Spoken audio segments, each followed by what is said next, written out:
Hello everyone, and peace of Christ to all of you. I hope my voice is coming good and clear. Please invite your friends and share the link with whoever you know.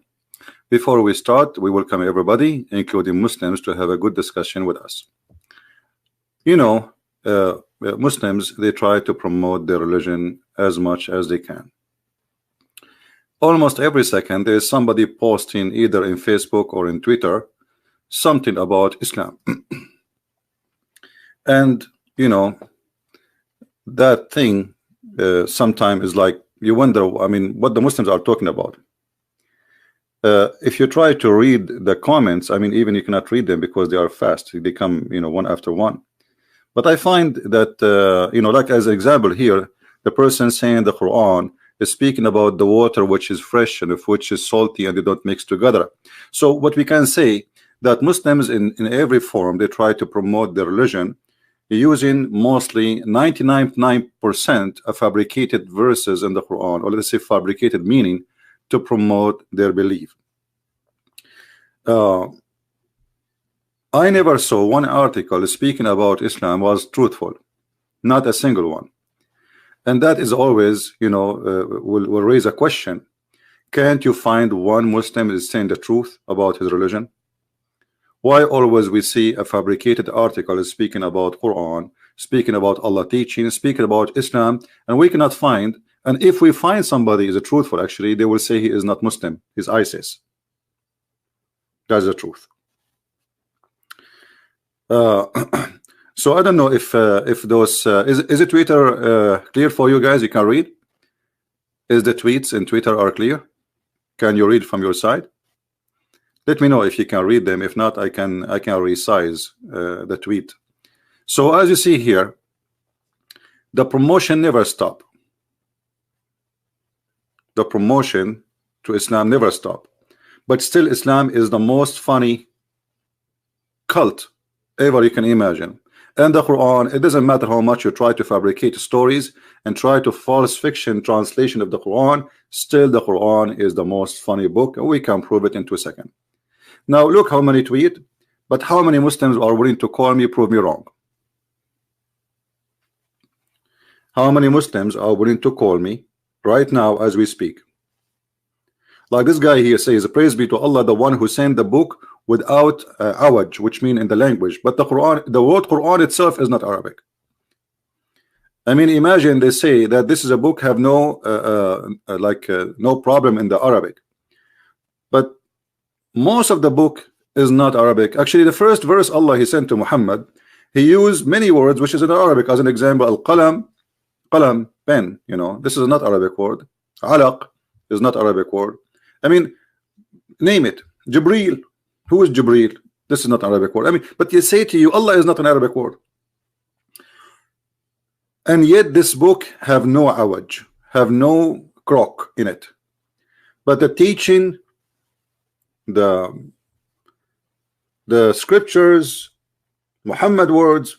However, today we are going to focus in a few things. 3 reasons will make, you know, will like they can go to branches, they can go to 100 of branches that Allah cannot be God. Number 1, there is no way that God is ignorant.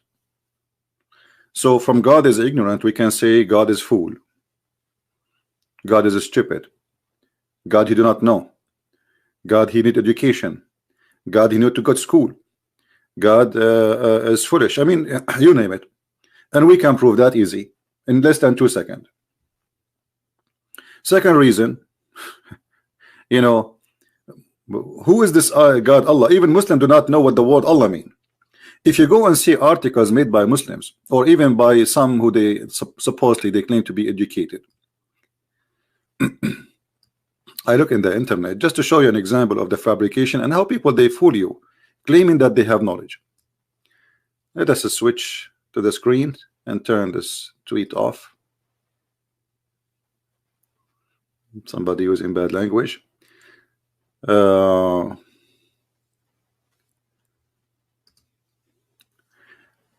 This is an article about who is Allah.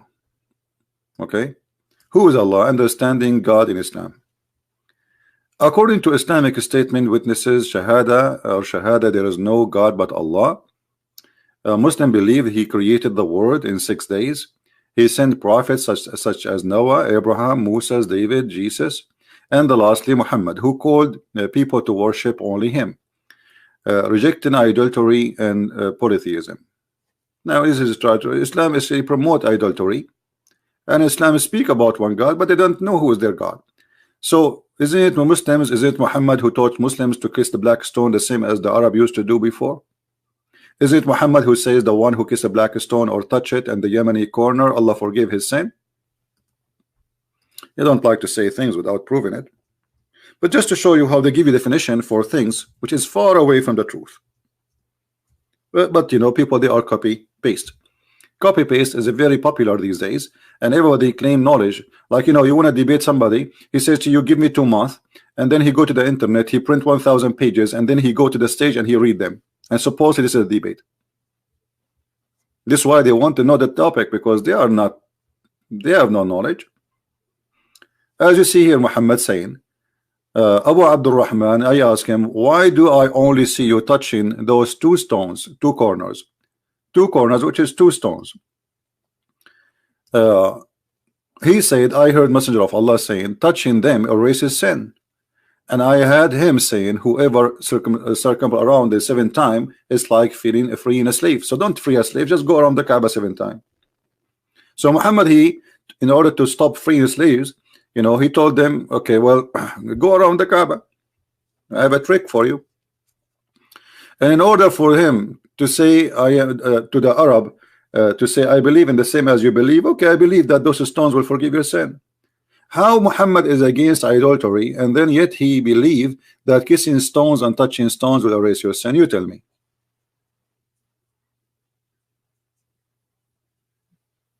If there is any Muslim there have anything to say, please feel free. You are welcome to call us, and I will open my Skype just to be sure that I can receive Muslim calls, and only Muslims can call me. If anyone is not a Muslim, I will hang up on you.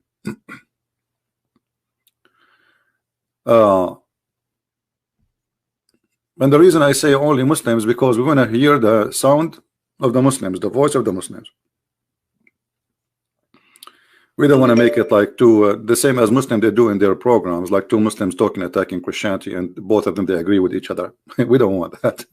That's silly stuff they do. And another thing you notice when you debate with Muslims, as an example, many of you remember there is a debate happening between David Wood and a guy, his name Mimi Hijab. Now, if you watch the debate, you will see from the first second the debate started to the last second, this guy in the stage who is debating David Wood, he's lying. You see, one of the clear signs of a cult that it encourages its followers to lie. And lying about Islam is a great sign, by the way. That's mean they knew Islam is false. Otherwise, why you need to lie? You do not need to lie. If somebody now says, hey Christian Prince, do you believe that Jesus is born of Mary and she was virgin, and he is an atheist? I will say yeah. And he will laugh. Still I will say yeah. He don't believe, this is his business. So Muslims, in order, because they knew that Islam is false, in order to defend, they lie. And this is the funny, will take us to other side of Islam, which is the second reason Islam cannot be from God. Islam is not ethical, and the one who taught Muslims they can lie is Allah. In many places in the Quran, as an example, not necessarily only one, you can take a false oath and you are fine. You can swear by Allah and you are fine, as long as you don't mean it. So Muslim, he swear to Allah when he speak to me, I swear by Allah that this is what we teach in Islam, but as long as you don't mean it, it's okay. Allah, because Allah judge him by the intention of his heart. Do you see it? So a Muslim, when he swear to you by Allah, he can swear 1,000 times he did not commit a single sin according to Islam, because Allah, he only take you accountable for your truthful oath, not the false oath. A Muslim, he can even lie to his wife, and a wife, she can lie to her husband.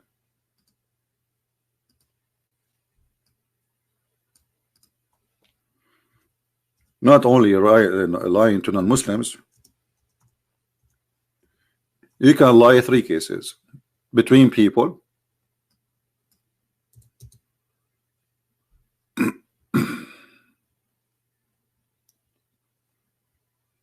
let's see. And the funny, Muhammad is saying that lying is bad, but he is the one who's teaching Muslims that you can lie. Let us see, where is the hadith?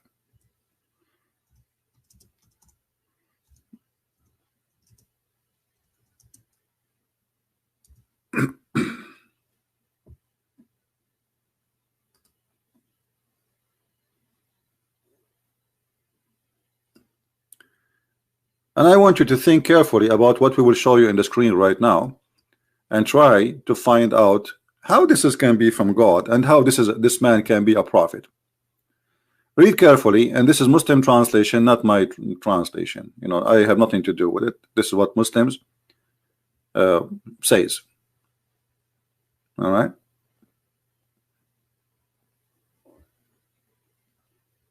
Let us see.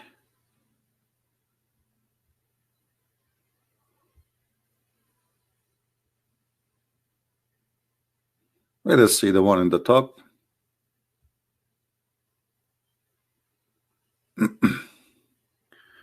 Starting from here. Look at this teaching. If a man, he asks his wife to come to his bed, Allah and the angels will curse her. Muhammad, he is subjugating women to be a sex slave, and if she refused to come to the bed, but remember, the Muslim man have 4 wives. But if the Muslim man refused to come to the wife bed, nobody will curse him. Here you will see another ethical problem. Okay. Where is the hadith? Let's see.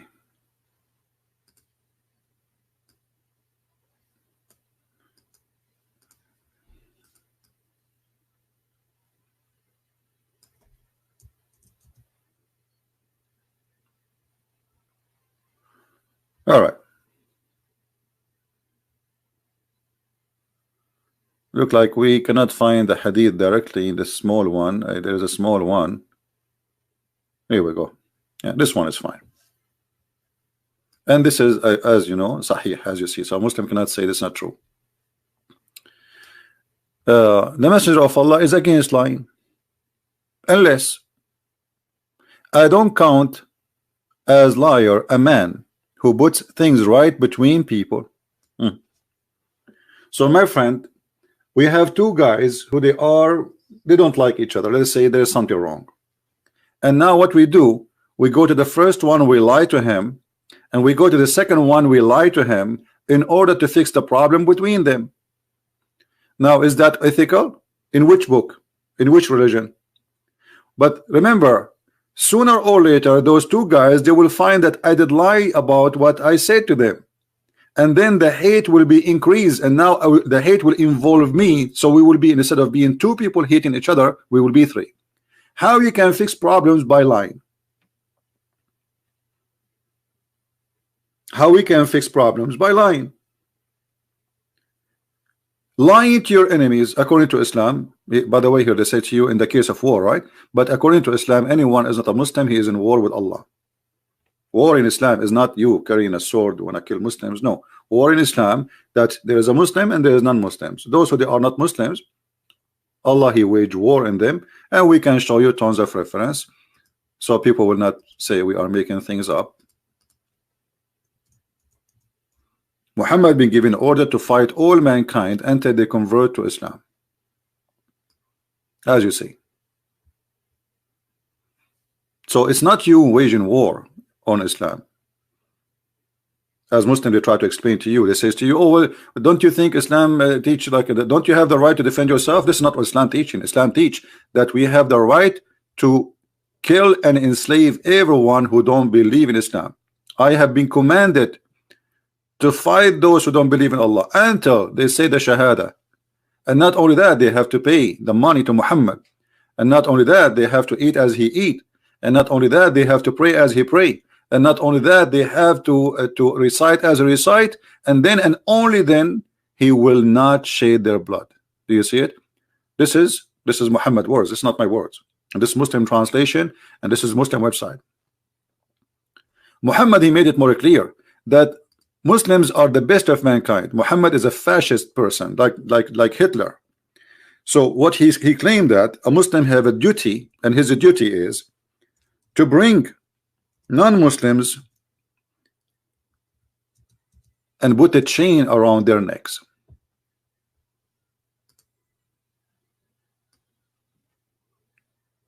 This is Sahih al-Bukhari. This is very, very authentic according to Muslims. So Islam, not only the God of Islam, not only is a fool, he teach fiction in the Quran, and we go there later. The ethic of the Quran is bad, it's horrible, and it's a fascist cult. This is what fascism is. Fascism is to believe that you are superior, higher than other race or group who don't belong to you, and you have the right to treat them like dogs. You know, what do you mean you want to put a chain in my neck? What do you mean you want to put a leech in my neck? What does that mean? It have one meaning, that Islam is a fascist cult teaching fascism, Nazi, and even Hitler is better than Muhammad. Muhammad and Hitler, they share many things actually. Hitler want to kill all the Jews, and he want to kill all his enemies. Muhammad want to do the same.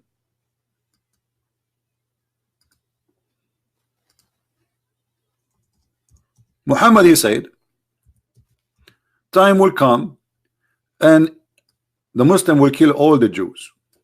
All the Jews. Genocide. The earth will be zero Jews. And if a Jew hide behind a tree or a rock, the tree and the rock, they will scream saying, hey Abdul Muhammad, there is a Hassan Nasrallah, hey the Mullah of Iran, hey Osama bin Laden, there is a Jew behind me, come and kill him. A Muslim, he says in the text, yes, that he says he agree that Allah is speaking about the Zionist Jew. You know, my friend, that's because you're ignorant. Do you know what Zionist mean? It's so clear that you do not know even what Zionist. This is the other side of the dumb cult of Islam. Because if you know what Zionist, you are saying that you want to kill the Zionist, right? Do you know what Zionist mean? You don't know. You think Zionism is like an organization created last year. This is not Zionist.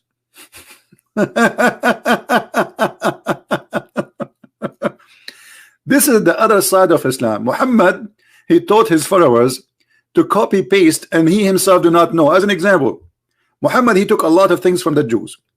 Do you know what Yahudi mean? Look, Muhammad here says in Arabic, it says Yahudi. Do you know what Yahudi mean? You do not know. What Yahudi mean? You do not know. Okay, what Jibreel mean? He do not know. What Allah mean? He do not know.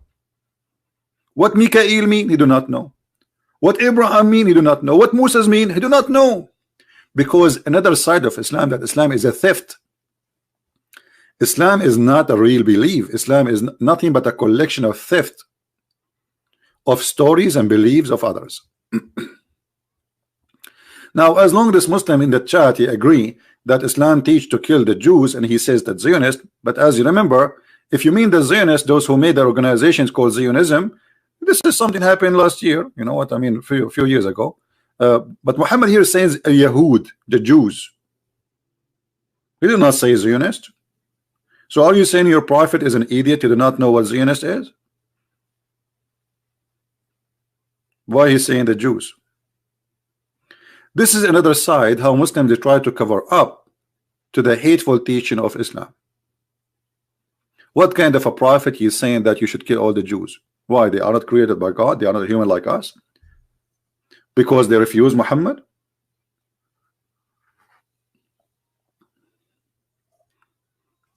Somebody saying Israel is terrorist. Okay, let us show, you see, I want to show you the logic of the Mohammedan. Well, as long Israel is terrorist, so how come Allah is the one who created Israel? Just to show you how those Muslims, they do not know what they are talking about. You know, the second you say you are a Muslim, it means you are ignorant, literally. And I will show you. Is it Allah who created the state of Israel?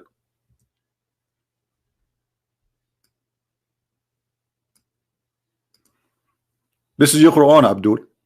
Chapter 5. You can read it from verse number 20, 21, 23, etc. Allah, He told Moses, take your people and attack the land, which is Israel, the land of Israel now, and take it. Enter the holy land which Allah has assigned into you. Do you see it? Do you see it?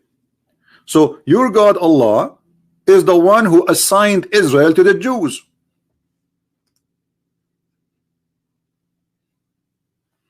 Why Orthodox Jews against the state of Israel? This is religious opinion. They are not against the existence of the Jews there. They are existed, you know, but this is not all Orthodox Jews. There are some idiots. Because if you read the Old Testament, you will see there's many prophecies about the Jews will be gathered again in Jerusalem. So those who call themselves Orthodox Jews, they are Orthodox idiot, because they are going against their book. But not all Orthodox Jews, they believe in that. There is a few, you know, little tiny minority.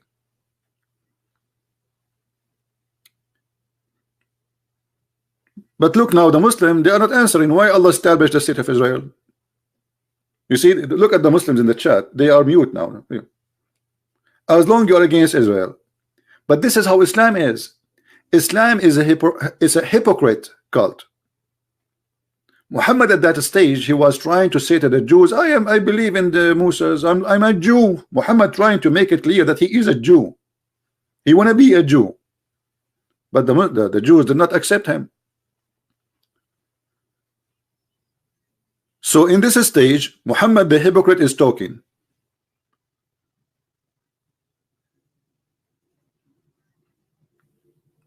In the whole Quran, the word Palestine never mentioned.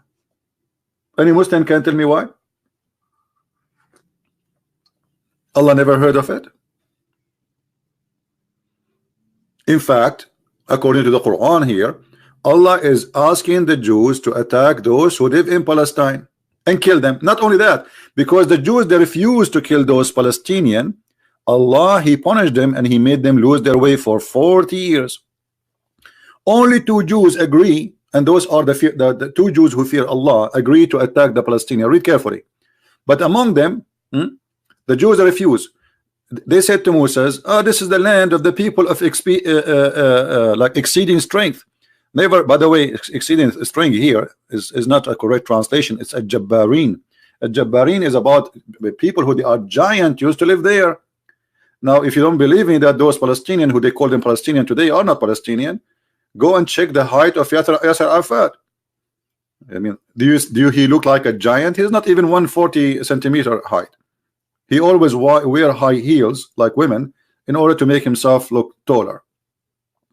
So those are who live there, according to the Quran, is not even the Palestinian. Obviously, they are called Jabbarin, the giants. We will never enter there because they are people of they are giant. They are strong. We cannot fight them. Never shall we enter it until they leave. So the Jews, they say, okay, why Allah don't make it empty for us? He do it. He do it for us. But among them, they are Allah-fearing men. Only 2 men. 2 of them, they want to do jihad. See, jihad is a long time ago, not only from Muhammad, supposedly. From all the nation of the Jews, only 2 Jews, they want to do jihad. They want to join ISIS. They said, assault them in the proper gate. Okay, only 2 Jews. And Muhammad here, the God of Islam, praising them. He says, those are 2 fearing men. They fear Allah. Then they said, okay, Musa, we will not go. We will remain here. You and your God go enter it. You and your God go enter it and fight with those 2 men. And you and your God. And then Allah he get angry from the Jews. So he said to them, therefore the land will be out of their reach for 40 years. Do you see it, Muslims? So as you see, only the only educated one, and they have honesty, they will say what the one who established the state of Israel is Allah. It's in the Quran. Allah never mentioned the word Palestine, not even a single time in the Quran, and we cannot even find it in the Hadith.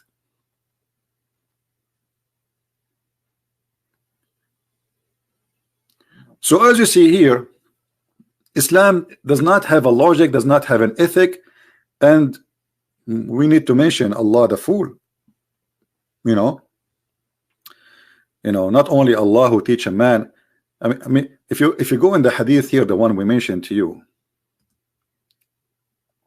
about a man lying to his wife. Anyone like to have a wife like this? Anyone who would like to have a man like that? What kind of a family Islam established? Look at this. Muhammad does not count lying in 3 cases. Muslim lying to non-Muslims. This is what they saw it called war. And I showed you that war in Islam is about you not accepting Islam. So you are in war with Islam. And then a man who is saying something to his wife, you are free to lie as much as you want. A Muslim woman, she cannot trust a single word her husband he say. She cannot.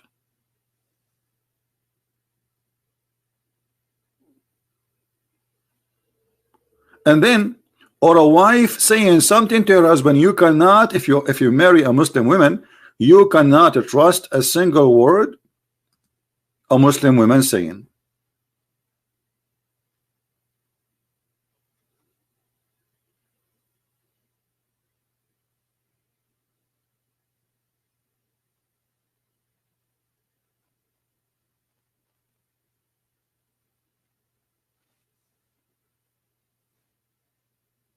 What do you think?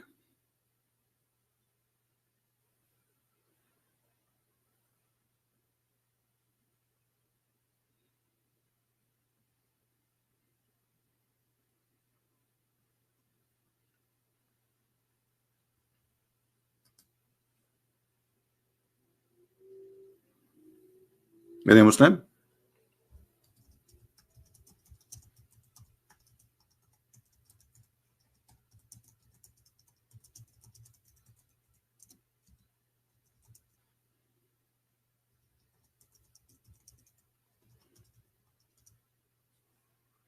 Anyone?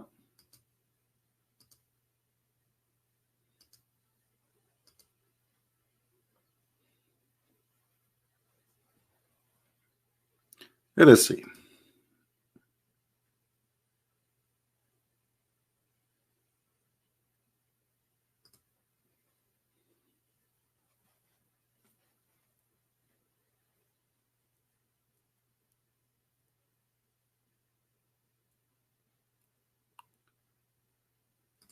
I'm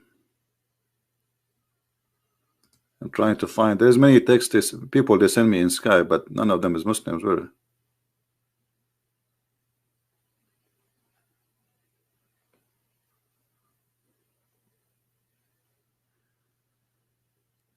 I recently watched Ishmael video, and who is Ishmael anyway?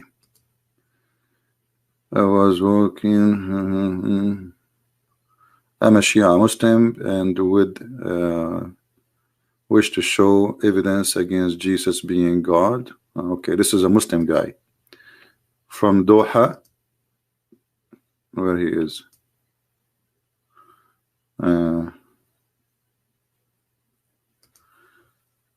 His name is Jihad and sword is the way to Allah.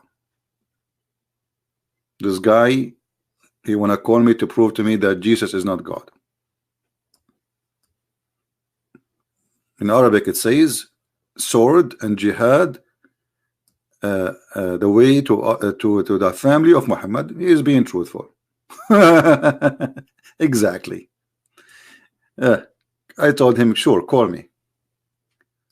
Let us see another Muslim. We have this guy here. He called me many times, but looked like I was offline.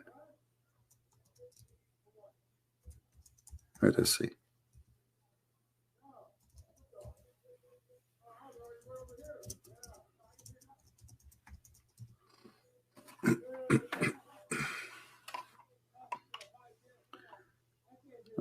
Let us see. It will look like we are out of all text. That's it.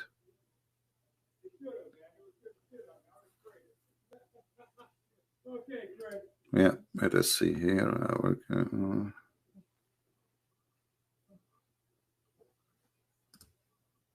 Yeah, look like we are out. We are out of text in Facebook. I mean, in Skype. We are waiting. So anyway, this is God teaching. The family is broken. The Islamic family is broken. A man lied to his wife. The wife lied to her husband. There's no honesty. You can lie as you wish. Two person who they are married, living in a house together. They are in competition now. Who wanna lie more? Remember, the Quran says a man he can beat wife if she is rebellion, but he cannot beat his wife if she is lying.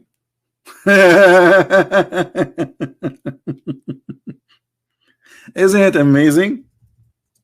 For sure, beating is very stupid, because that will cause another problem to the marriage. And here again, you will see that logic of the God of Islam is a stupid logic. Because what kind of God he think he can fix a problem between a wife and husband, making the wife obeying the husband by beating the wife? That will not. And you see here the Muslim in their translation, they add first and second and last, and there he says beat them, and they put between two bracket lightly. Beat them lightly. Who is a Muslim would like to call me, I would like to beat you lightly? What lightly? Where is the word lightly coming from? And what lightly mean? They put it between two brackets to tell you it's not there. We are lying. Are you saying beat them until you don't break their bones, as Muhammad said? He says, don't beat your wife as you beat your slave until you break their bones, which means Muslim, they used to beat their slaves until they break their bones.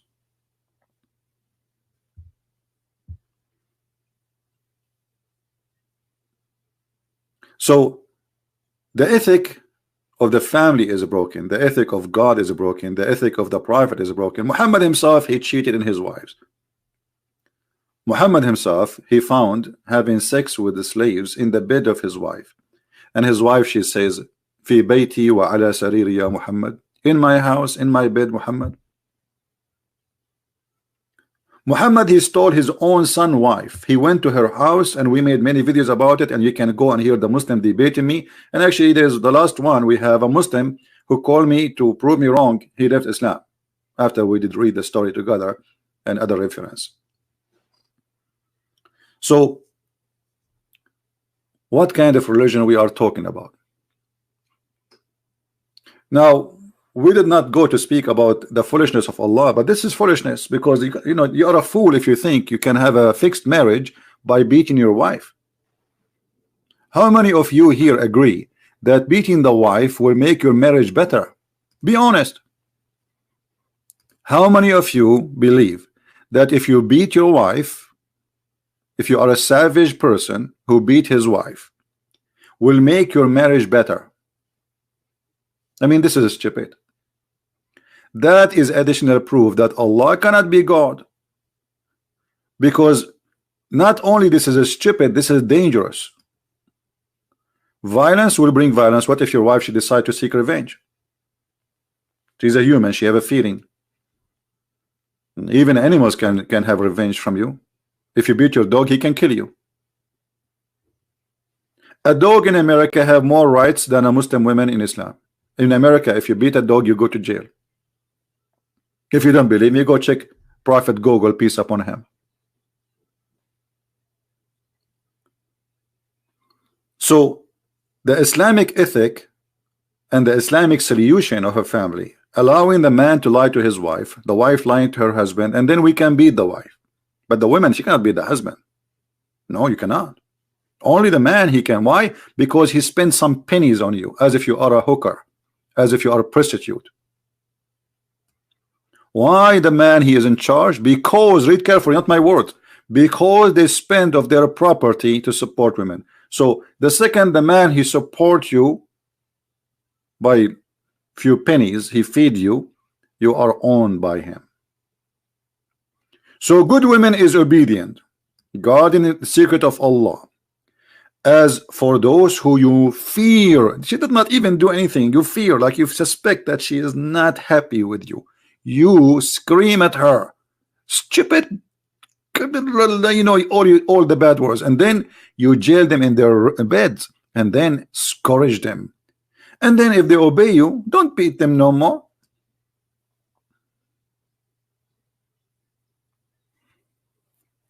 How this can be God? So what we learn now from two teaching of Muhammad, the Quran and the Hadith, that lying and beating women will make a perfect family. I mean, who is the fool want to believe in such a thing?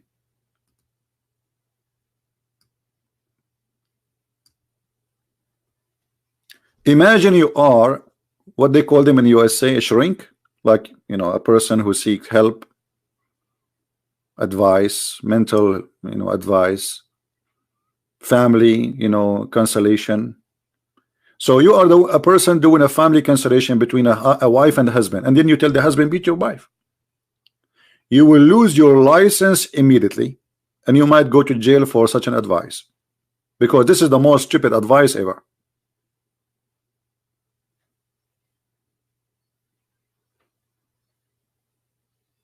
How this can be from God, and how this can be from a prophet.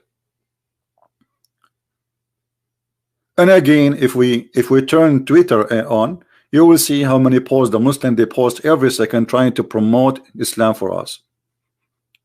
Look at this.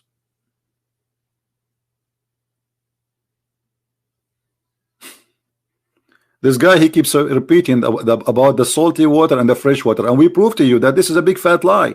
The Quran, you know, let us go there, because this guy, he keep repeating the same lie about the salty water and fresh water. Look at this. Actually, this verse in the Quran proving Allah is ignorant.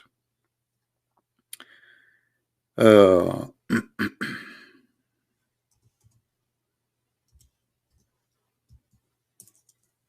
we go. This is appear in the Quran twice. Chapter 25 verse 53, chapter 55 verse number 20.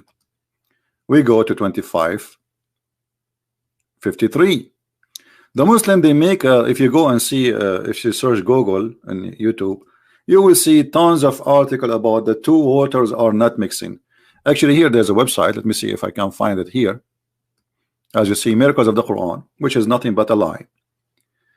Let us see where we can find this water thing. Where is the water lie?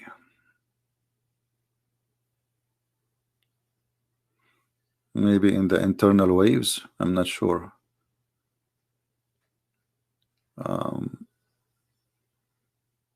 Look how many. Supposedly this is all in the Quran. Even flight, even spaceship. I mean, you name it. Shorelines. Look at this. Look. Fresh water. Mountain have a frozen fresh water. We will go back here. Let me search. That will make it faster, because this is endless.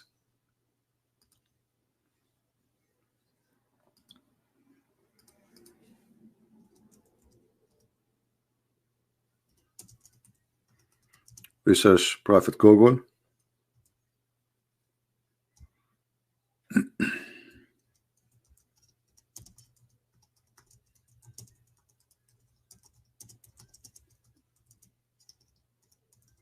Okay, we type in Google salty water and fresh water don't mix, and then we will find. Here we go. Look at this. All those videos made by Muslims. Fresh and salt water, between them a barrier. Quranic verse. You can watch it, and you will see how big fat the lie they are trying to present to us. Two oceans that meet but they do not mix. Look at the translation. Did you see what it says? That they meet but they don't mix. But the Quran saying the opposite. The Quran saying They never really meet because between them there's a barzakh. If we go and click at any of those websites about Islam, a barrier between two Islam, between two seas. A barrier between seas. Discover, agree with the Quran. Okay, what is that? He has set the two bodies of a flowing water, meeting together between them a barrier which do not transgress. Expression of the verse, blah blah blah blah blah blah blah blah. You can read it. You can search the article and you can read it. We were investigating of some researchers' judgment that put forth that there were some barrier that separated the different masses of the sea from each other. Okay, as a result of a various studies, we saw the Mediterranean Sea has a peculiar natural level of so this is about two seas. But hold on, the Quran says, my friend, fresh sea and salty sea, not two seas as salty. Both of them, they are salty. Same time, it says they never transgress, they never mix, and there is a barrier. And then look what they say here. The same kind of water barrier was founded by German scientists. Always German. American is the one who finds things for Islam. Where waters of Gulf of Aden, a Red Sea, carved in 1962. In our later investigation, we witness the existence of the same kind of barrier in the merging point of the seas that have different categories for the water. But this is not what the Quran is talking about. The Quran is saying there is a fresh water. Let us go back to the verse. There is a fresh water. You see here in the verse, they did not add the verse as it is. Look, he has let free the two bodies of the flowing water, meeting together. Between them there is a barrier. Where is the fresh? There is a fresh and salty. They took it off. To make it look like this is a science, they took the water fresh and salty off. If we go in the Quran, remember this is a chapter 55 verse number 90, and why did it not? And then in the article later they mentioned this because they wanted to show you the right away from the beginning. It is he who has let free the two bodies flowing water. One is palatable and sweet, and the other one is salt and bitter. Yet he has made a barrier between them, a partition that forbidden to be passed. Now, do the science says they don't mix? And look what it says here. Yes, the fact the seas do not mix up with each other, and the freshwater river do not mix up with the salty water, show the infinity power of Allah. Who is the stupid in the world when they believe that salty water and fresh water they don't mix? And here they show you a picture.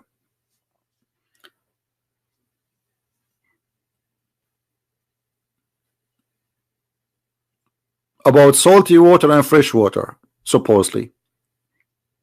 That is the most stupid statement ever.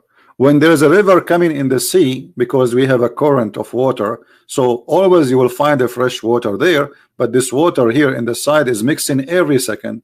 If you don't believe me, take some salty water and put it in a container, have a fresh water, and I challenge you to find me where the salty water and the fresh water are located. You will see all the water will become salty. It's not the fresh water will be in one side and the salty water will be in the other side. So here they fabricate things for you, while the Quran saying the opposite. The Quran saying they never mix, actually, and they agree. They agree in the article saying they never mix. That's a big fat lie. There's no sense in the word says they never mix. Not a single one. Why they don't mix? One is oil and one is water. Both are water. They will mix immediately. Not a single scientist says they don't mix. What the Quran is saying, proving to us that Allah is a false God. Why? He is claiming that there is two bodies of water. One is salty and one is uh, fresh, and they never mix up ever. What does that mean? We showed you many times. If we go in the Quran interpretation, you will see that the word barzakh wa hijran mahjura, it is a barzakh, which is a piece of land separate between them.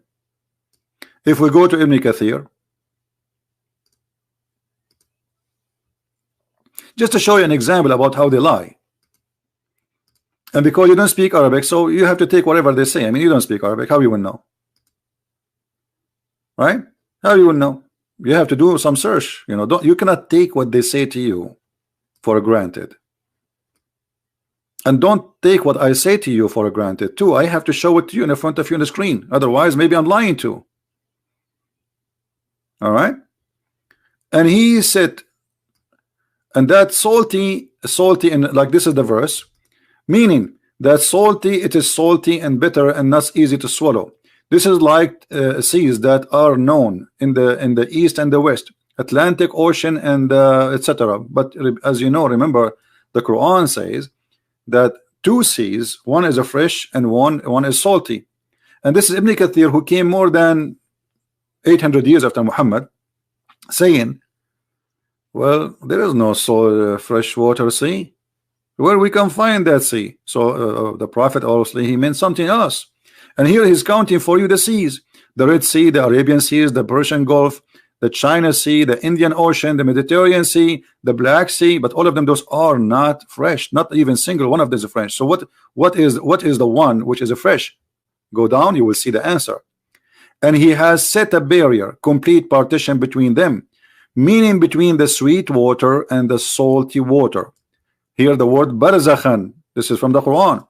It means a barrier, partition, which is a dry land. So do you see how they lie to us? The Quran using the word barzakhan, which is a dry land. The Muslim, they claim that this is about two water meeting together, but they don't mix.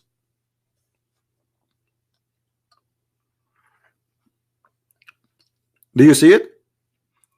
Did we prove? Actually, you know, I can prove it in 2 seconds by going here, just, you know, but I wanted to explain to you that this is a mistake. The God of Islam think that the salty water is a sea and the fresh water is a sea, and Allah, he separate between them, so never ever mix. But all of us, we knew that the fresh water is coming from the sea anyway. And he is saying there is a barrier between them, so they cannot transgress. So Muhammad is praising Allah for having a fresh water always, and he don't allow it to mix with the sea. But this is a stupid mistake. Do you see it? He made a complete partition, means a barrier to prevent one of them from reaching the other. They cannot reach. It's not about they don't mix. They cannot reach totally. They cannot even touch each other. But in the videos, they make it totally different.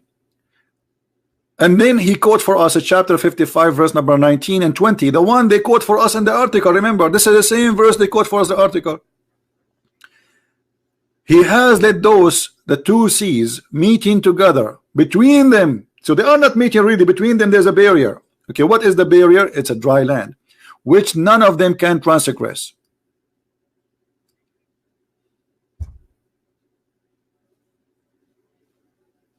Do you see how they fabricate for you stories? Do you see it, my friend? They knew that many of you will be impressed if we make Islam look like a religion of science. And here there's a mistake.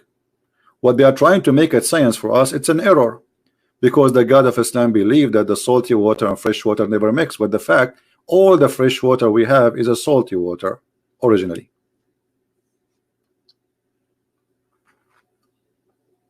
Not only that, as long we are talking about water and etc. Do you know where ice is coming from? Where is the ice coming from?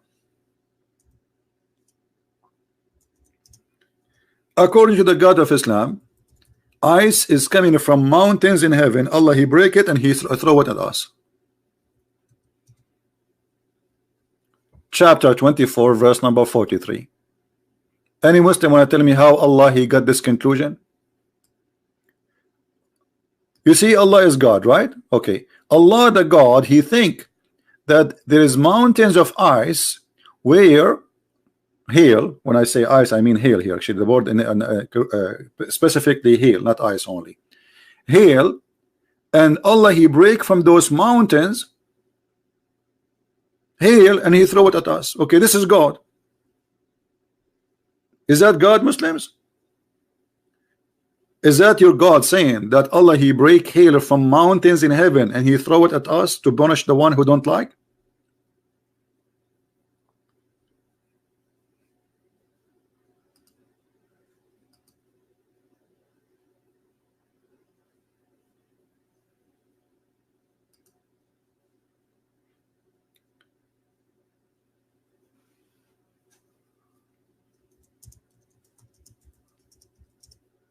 We have an ex-Muslim who left Islam here live on air. He wanna call me to ask questions about the Bible, but we will ask him just for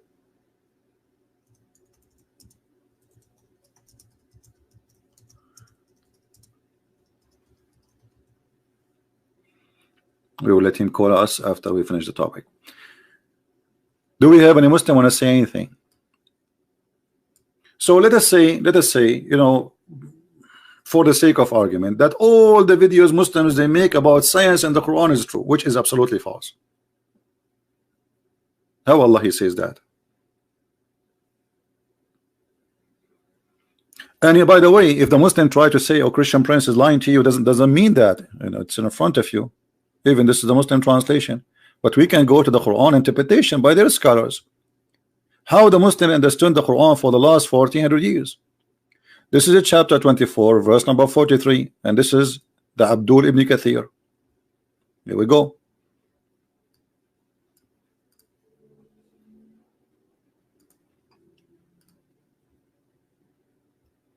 Not my interpretation. I have nothing to do with it. Whatever he say, we will see. Okay. Okay.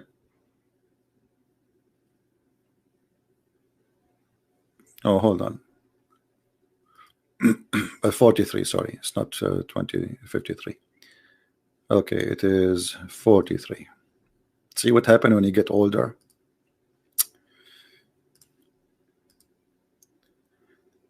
All right, let us see what Allah meant according to Islamic scholars, not a potato tomato from Indonesia who do not know how to say the name of his prophet correctly.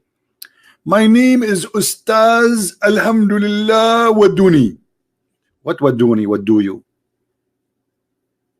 They go to those poor Indonesian, they say Assalamu alaikum alhamdulillah, and they repeat the Quran because they recite it, you know, memorize it. They don't know, they don't speak Arabic, most of them. And even the one who speak Arabic, his Arabic broken more than my English, way more. He sent down from the sky. Look, they keep the word min, which we're from the sky, from mountains in it where is ice, and then this says means that there are mountain of hills in the sky from which Allah he sent down ice. So now we know where ice is coming from. You see, Allah is God. Otherwise, how Allah he knew this? You tell me. You tell me how Allah he knew this. How Allah he knew that there's a flying ice mountains.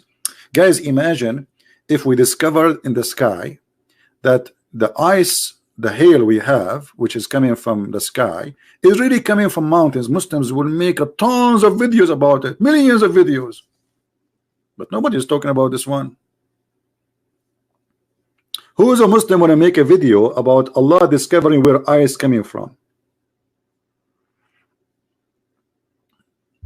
Any Muslim?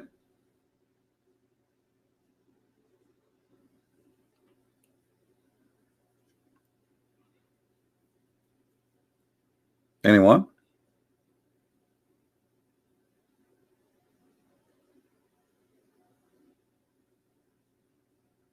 Who is a Muslim agree with Allah statement? Not only this, even the thunder which something we see naturally from in the storm time, which is electronic energy, according to the Quran.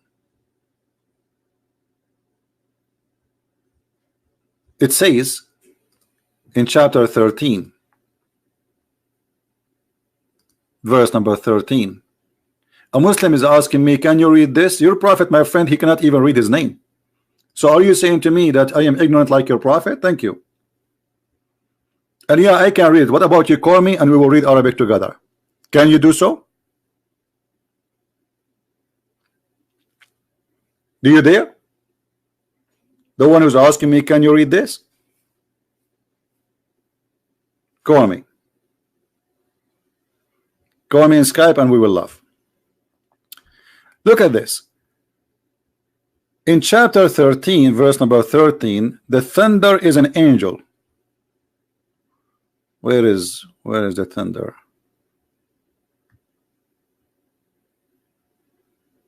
Here we go.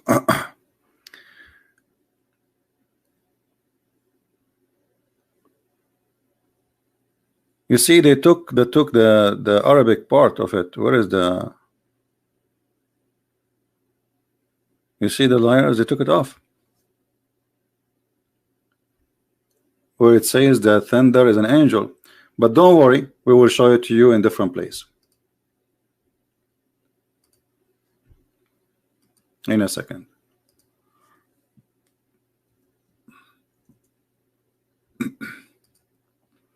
Where is the guy who wanna call me to speak Arabic? Call me, I'm waiting for you.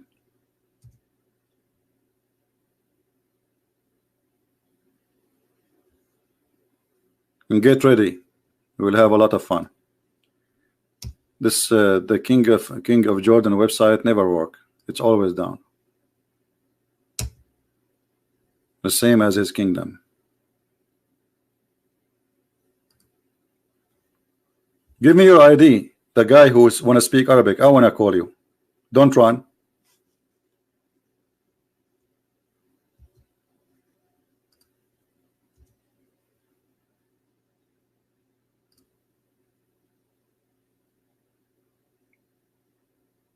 It's not opening. You see, I click at the website. Maybe we should come tomorrow. I'm trying to open this website. I put the address in the top. I keep clicking enter. Yeah, we have a Muslim. Let us see this guy. Hold on.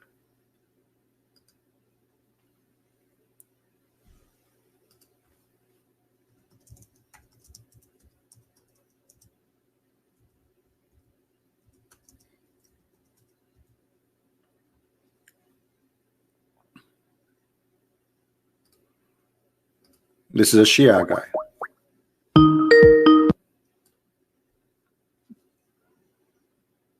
Hello? Hello?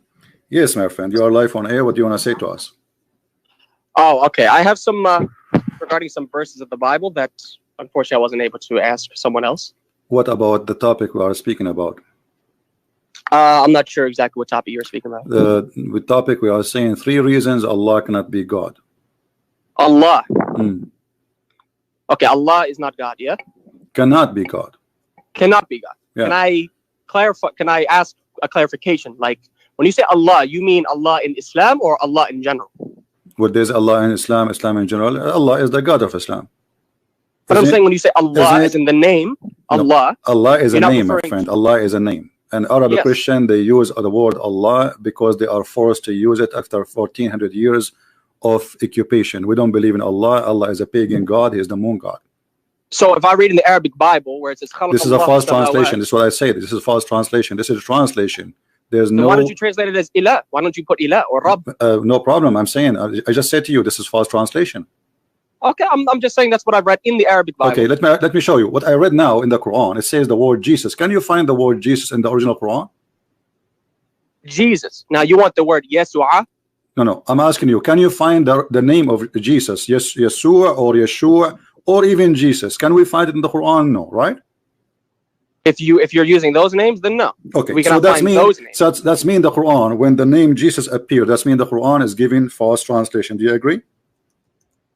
I do not believe that. I believe that the Isa is a name of Jesus as well. Okay, I'm not denying that. No yes, problem. But is that a correct translation to say Jesus when the Quran never says Jesus? If it says Isa, which is in reference to Jesus, because Allah doesn't just how you know that this is Isa reference to Jesus? How you know that this is reference to Jesus? Hold on. In the Quran, Allah uses 3 different things to refer to Jesus. He doesn't just call him Isa. He says Isa ibn Maryam, so it clarifies that he is the son of Mary, number 1. Number 2, it calls him Al-Masih, so we're not confused. It clearly says Al-Masih. And last time I checked, Christians only believe Jesus is the Messiah. This is not the question, my friend. This is not the question. The question is, why Allah did not call Jesus by his correct name? Well, why? But you're the one saying it's incorrect. Well, nobody heard of his name before. You know, we are the Christian, we believe in Jesus, and we have our Bible. We never heard of Isa. Who is Isa? Can you tell me who is Isa? We never heard of him. Isa? So you're saying that Isa cannot be a name of Jesus? Do you have an like a pre-name for this, like any history reporting the name Isa before? Any book before Muhammad? But I'm saying, did you hear what I said before? I said Allah in the Quran, he does not only mention the name Isa to refer to Jesus. No problem, he says Al-Masih. Do you know where the name is coming from? What Isa mean? Can you tell me what Isa mean? What does the meaning of the name? Yeah. I would assume that the meaning comes from the original Aramaic, which the name derives from. What his name? What? I said I would refer to the meaning in Aramaic in which the actual name derives from. Okay, but what the meaning of the name? Isa? Yeah. I'm not sure. What Allah mean? The meaning in Aramaic. Okay, what Allah mean? Don't tell me you do not know what the name of Allah mean. What Allah mean? Allah is a contraction between El and Ilah, meaning the God. No. Okay, you see, you speak Arabic, right? Which will make it a lot easier for me.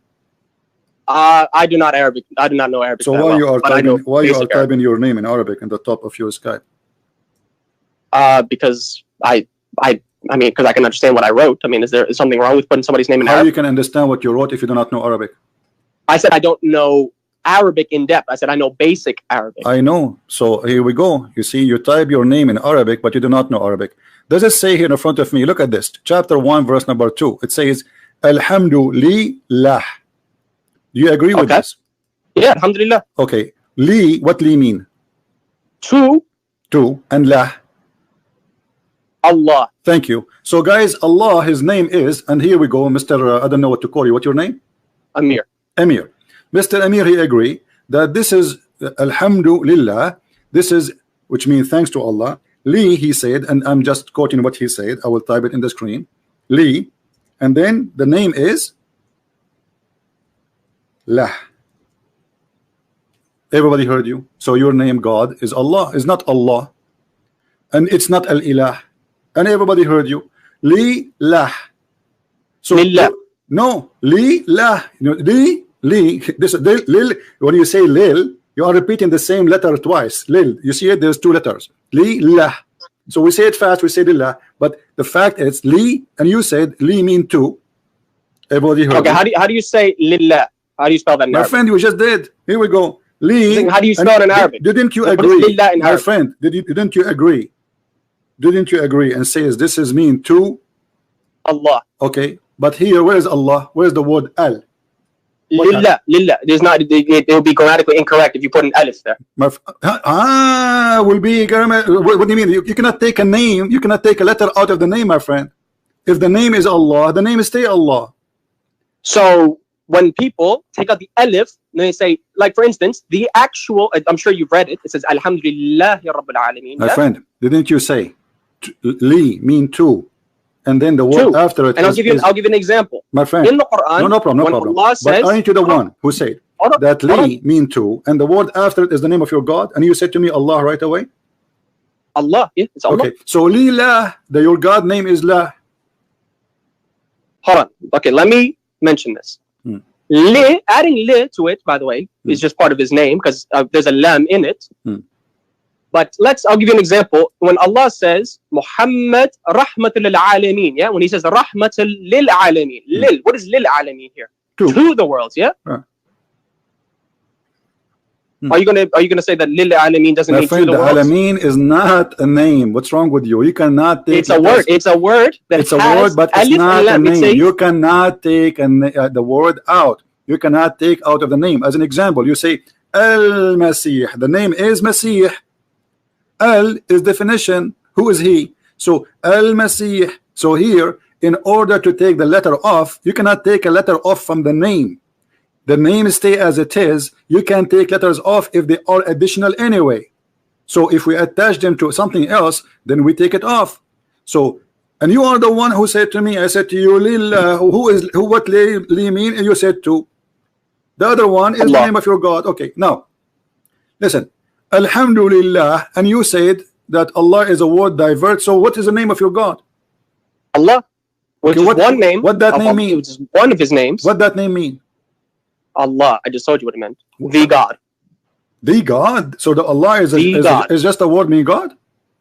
It's a name. It's a title. Is it a name or it's just a word meaning God? It's a title. It's an attribute. It's a name. No. Is it a name or it is just a word can be used? So can we call Buddha or the God of the Hindus? Can we call them their God is Allah? If they believe that is the divine God, then I don't have a problem with somebody using Allah as long as they say Allah in the context of using it with just their God. And I can show you in the Bible, Elohim is not just used for your God in the Bible; it's used for pagan gods. Elohim is not the name. That is the name. No, it's not. No, show me another name. It says Elohim and Adonai. My friend, the whole Bible does not have a no. Don't teach me my belief.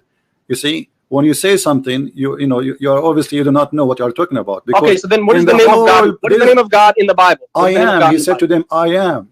When he said Yahweh, that's saying so what is Allah? Hold on. What does God say in the first verse of the Bible? In Hebrew, what does he say? What is his name? There's no name. So what is God in Arabic? Sorry, what is God in Hebrew?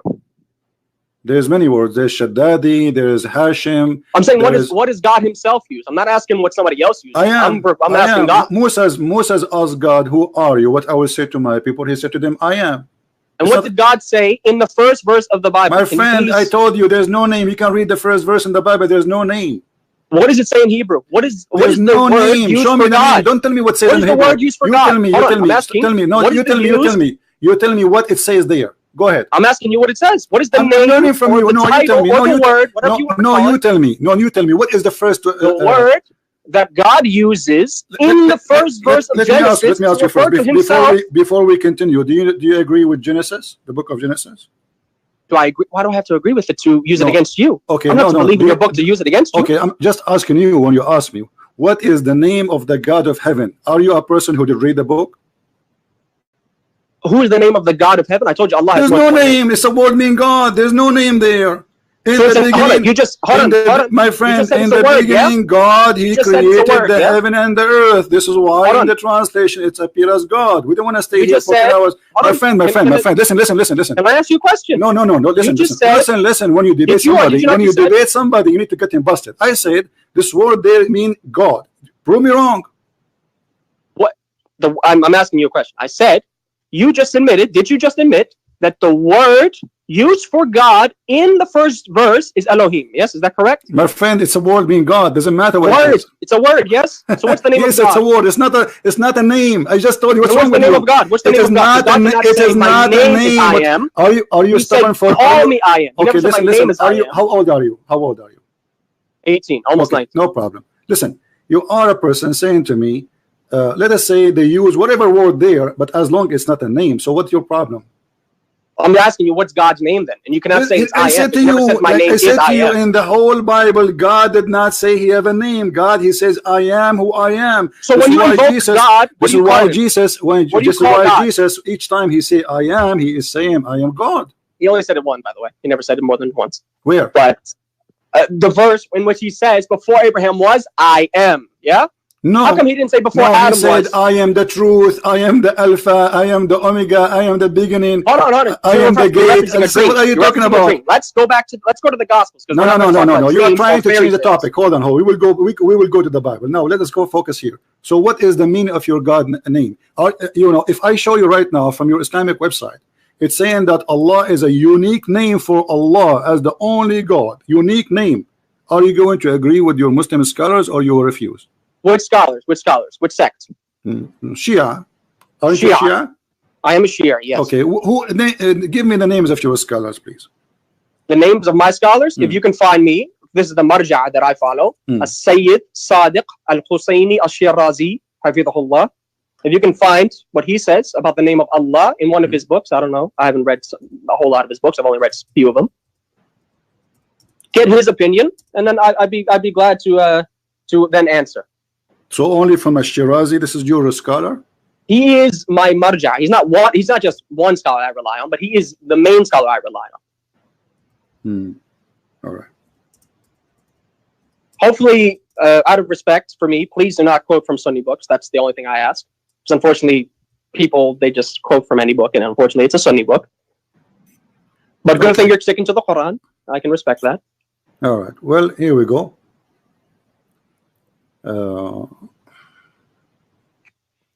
I'm just going to show you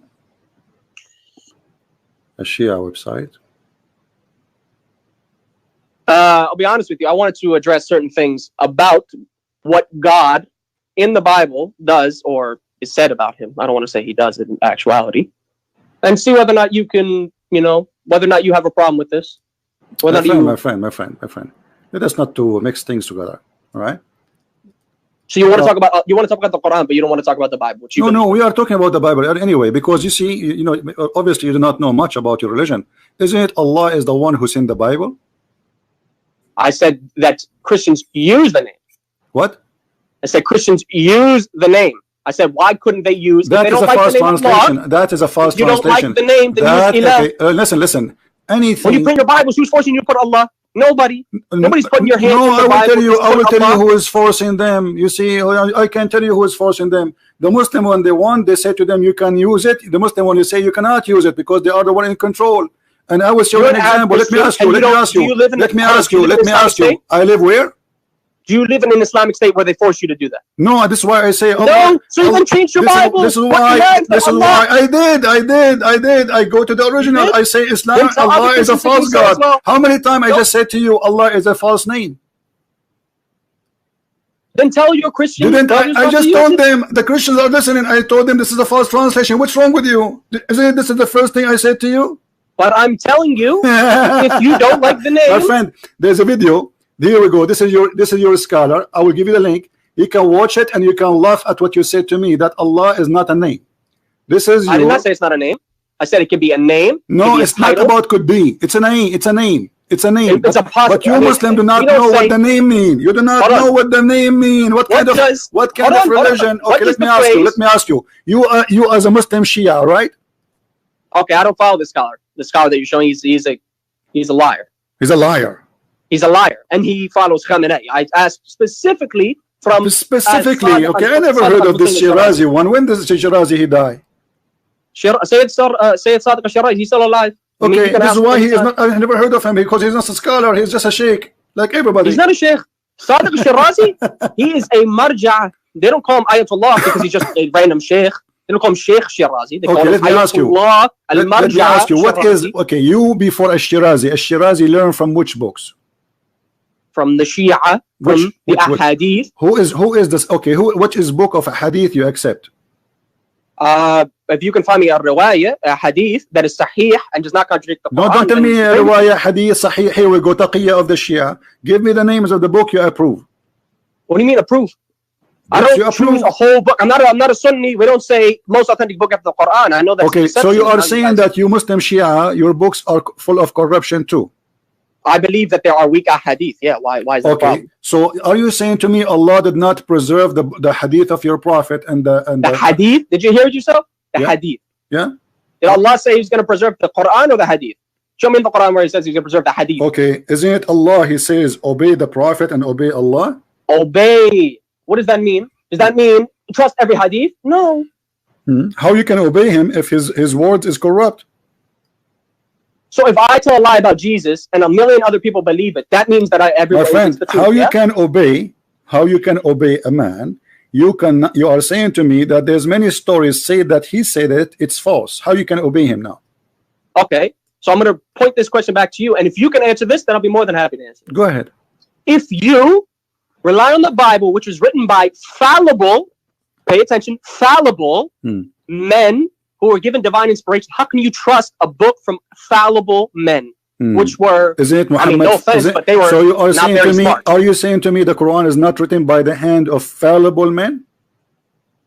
Did you hear what I just said? I heard you. Are you saying that Divinely the Quran? Are you saying to me? Are you saying to me? Okay. Are you saying to me that the Quran written by the hand of God or the hand of men?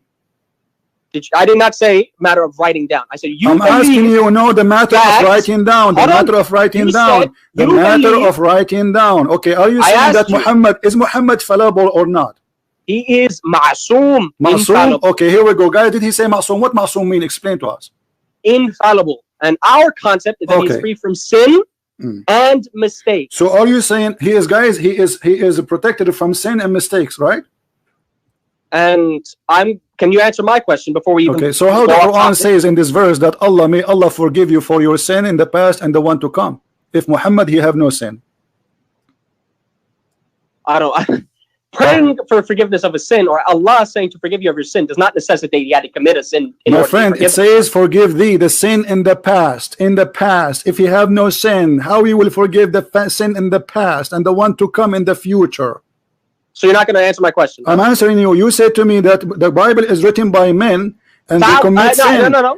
Let me clarify. I said you believe that the Bible was written down and the revelation was given to fallible men. How can you trust fallible men with infallible revelation? This is your statement, my friend, not my statement. I'm repeating what you said. So you believe that the men that recorded the Bible are infallible, yeah? You see, we believe that the men, every man commits sin in the world.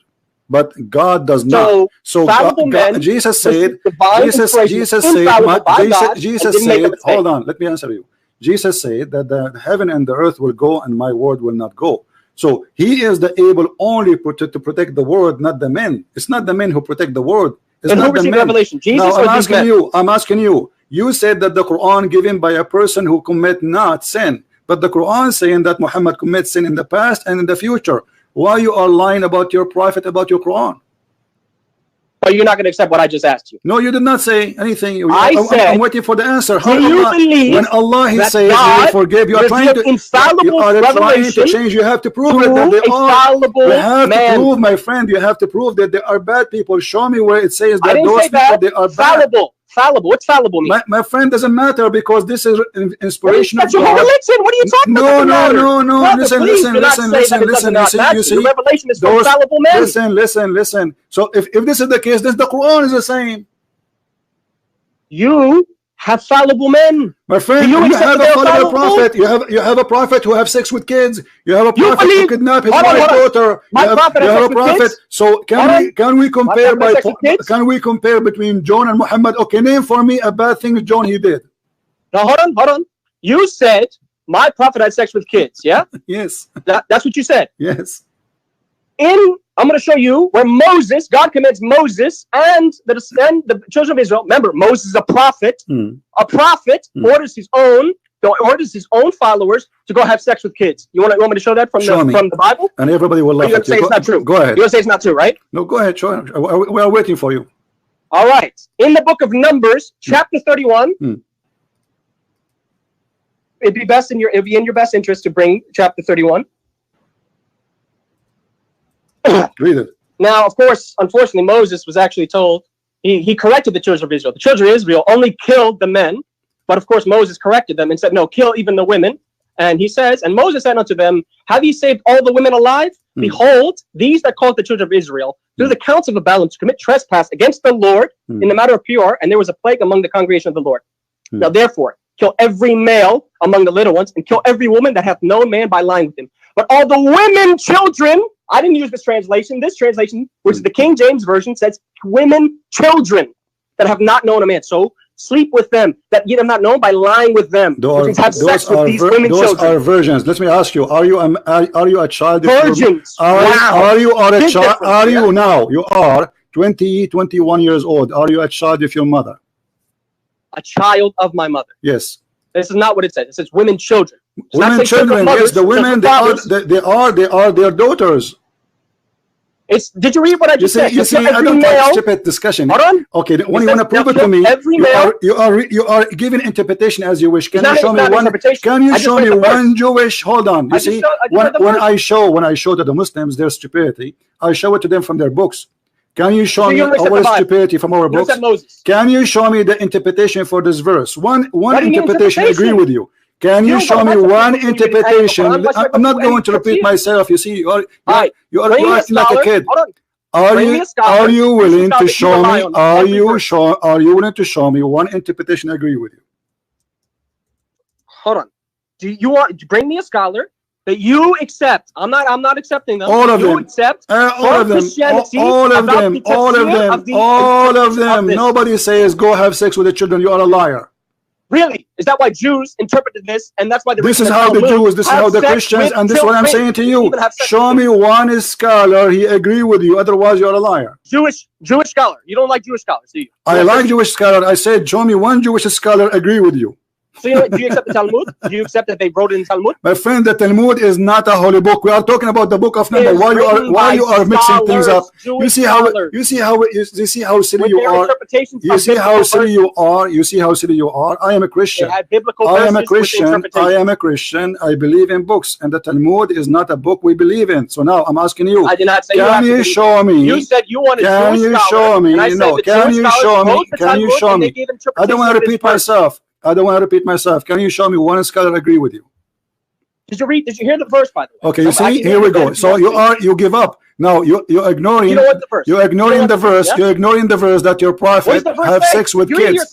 Okay, let me show you. Hold on. You did not answer. You failed to prove anything in the Bible says that, because the word of children there, the word of children. Hold on. The word of little one. You see, what is the little one? Little one. What is a little one? To marry the little one. It says to marry the little one. It says to marry the little one. It says to kill every male among the little ones and kill every woman. Look, it's making a distinction between a woman and a little one that hath known a man. Do you know what women mean? All the women, children. Do you know what women mean? Not known by a man. Do you know what women mean? What women mean in Arabic? What imra'a mean? A woman. I'm asking you what the word women mean. Women. Even a girl could be called a woman. Yeah, but a girl. Here we go. You just use the correct word. Woman means female. So there's a girl, and there's a woman. In the language, the word woman is someone she lost her virginity. She is a woman. It does not say that. It says the female. Now listen. Okay, let me. So you fail. You see, this is your interpretation. You can have fun with it. But that interpretation. I'm reading word for word. No. This is your interpretation. You have to show me one Christian interpretation. Read yourself out loud. Okay, my friend. Let us make a challenge, me and you. I show you interpretation of the Quran, you show me interpretation of the Bible, and the one who win, everybody will laugh. What do you think? Do you believe the Bible is literal? My friend, do you agree to show me one interpretation? Do you agree? No, it's not literal. What literal mean? Jesus said, the one who drink from my water, he will not. So does that mean Jesus is giving water? It's not literal. So Jesus was making it up, yeah? He wasn't sharing. No, listen, when Jesus, he says, the one who drink from my water will never go thirsty, will never die. Do he mean really water? Serious? Do he really mean water? Do he mean water? I'm not sure. I'm asking. What do you mean not sure? Why? Somebody told you that Jesus, he have a faucet, he walk around with the water. So listen. I asked you if it's literal. No, you have to prove it. Do you have a proof? I asked you if it's literal. You said no. That's fine. Okay, so I'm asking you now. I'm willing to show you from the Quran. I'm willing to show you from the Quran. I'm willing to show you from the Quran that you marry and you divorce kids. Can you show me where in the Bible it says that? You could not. I just showed you. No, the verse doesn't say that. The verse does not say that, my friend. Everybody is laughing at you. It doesn't say that. So you want an interpretation of a fallible human being, but you don't want the infallible word of God. Why? You see, because you are giving your own interpretation. You are not giving me. You are giving me your own. I'm saying to you, give me interpretation to prove your point. Can I read the part? Can I read the verse? And you can. You did already. You did. I read it 5 times. You did already, my friend. My friend, you did already, didn't you? Says I'll kill every male among the little ones. Little ones means kids. And I kill every woman that hath known man by lying with him. Notice how it uses the woman, the term woman. Okay, did you say kill every woman who known a man? Okay, did you kill every woman who known a man? Okay, hold on. Kill every woman who known a man. Did you say that?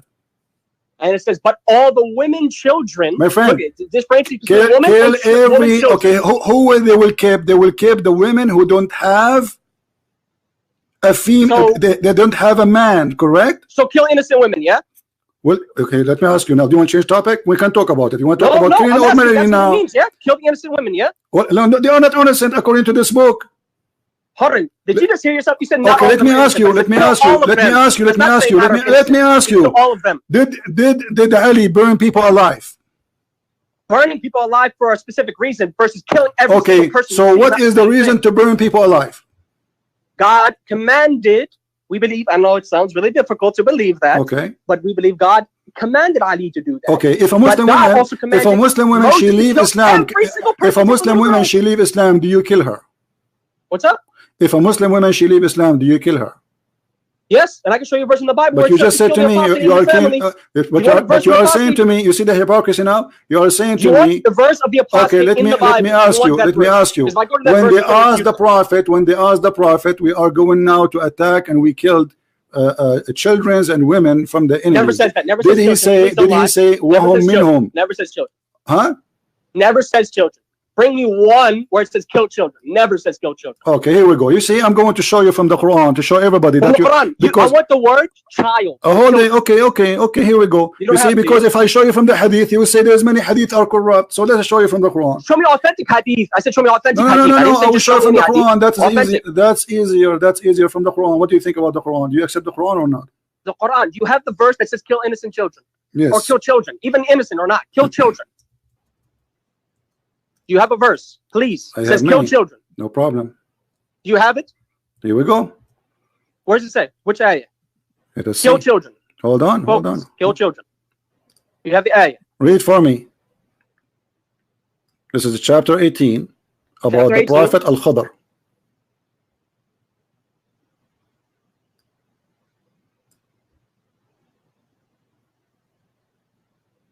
Let me read from here.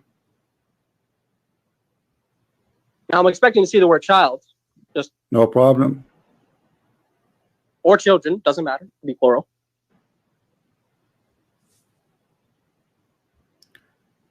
Okay.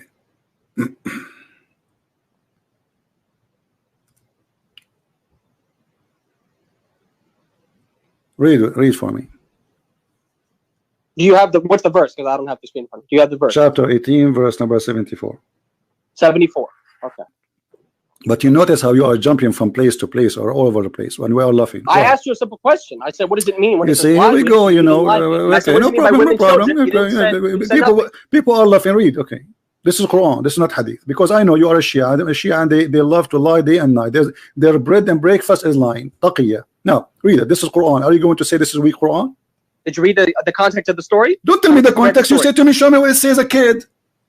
Okay. It's a kid. Okay, yeah, let's see what it says. Read it. So they set out until they met a boy. Now, of course, it says boy. I mean, I don't know if that means anything to you. But so now boy is not, you do not know what boy mean? I said, what does child mean? Because I can call an older person a boy. Really? I call somebody an older person a child. Why this boy was killed? Explain to us. Allah commanded Al-Khidr to kill him. Why? Because he was going to cause hardship for his parents. But you know what's funny is that your Bible also tells to kill your children if they disobey their parents. So it seems like he was justified in that, wasn't he? My friend. Oh, my friend, you see, everybody is laughing at you. You challenge me, and you accept the challenge. No, my friend, no. My Bible does not say. My Bible does not say if a person disobey only. If a person he insulted his parents, is the punishment is death. But this child did not insult anyone. He did not even do it yet. Read the verses. Read. Don't change topic. Did he insult his parents? Did he do anything? Why does it matter? Allah knew he was going to do it. What do you mean doesn't matter? No.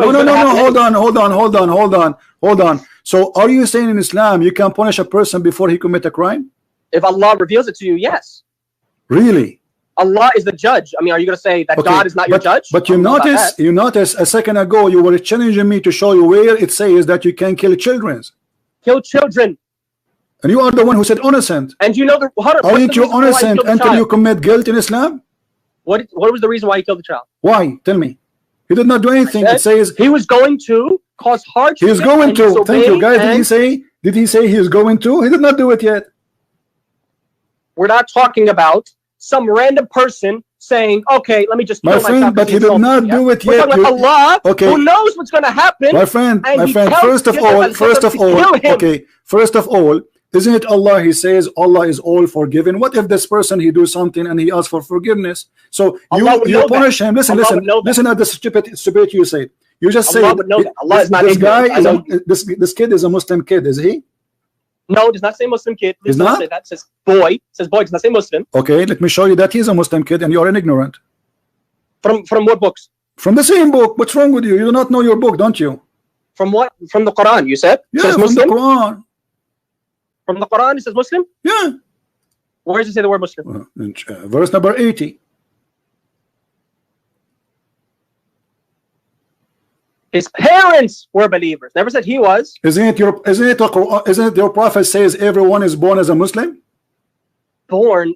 Did you hear what you just said? You said born. Yes, born as a Muslim. It says. Did you hear what he says? And do you know what he said after? And do you know what he said after? Listen. Just to show you how silly. Just to show you how ignorant you are. Listen. Your prophet he says everyone is born as a Muslim, and then his parents. Listen. And he said, and his parents will make him believer or not.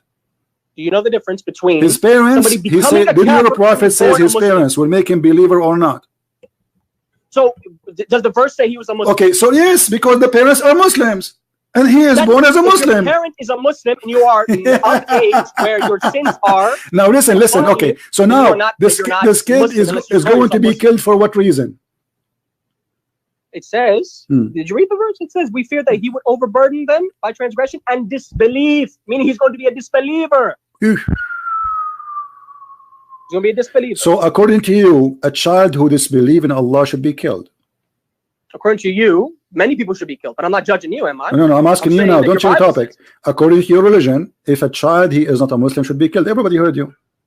That's not what it says. This is what you just said now. You said because he will not be a believer. The verse says that. I did not say that. Didn't you say it's recorded? It's recorded. You said he will be killed. He will be killed because he is not a believer. It says that we feared he would do so, which means Allah already mentioned that he was going to do so in the future. He was going to do so, which means Allah already knew it, and Allah ordered Al-Khidr alayhi salam to kill the boy. Okay. So now, is it Islamic rule? Is it Islamic rule to punish somebody before he commits his crime? I just told you this has a context. Did you not hear what I just said? I'm asking you, where's the context? I'm not saying Moses says kill all children. Did I say that? No, I said Moses was ordered to kill a specific group of children, and he slaughtered all of them because God told him. I'm asking you, how you punish a person? That God cannot say to kill a boy, then you must reject that Moses is a prophet with divine revelation. Okay, let me ask you. When a child is going to be punished for a crime, according to you, is he aware of the crime? Children that Moses killed? What were the sins of the children that Moses killed? I'm asking you, is he aware? Those are in war. Those are not just the kids coming after. So you kill innocent children even if you're in war? They kill their kids too. They kill their kids. So that the American soldiers, when they go and bomb children, the enemies, they kill their kids too. The enemies, they kill their kids. They take their women. They enslave them. They rape them. They took the whole nation of Israel. Listen. Is it true? Let me ask you. Is it true? They took the whole nation of Israel as slaves? Yes or no? What do you mean? Is it true that the Jews will enslave the whole nation? Yes or no? Will enslave? Yes. They were enslaved. They were enslaved. They were slaves. Okay. Yeah. Okay. So the whole nation, this is what they are doing to them. And Moses believed killing innocent children because. Okay, here we go. So you see, now you are saying to me, if a child who don't believe in Allah, we can kill him. Those who don't believe in their God. Specific context. The did not say, I'm going to kill all of these children because of something they didn't do. This is one boy. Okay. You have Moses kill. No, but this is an example. This is an example how Muslim believe. So the boy here resembles any boy. Is he a specific person or just a boy? It's a specific person. What do you mean specific? What do you mean a specific person? The boy. What do you mean? What do you mean specific person? He's just a boy. Boy who will the boy. It says a specific boy. The boy. It doesn't say a boy. It says okay. I'm asking you, this boy can be your son. Okay, if Allah revealed to you that your son don't believe in Allah, are you going to kill him? Again, I asked you, does the verse say don't a boy or every boy, or does it say the boy? A boy, it's a boy. It said the boy, do not lie. This is why he don't have a name, my friend. This is why he don't have a name. A ghulam. Read the verse in Arabic. Read the verse in Arabic. Ghulam. Here we go. In Arabic. What is boy in Arabic? In this verse, what is the boy? Ghulam. Al-ghulam. Don't lie. It's al-ghulam. Here we go. It's in the front of you. Everybody is laughing at you. Here we go. Here we go. Read it. Read it where it says al-ghulam. Why it says al-ghulam? Al-ghulam is the boy. Where is the word al-ghulam? Read it. Read it. Where is the word al-ghulam? Read it. Lied and said it means every boy. Abdul, where is the word? Where is the word al-ghulam? What's wrong with you? Read it. Where it says. Where it says al. It's in the front of you. Here we go. It's in Arabic. Okay, read it for me. No. I want you to show me the word al-ghulam. It says ghulam. Al-ghulam. Read it. It's in the front of you. It's in the screen. It's in the screen. It's in the screen. It says al-ghulam. It says ghulam. Okay, read it for me. Where it says al. I want to show me the word al. al-ghulam. My friend, this is the answer, because now he is in the past. Now read it for me, verse number 74. We met a boy. We met a boy. So it's a specific boy. A boy now became a specific boy. And then verse 80 clarifies that it's specific. Did you just say in your translation it says a boy? You don't like context. Okay, so listen to this. Listen to this. You don't like you call me in the beginning. You call me in the beginning. You direct that topic to speak about something far away from our topic, and now you are in trouble. Your Quran says you can kill even your child if you don't believe in Allah. And you admit it, or you're not going to admit that Moses was commanded to kill every single little boy of all of the specific nation. Well, this is what they are doing to them. Moses also no problem. Okay, hold on. See, when we started, listen, Ahmed, Muhammad, yes or no? Listen. When I started our topic today, when I started my topic today, do you know what I said? I said when Muslims we speak to them, they deny because they are ashamed. We don't deny because we are ashamed. So this is the difference between us. You said to me in the book of Moses it says that. I said yes, it says that, but you deny because you're ashamed of your God teaching. So you should do it. You deny. You're ashamed of your God teaching. No, I should not do it because this was for a certain people thousands of years ago who they are trying to survive. Everybody want to kill them. Everybody want to slave them. Everybody is their enemy. Now let me ask you: Did Jesus kill anyone? Jesus is, according to his God, he commanded people to kill people. No problem. Listen, Jesus is God. He commanded people to kill people. Jesus himself, Jesus himself, he will send you to hellfire. If you believe that, that's fine. Yeah. Okay, no problem. So I'm asking you now. I'm asking you. Listen. You see, you're trying to change all my topic, and you are jumping from a place to place. You just said that. You said Jesus went to hellfire. We are laughing. Period. We are laughing. First of all, Musa, my friend. Let me ask you. When you as a Muslim, why can't you say yes or no? When you are a Muslim, you try to prove to us something. What are you trying to prove? I'm saying, if you're going to say that my prophet is not a prophet because he killed children, according to you, or any prophet. No, I said your prophet is not a prophet because he is. He killed children. No, I did not say that. I said your prophet. I said your prophet cannot be a prophet, for he's a liar. He's a child molester. In what way did he lie? He's a criminal. He's a thief, and we can prove it all from the Quran. Moses stole. I don't want to hear that. Okay, show me Moses raped. Okay, hold on. Show me where Moses raped. Justification do you have? No. Everything you say is a lie. Show me where Moses raped. Moses raped. I just showed you the verse. No, it doesn't say. It doesn't say rape them. Show me where it says rape them. I can show you from the Quran. It says rape them. All the women, children that I have not told by lying with. Show me where it says rape them. You see, you are fabricating things. Okay, listen, Amir. A challenge between me and you. If you can show me where in the whole Bible it says you can rape a woman, you are my hero.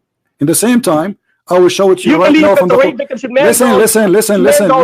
Listen. No, they marry them. They don't rape them. I can show you from the Quran where it says you rape women. Deuteronomy. You ready for this? Read it. Deuteronomy 22, 28 to 29. And if a man finds a damsel that is a virgin, which he is not betrothed to, which means he's not married to, and lay hold of her and lie with her, which means rape her, because she clearly didn't consent, and they be found out, then the man that lay with her shall give that father, obviously this is your punishment. You pay the father, and she shall be his wife. So he raped the woman, and now he's his wife forever. Okay. Okay.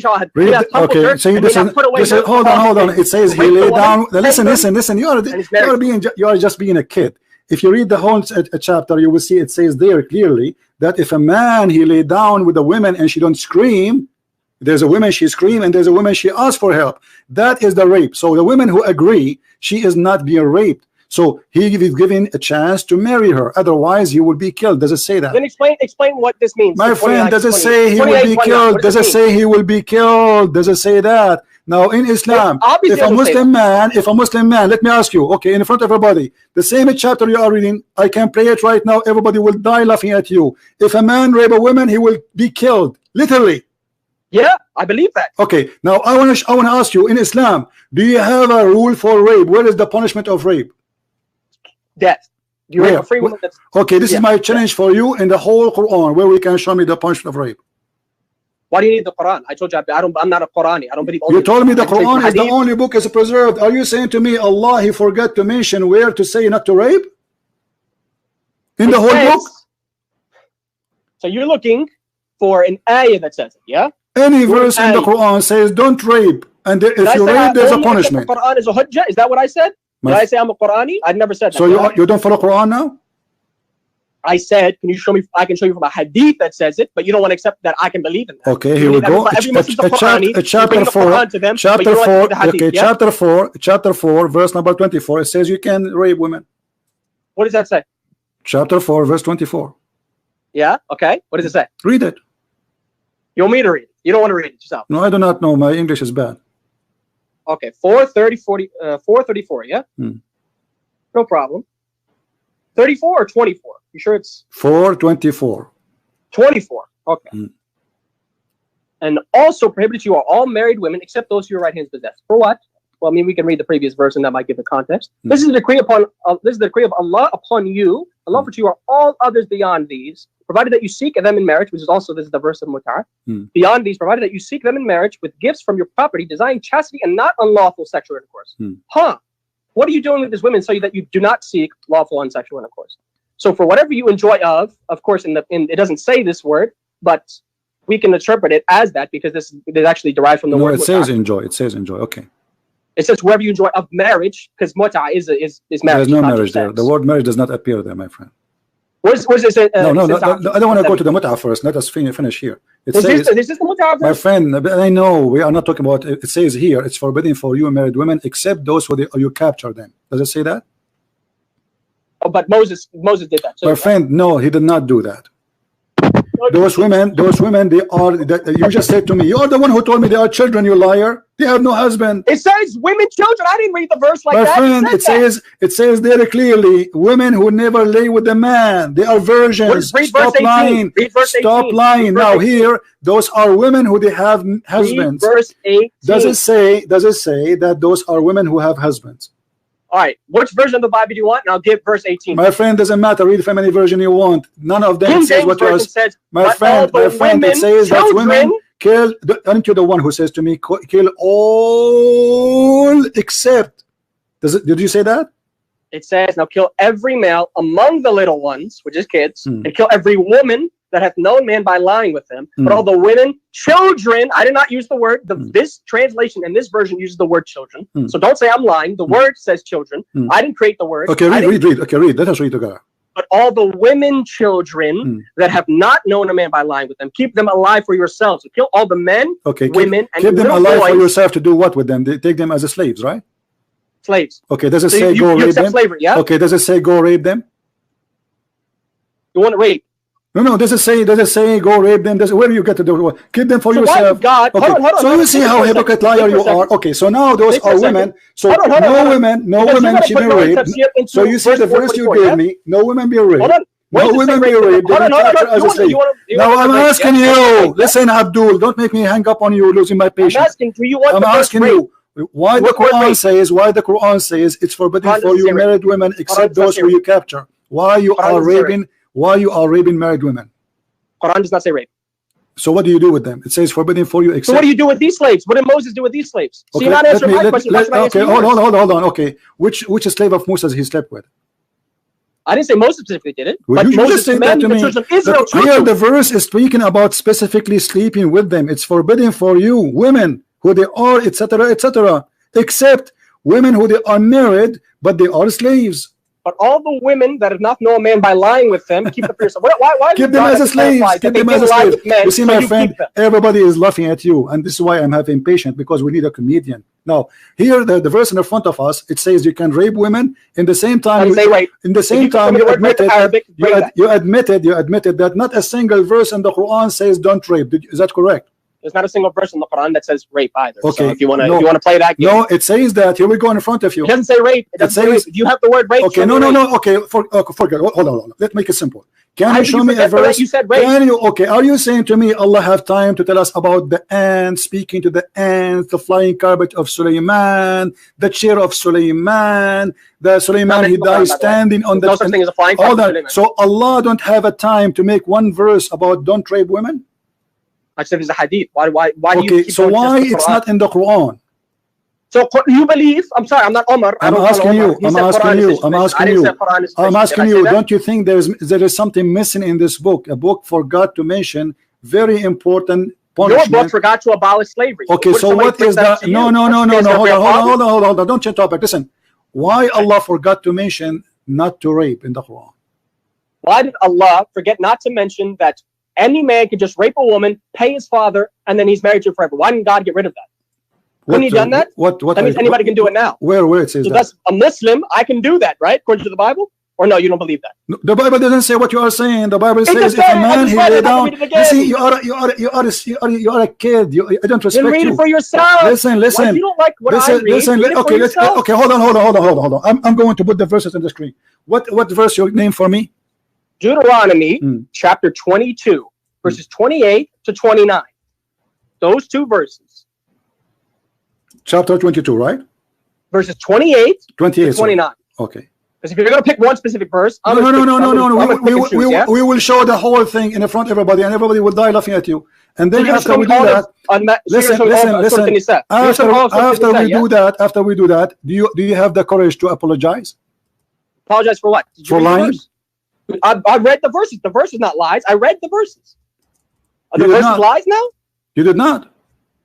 If a man find a damsel, which means a woman, that is a virgin, which is not betrothed, she's not married, and lay hold of her, which means capture her and lie with her, have sex with her. I don't know if you know what lie with her means. Have sex with her, and they be found. And the man that lay with her, because he committed rape, did he say he raped her? Where does it say rape in the Quran? See, you're not going to be able to get out of it. Here we go. You are a liar. You see, okay. No. The Bible you are reading from, my friend, is very clear. You are a person. Everybody will laugh at you. I will open the verses in front of me, and everybody will laugh at you. I can give you a reason why this refers to rape. No. Listen. You see, what we discover here is very important. That Muslims, they try to quote something. They did not read the whole chapter. Did you read the whole chapter? I have to read the whole chapter. I'm asking you. Did you read ever the whole? Not the chapter. Okay. Did you read the whole page, or only a verse you are quoting from a website? I quote two verses. I didn't quote one. Okay. What is the first verse? What is the first verse? The first. You want to go all the way to the first beginning of the chapter? No. Yes? What is the first verse? 28 to 29. It's literally the chapter 22 of Deuteronomy. Okay. Which means the second law. Did you read the verse after the verse you are quoting for me? You want verse 30? No, I'm asking you, did you read it ever before? I read these two verses, which means that. No, I'm asking you, did you ever read the verse before? The verse before. You want me to read the verse before? Yeah, I'm asking you, did you ever read the verses before? Where he found her in the field, and the betrothed damsel cried, and there was none to say. My friend, my question is very simple. Did you ever read the verses before and the verses after, or only those verses you know? Could you want me to read them? I'm not asking you. I'm just asking a question. Did you ever read the whole page? Did you only you are quoting all of chapter 22? No, I did not read all of my friend, 22. why you are being acting like a kid? Why you are applying to play? I don't understand you. So I'm asking you. Did you ever, my friend? Did you ever read the page? Just the page, not the whole chapter. Did you read the page there? If I go to a specific verse, that's the only verse that's going to be on the page. Okay, why you are going only to specific verse? You went specifically to one verse, and then but isn't it going to be embarrassing for you If I show you that you are stupid now in front of everybody because you did not read. One verse No, listen. If I show, if no, isn't it? I'm asking you. Isn't it going to be embarrassing for you? If I show everybody, my friend, if I show everybody that you are an ignorant, isn't it going to be embarrassing? Because you just said. Can you read the verse? Because you just said, yeah. Read the verse. You see, I did not show it in the screen because we need a laugh. I'm trying to. You don't want to read the verse. I want you to be stubborn. I want you to say. I did not read anything. I did not read anything except that verse. Did you say that? And you did not read anything. Did you say? Okay, here we go. Except for verse 24. The first verse you said the 22, right? 28 to 29. 28, 29. Only you want to read those, correct? And you only read verse 24 from starting to 27. Okay. Would you admit that? You only did hold on. Here we go. Did you only do that? Okay, hold on. Everybody will be laughing at you. You said that a man, he can rape a woman. You said that. Okay. This is the Bible in front of us. Read the verse and explain it. If a man, he found a woman in the field and he forced her and he lay down with her, he shall die. Does it say that? Where does it say? Which verse is that? Verse 25. 25. And then read 28 and tell me what that means. My friend, does it say if he forced her, she shall die? But if a man find a betrothed, you see, deceive the people. Okay, listen. Does it say if he forced her? Okay, does it say if he forced her? Yes or no? It's adultery. You just admitted that this verse is no. He forced her. It says a man he forced her. Does it say he? Does it say? Listen. Does it say he forced her? In verse 25? Yes. No. Yes, verse 25. In verse 25, but if a man find a betrothed damsel in the field and the man force her, that means forcing her, and lie with her, then the man only that lie with her shall die. Okay, so the woman, she will not die. Okay, hold on. So the man, he will be killed if he forced the woman to sleep with her. A betrothed woman. Don't doesn't matter. Okay, now here. Okay, no problem. Married okay. Yeah. Okay. The other verse, what is the difference between the verse before it and the verse after it? If a man find a woman which is a virgin, and he lay down with her. To 28. My friend, and he lay down with her. Okay, what the difference between that woman and this woman? One is betrothed, one's a virgin. Yeah, but you see that there it says he forced her. Why is it? But the other verse doesn't matter. Why would I? Hold on. Okay, so hold on. Okay, hold on. Okay, hold on. You're not gonna let me finish. No, I'm letting you finish. You asked me a question I can't answer. Okay, I'm asking you. So if a man he forced a woman, what the punishment? If a betrothed woman, according to the verse, says death. A betrothed. Please don't forget that word. My friend, no problem. Keep saying a woman. Doesn't matter. Does it say? Hold on. Does it say? Don't hurt the woman because she did not commit any sin, because he is the one only should lie because he is the one who forced her. So when a man has sex with a virgin who is not married to him, why is the man only punished? You just said that. You see, you just get yourself busted. He has sex with her. Sex with a virgin. Sex with a virgin. Yes, he had sex. He would not betrothed and lay hold of her. What is hold on. So he had sex. Man. He did not rape her. Does it say he raped her? I'm going to read it again. If a man find a damsel or a woman that is a virgin, clear cut, says virgin, not be married, virgin, which is not betrothed. See, did he rape her? And lays hold of her. What does lay hold of her? Please tell the audience. Okay, I don't know. You tell me. What does that mean? He slept with her. Hold of her to capture her. He slept with her because she did not scream. You see, a woman. What the difference between the first one and the second one? He forced her. It's against her will. My friend. Listen, you are trying to find your own ideas. However, look what we discover now. Based on what you say, that in the Bible we have verses saying if a man he forced a woman, and you said because she is married, right? Married woman. He will be killed. Married. Hold on, married woman, no problem. But it says if he forced her. Now, the other woman who he laid down with her, he will marry her as a punishment. Now let me ask you. Hold on. What is the solution if this man did not marry her?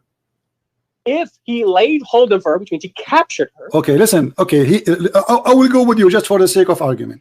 The man, if he captured a woman, and this woman, lied with her. No. Listen. Laid with her. It's about like me. I was in the field. I saw a girl. I know her. Maybe I'm chasing her, and she did not. She is not forced into sex with me.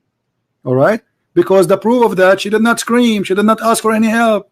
So he did that, and she did not resist. What So if I rape a woman, what the difference? help, Okay, hold on. Okay, you see, here it says clearly that the difference between them, the first woman and the second woman, that the first one she been forced, and she did that against her will. It says lay hold of her. What's lay hold of her? Okay, let me ask you. Did you read verse number? Did you read verse number 23? 23. Now you want to go another. Okay, read it. You don't want to stick with 28. Okay, read it. Okay, read it. We'll go to 23 now. Okay, read it. That is a virgin, be betrothed, which means she's married onto a husband, and a man find her in the city and lie with her. So again, this clarifies she's married, which is adultery. But she is a virgin, my friend. She is a virgin. She's a virgin. Okay. That is betrothed. Okay, that means so now listen. Okay, so the punishment of a man, he slept with a woman, she is married, he will die, correct? Adultery, yes. Okay, this is adultery. The second one is not, correct? It's fornication, which is rape. The first one here, the first one is fornication, correct?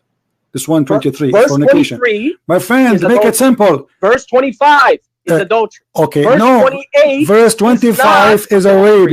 Don't make me hang up on you. It says there, she is here. This woman, she is married, correct? Verse 23.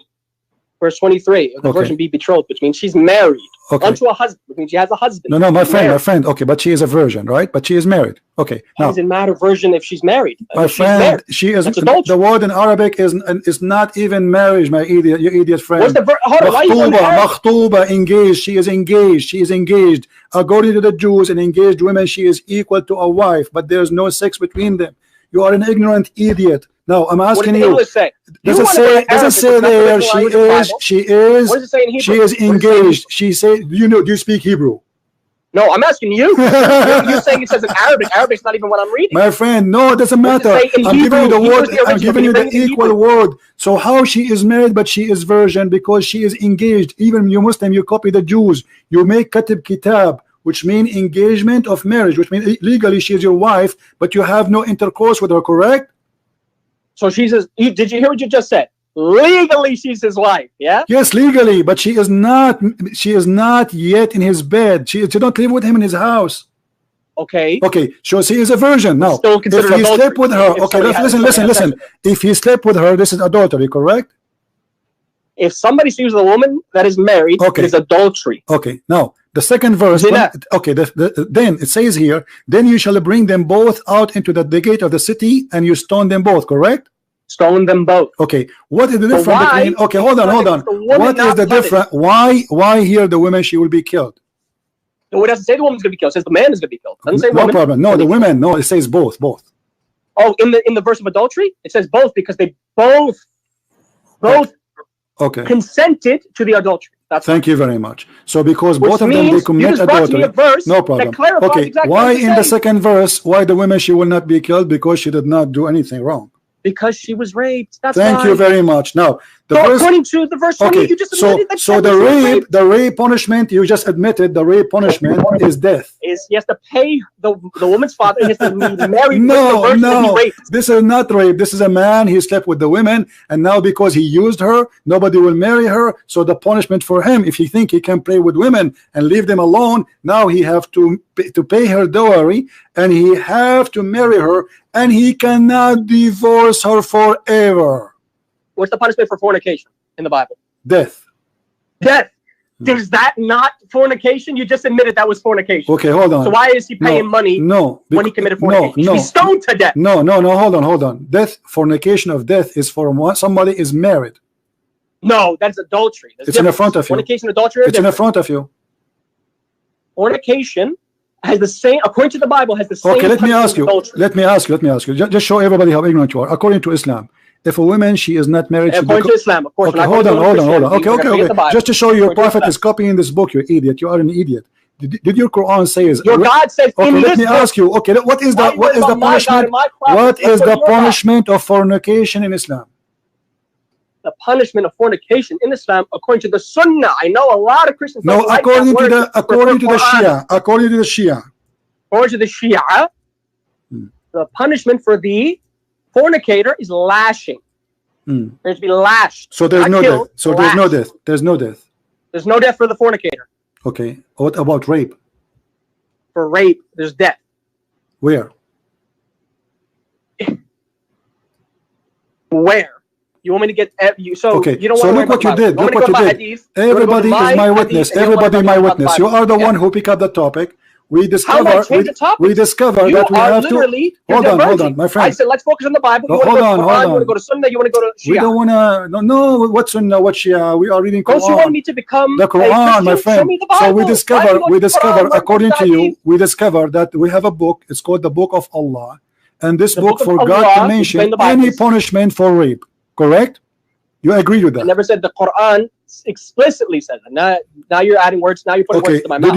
Did you fail to give me any verse in the Quran saying that Allah? I said to you, would it be fine if I show from my authentic hadith? You said no. You said Quran only, and I said I'm not a Quranist. Why should I have to show you only from the Quran? But you told me that the hadith is not trustworthy. I said, find me an authentic one. If it's authentic, it's trustworthy. And who is the one who will decide what authentic? And why Allah did not mention that in the Quran, but Muhammad mentioned that in the Hadith? Are you saying to me that Muhammad is Allah? There's many things God didn't mention in the Bible. Why? Okay, here we go. So now we got a book. We got a book. It's called the Christian books, the Jewish books. Have a punishment. Books. Have a punishment. One book that's the Bible. Show me another book you have that's more important than the Bible. My friend, hold on. So because the Jewish book is my book too. The Old Testament is my book. So now I'm asking you.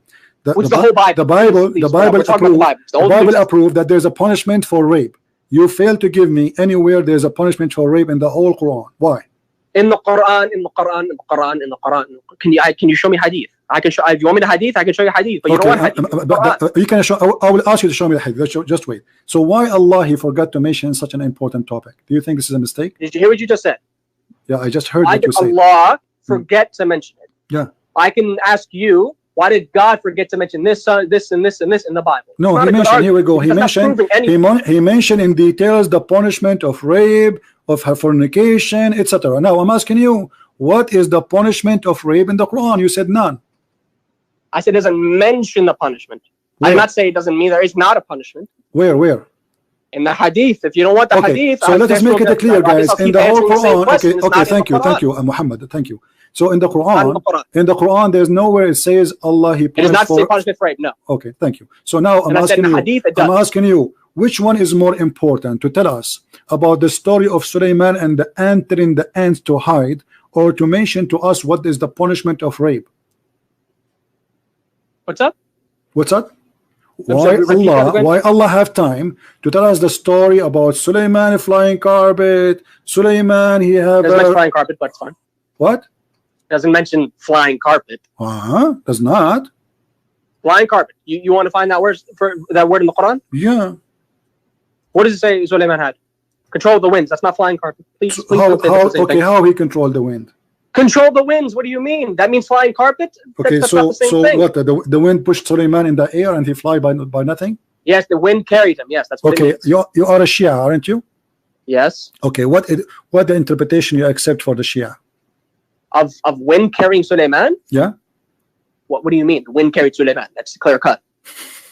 The flying carpet thing. You're saying this is not a flying carpet. Where does it mention it? So show me the verse. Okay, my friend, I'm asking you. What interpretation? You said stop playing games. Said, where is it? We are having fun with you, by the way. I'm asking you. What is the book of the Shia? What is the book of the Shia you agree with, which is going to give us I just admitted to you there is no such thing as a completely authentic hadith book that we have. I am not asking you for authentic hadith. Stop playing the game. You see, each time we put him in the corner, he says, I just mentioned to you, there's no, you just told me authentic hadith, right? Okay, which authentic hadith? I didn't say which authentic hadith can you give me? Listen, can you give me an authentic hadith can explain that verse for us? The tafsir. Yeah. Of which verse? Because I don't know what verse you're talking about. You just mentioned flying carpet and never mentioned the verse.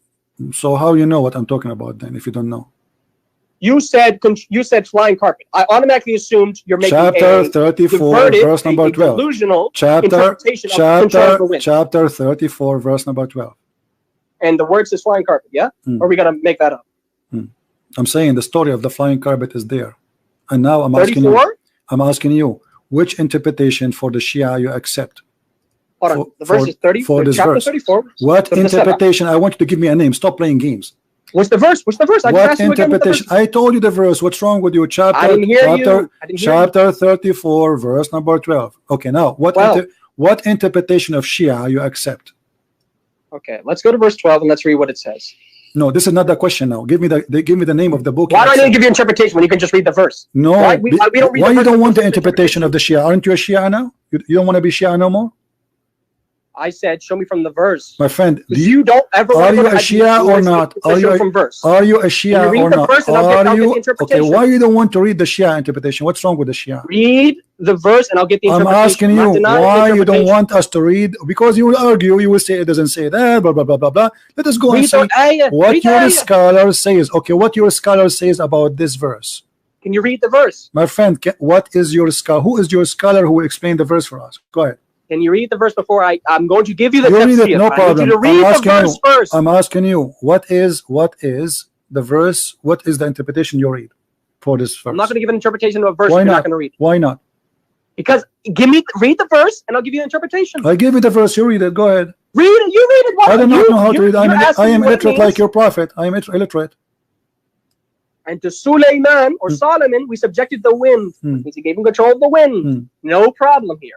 Its morning journey was that of a month, and its afternoon journey was that of a month. And we made full for him a spring of leopard. Obviously, the rest of the verse is not important, but the first part is. And to Sulaiman we subjected the wind. Yes, that's the part you're talking about. Yeah. Okay.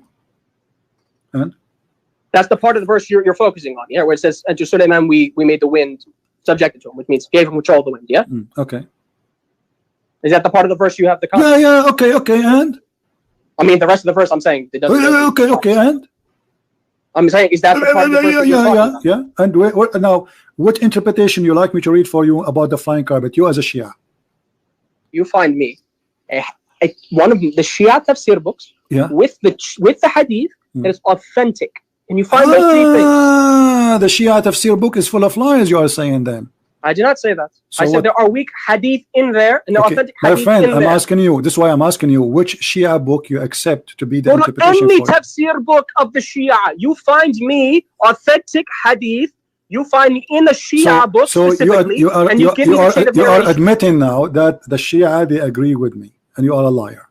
I did not say that. Okay, now you know what? Did you hear what I said? Can you give me it or you're not able to? Now let's go back to the question. Why Allah have time to tell us about controlling the wind for Sulaiman and Sulaiman and Sulaiman and Sulaiman? Listen. And Sulaiman, he have an army of birds, an army of genie, an army of a human. And Sulaiman, he dies standing on his stick. And Sulaiman, he have genie who die for him. That's where it's in the Quran. All in the Quran. And Sulaiman, he have people who make statues for him. Statues? Do you Muslims believe that statues is haram or it's illegal? Who made a statue? Who made the statue? Sulaiman did? Sulaiman. I don't care what anybody else did. I'm asking Sulaiman. Did Sulaiman do it? Yes. Sulaiman created a statue. Where does it say that? In the hadith. The hadith? Which hadith? Sahih Bukhari. Bukhari, I don't accept Bukhari. I said Shia. So this is a lie you are saying. I said I don't accept Bukhari. Okay, but are you saying this is a lie? If it's not found in my books, it's a lie. Okay, so have you ever heard of Sulaiman creating statues? What if this is true? What you would do? Why do I care about the story? If it's not authentic, I don't care about it. Okay, this is in the Quran. It doesn't say statue in the Quran. You said hadith. When are you going to the Quran? Show me in the Quran where it says he made a statue. Chapter 34, verse number 13. 13. And they, who's they? Who's they? They, who's they? Is that Sulaiman? Sulaiman's more than one person? They made for him. Made for him. Who's him? Sulaiman. So Sulaiman did not make it. They made it. Who? So I asked you, did Sulaiman make the statue or did somebody else make the statue? Who is they? If Sulaiman made it, I have a problem. If Sulaiman did not, then I don't care. But they are making for Sulaiman. They are building for him synagogue full of statues. If Sulaiman didn't do it, why do I care? My friend, listen, you see how ignorant you are? Everybody is laughing. Allah, he subjugated the genie for Sulaiman. They serve him. And by his command, listen, this is our command. And for them, we cause them, this is the command of Allah. He made the genie serve Sulaiman. And he commanded them to build for him synagogue with the statues. Statues of what? Of people? Statues, yes. Statues of people. Yes, brother. Doesn't say statues of people, by the way. Okay, what interpretation would you like me to read for you? I mean, a statue is a statue. I can have a statue of anything. My friend, what interpretation would you like me to read for you? I just told you. Any tafsir book that is a Shia tafsir book that is authentically attributed to one of the imams. Okay, name for me the Shia tafsir book which you like me to read. Let me give you the list. Okay, hold on. Everybody will laugh at you. Well, you know, the only reason I keep you on the line, by the way, because you're a comedian. I'm asking you. Okay, we have a Tabarsi. My friend, listen. Okay, choose one. Choose any. Al-Tabarsi, Al-Qummi. Do you know? Is it authentic? I'm asking you which one you like. Just choose one and I will open it for you. Which one? Which one? Go to Al-Qummi and then find the authentic one. Find it. So are you saying Al-Qummi is a liar? What are you talking about? I'm asking you which interpretation you like me to read for you. To his book, that does not mean I'm asking you what interpretation you like me to read for you. So when you choose one, you have to agree with it. I want you to agree. I want you to. With authentic. Okay. When you Muslim Shia, my friend, when you Muslim Shia make a tafsir, you lie or you are authentic people? What do you mean? This is your scholars. When they make tafsir, are they liars or they are truthful? Your Islamic Shia scholar. Where do they make the tafsir from? What's their reference? I don't care. This is your scholars. I'm asking you, you Shia. You said you don't care. But you don't know where it's from. I'm asking you, when you Shia, you make interpretation. Are you lying to each other or this is a truthful? If the hadith is weak, then it's not lying. They just added it to their book. This is not the question. This is not the question. Are you lying? Or it is because how come you create my own tafsir that has no backing? You are a kid who knows if the hadith is weak or not, but the scholar who makes this book. Me the hadith. Okay, you show me this hadith. The scholar. Okay. Listen. Okay. Where's the hadith? The scholars. Okay. Here we go. Why do you keep saying scholars? Scholars are not ma'soom. Please stop saying scholars. What's wrong with you? Imam, show me Nabi. A second ago you said to me that show me Ash-Shirazi. Ash-Shirazi is ma'soom. You said, what does he say about it? I said, show me what he says about it. Okay, listen. Let's go back to zero. I didn't say, I trust it. I said, show me what he says about it. Okay. Say, oh, yeah, go back to I never said that. Okay, listen. So Allah have time to talk about the flying carpet of Sulaiman. Fulan, or Nabi Muhammad. Yes, it says here in the front of me, my friend. Hasan. That's it. From any Shia tafsir book. My friend, it says in the front of me. They are making تماثيل جمع تمثال وهو صورة. So they are making for him statues and pictures, and those are the wish of Sulaiman. Okay, and those are here. This is Shia tafsir, and those are pictures and images which book? of malaika, the angels.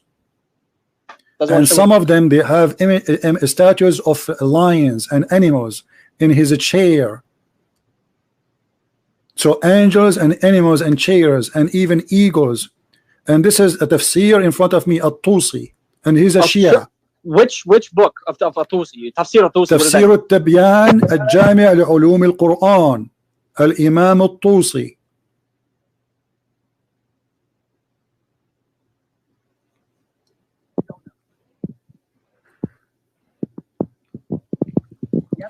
And I'm showing you the interpretation in the screen in Arabic. Sahih, Hasan, or I don't need to read that the hadith. Is it Hasan, Sahih, or Da'if? My friend, all of you Da'if. Islam is Da'if. Islam is a religion of Da'if. You are Da'if. Your prophet is Da'if. So look what you are saying to me. Look what you are saying to me. Show me it is. You are saying to me. You cannot do that. Everybody is my witness. You have no idea about. Okay, you are. I don't mention the Bible. Everybody is my witness that you are saying to me that Islam cannot be trustworthy because we have a lot of garbage inside the books of Islam. Those are my words. Yes, you said that to me. Wallahi, I never said that one. Well, you just said to me, show me one authentic. I never said that one. You keep saying to me, show me one authentic. So I said, show me an authentic one. Okay. You didn't do that. You show me a hadith, and I said, is it authentic? Okay, listen. Okay, listen. I want you to show me authentic. I want you to show me authentic explanation for this. Why do I have to show you? You're the one to mention the verse. You show me an authentic hadith. Why am I showing you something? Don't you want to prove me wrong? You brought the proof against me. Well, I did. I showed you. You said to me, show me authentic. This is authentic. Show me authentic. You didn't do that. This is authentic. This is your scholars. Where does it say it? Who authenticated it? So why you call him a scholar if he's a donkey? Show me who authenticated. Why you are calling? Okay, are you willing to say? Listen, let me ask you. Are you willing to say At-Tusi is a donkey and he's a liar? Are you willing to say that you don't know whether or not it's authentic or not? No, you see, I believe everything in Islam is not authentic. I'm talking about according to my Okay. hadith, saying Shia hadith. Do you know? Is Okay, it authentic? is at-Tabata'i is fine for you? Is at-Tabata'i fine for you? So you're going to a different tafsir book. You can't accept I don't know what to do. I'm just asking you which one is good for you. Give me one. Show me authentic. Okay, Show me which one of you is which one of those names is authentic? We have At-Tabrasi, Al-Qummi, At-Tusi, At-Tabata'i. Those are scholars. As-Safi. The scholars. No problem. The scholars they explain according to who? Okay, the scholars they explain the Quran according to who? To their pocket or to their prophet? So you're not going to show me the hadith from the Imam, yeah? Where's the Imam explained? Read the hadith of the Imam. Okay, my friend, as long as you're asking for authentic hadith of the Imam, where we can find those authentic hadith of the Imam? So you're not going to answer. I'm asking you where we can find which books. Can we clarify? You're not going to answer. Okay, I'm asking you. No, I will find it for you, but I'm asking you which books we can find. So you just admitted that you could not find it. I said to you, I just said where we can find it, yeah? Where we can find the authentic hadith which you accept of the Imams. Which books? And you could not find one. How I will know? Because you refuse the books. Anything you say, you have to do research. Any book I say to you, you say no. Okay, can you give me the name of the book? I'm not going to give you one. You are bringing me. You prove it. Why you don't give me one book? Okay, why you don't give me a book you approve? I don't approve of any specific book except for the Quran. The hadith, if the hadith is authentic, which you fail to show. The Quran says they make for him a statue. Then I'm not going to accept the hadith. The Quran says they make for him statues. Here we go. The Quran says that. And what is that? You mentioned what is the tafsir, and you didn't give me an authentic hadith or a Hasan hadith. You said you don't know. Okay. Did Allah... You're saying you want me to do it. Your job for you. Okay. Listen. Okay. Allah, He ordered the genie to obey Sulaiman. Do you agree?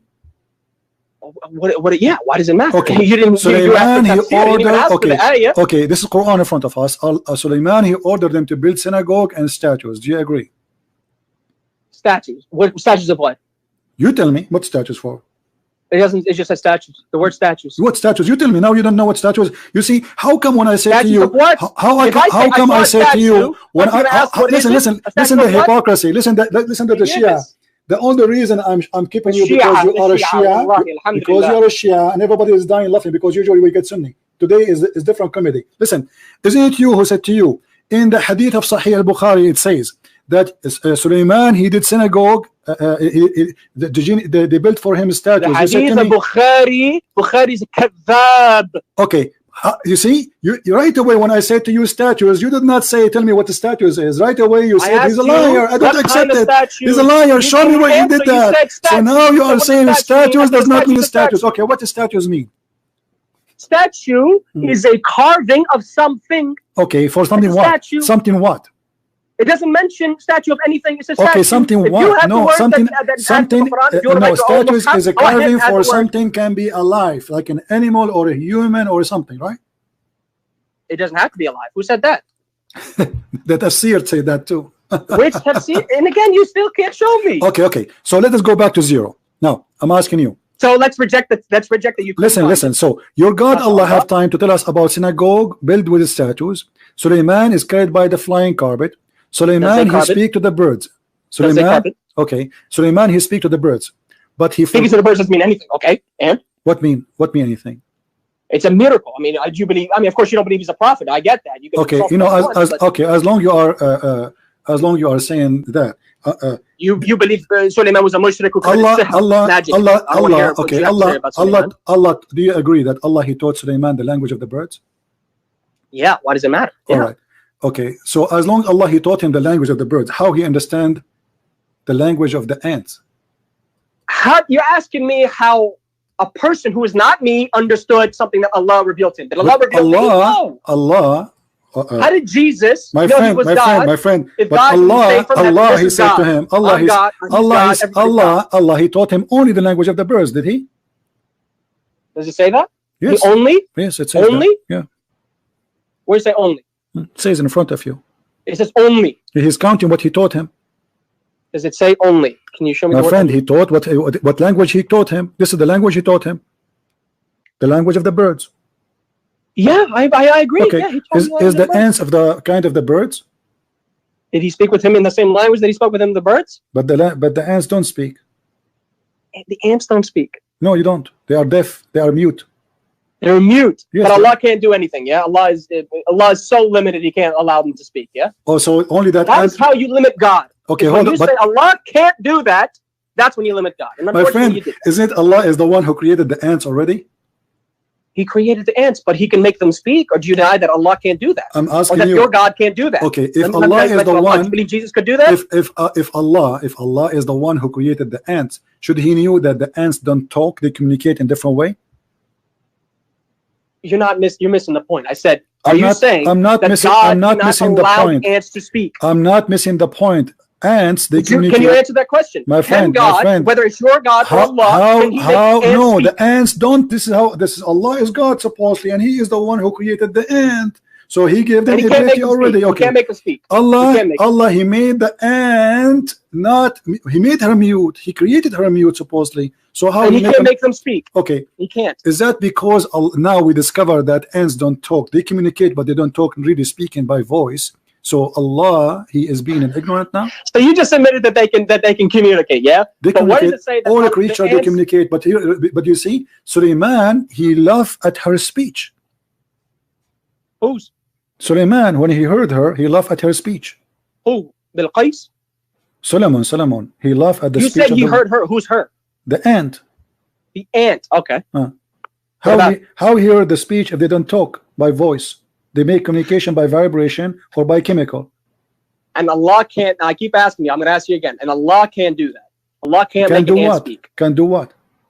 Speak. Allah can't make something speak. Allah created the universe, but He can't make an ant change nature. Yeah. Also, only that ant, Allah, He changed the nature of it. You mean? Why can't He? Yeah. Why was the problem? You believe Jesus can't do something that didn't occur before? Okay. Let us play this game then. Can you show me authentic hadith? Explain it the way you are giving it to me now. What are you talking about? I didn't explain anything. You just said to me, Allah, He made only this ant spoke. You just said to me, Allah, He made. Or no? You just said. According to you, according to your God, listen. Can He make an ant speak or no? It's impossible for Him. You just said, Allah, He made only that ant to speak. Does it say only? Because I didn't see that word in there. Well, you just said to me. You said that to me, not Quran. I'm saying to you. I said Allah can make the ant speak if He wants. Make the ant speak if He wants to. Okay, so is that? I asked you, can your God do the same? Or are you saying that your God can't do what my God can? My friend, no problem. No, my God can do everything your God cannot. But you have a problem with my God doing it, yeah? And you say it's funny because your God made an ant speak, which you can't speak. Because He made a mistake. But when your God does it, it's no problem. Your God is being silly. You see? Being silly. Yes, because Allah He forgot. Listen, guys, Allah He forgot to tell us what is the punishment of rape, and there's nowhere in the Quran we can find it anywhere. But He have time. To tell us about the ant. She said that the ant and Sulaiman, he laughed at the ant speech. But you failed. You failed to attribute to me. You failed to attribute to me what I believe. You said from the Quran. I said, if I were to bring you a hadith, would you accept it? And you said, no, let's go to the Quran. Okay, my friend, but you don't want to go to hadith. My friend, listen, Amir, I really enjoy talking to you, and I want you to stay with me. I want to ask you a very simple thing. Why Allah have time to tell us about the bird, about the ants, about the flying carpet, but He did not mention anywhere the punishment of rape, which is very important for a human being? Which He clearly does mention it, just not in the Quran. Where? It mentions it not in the Quran. I just said it doesn't mention it in the Quran. Okay, isn't it the Quran is the only book of God? No. Okay. No, Quran is not the only source of knowledge. All right. Okay. Shia do not believe that. Guys, the Quran is not the only source of knowledge. The verse we mentioned. Shia, okay. Do you want me to read our hadith? All right, no problem. Listen. Shia, we say Quran Ahl al-Bayt. I'm sure you know maybe that hadith. Quran Ahl al-Bayt, which means they are our two sources of knowledge, which means Nabi, Allah, Ahl al-Bayt, which are the 12 Imams, including Fatima, who is of the 14 infallibles. Do you know our ideology, or you make stuff up? Are you from the 12 Imam believers? You don't know what Shia believe, yeah? Are you from the 12 Imam believers? I am from the 12 or Ithna Ashari Shia. Okay.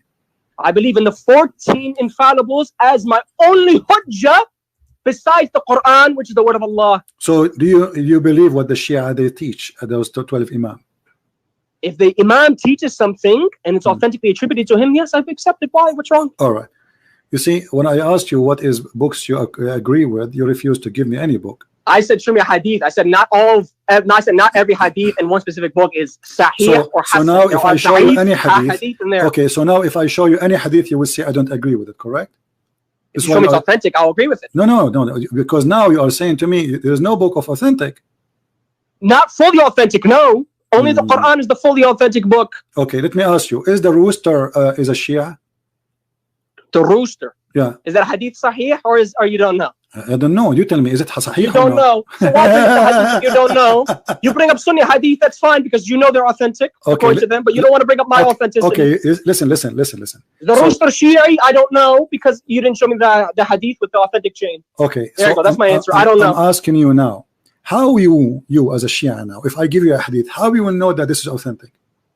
If you bring me the chain of narration, number one, which means it's authentically attributed, whether it's Hasan or it's authentic, Sahih, authentically attributed to one of the 12 Imams or the Prophet sallallahu alaihi wasallam or Fatima al-Zahra alayhi salam, any of those 14 that you bring this hadith from that is authentically attributed to them and does not contradict the Quran, then I accept it. Does not contradict the Quran. Yes, that's our hadith standards. Do you have a problem with our hadith standards now? So are you a scholar now? This is what our scholars have said. I'm not. This is not my claim. This is what our scholars have said. Yeah, this is what the Imam said. Okay. Forget about scholars. This is what the Imam said.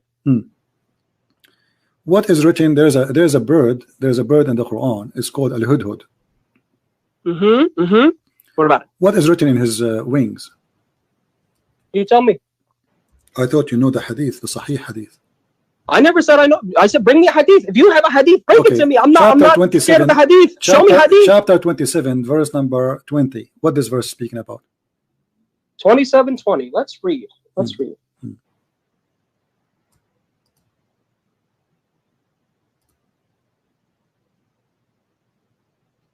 Here we have in 27:20, and he took attendance of the birds and said, "Why do I not see the hoopoe?" Or in the Arabic, I guess it says al-hudhud. There you go, al-hudhud. Yeah, al-hudhud. That's the name of the bird. Or is he among the absent? Yeah. So what about the bird? Why? Who is this bird? It's a bird. What is it? Why the king? The guy, he's a king. He's a big king. He have a big army. Sulaiman alayhi salam. Yeah. So why he is worried about a bird is missing? Who is this bird? Because his bird serves him.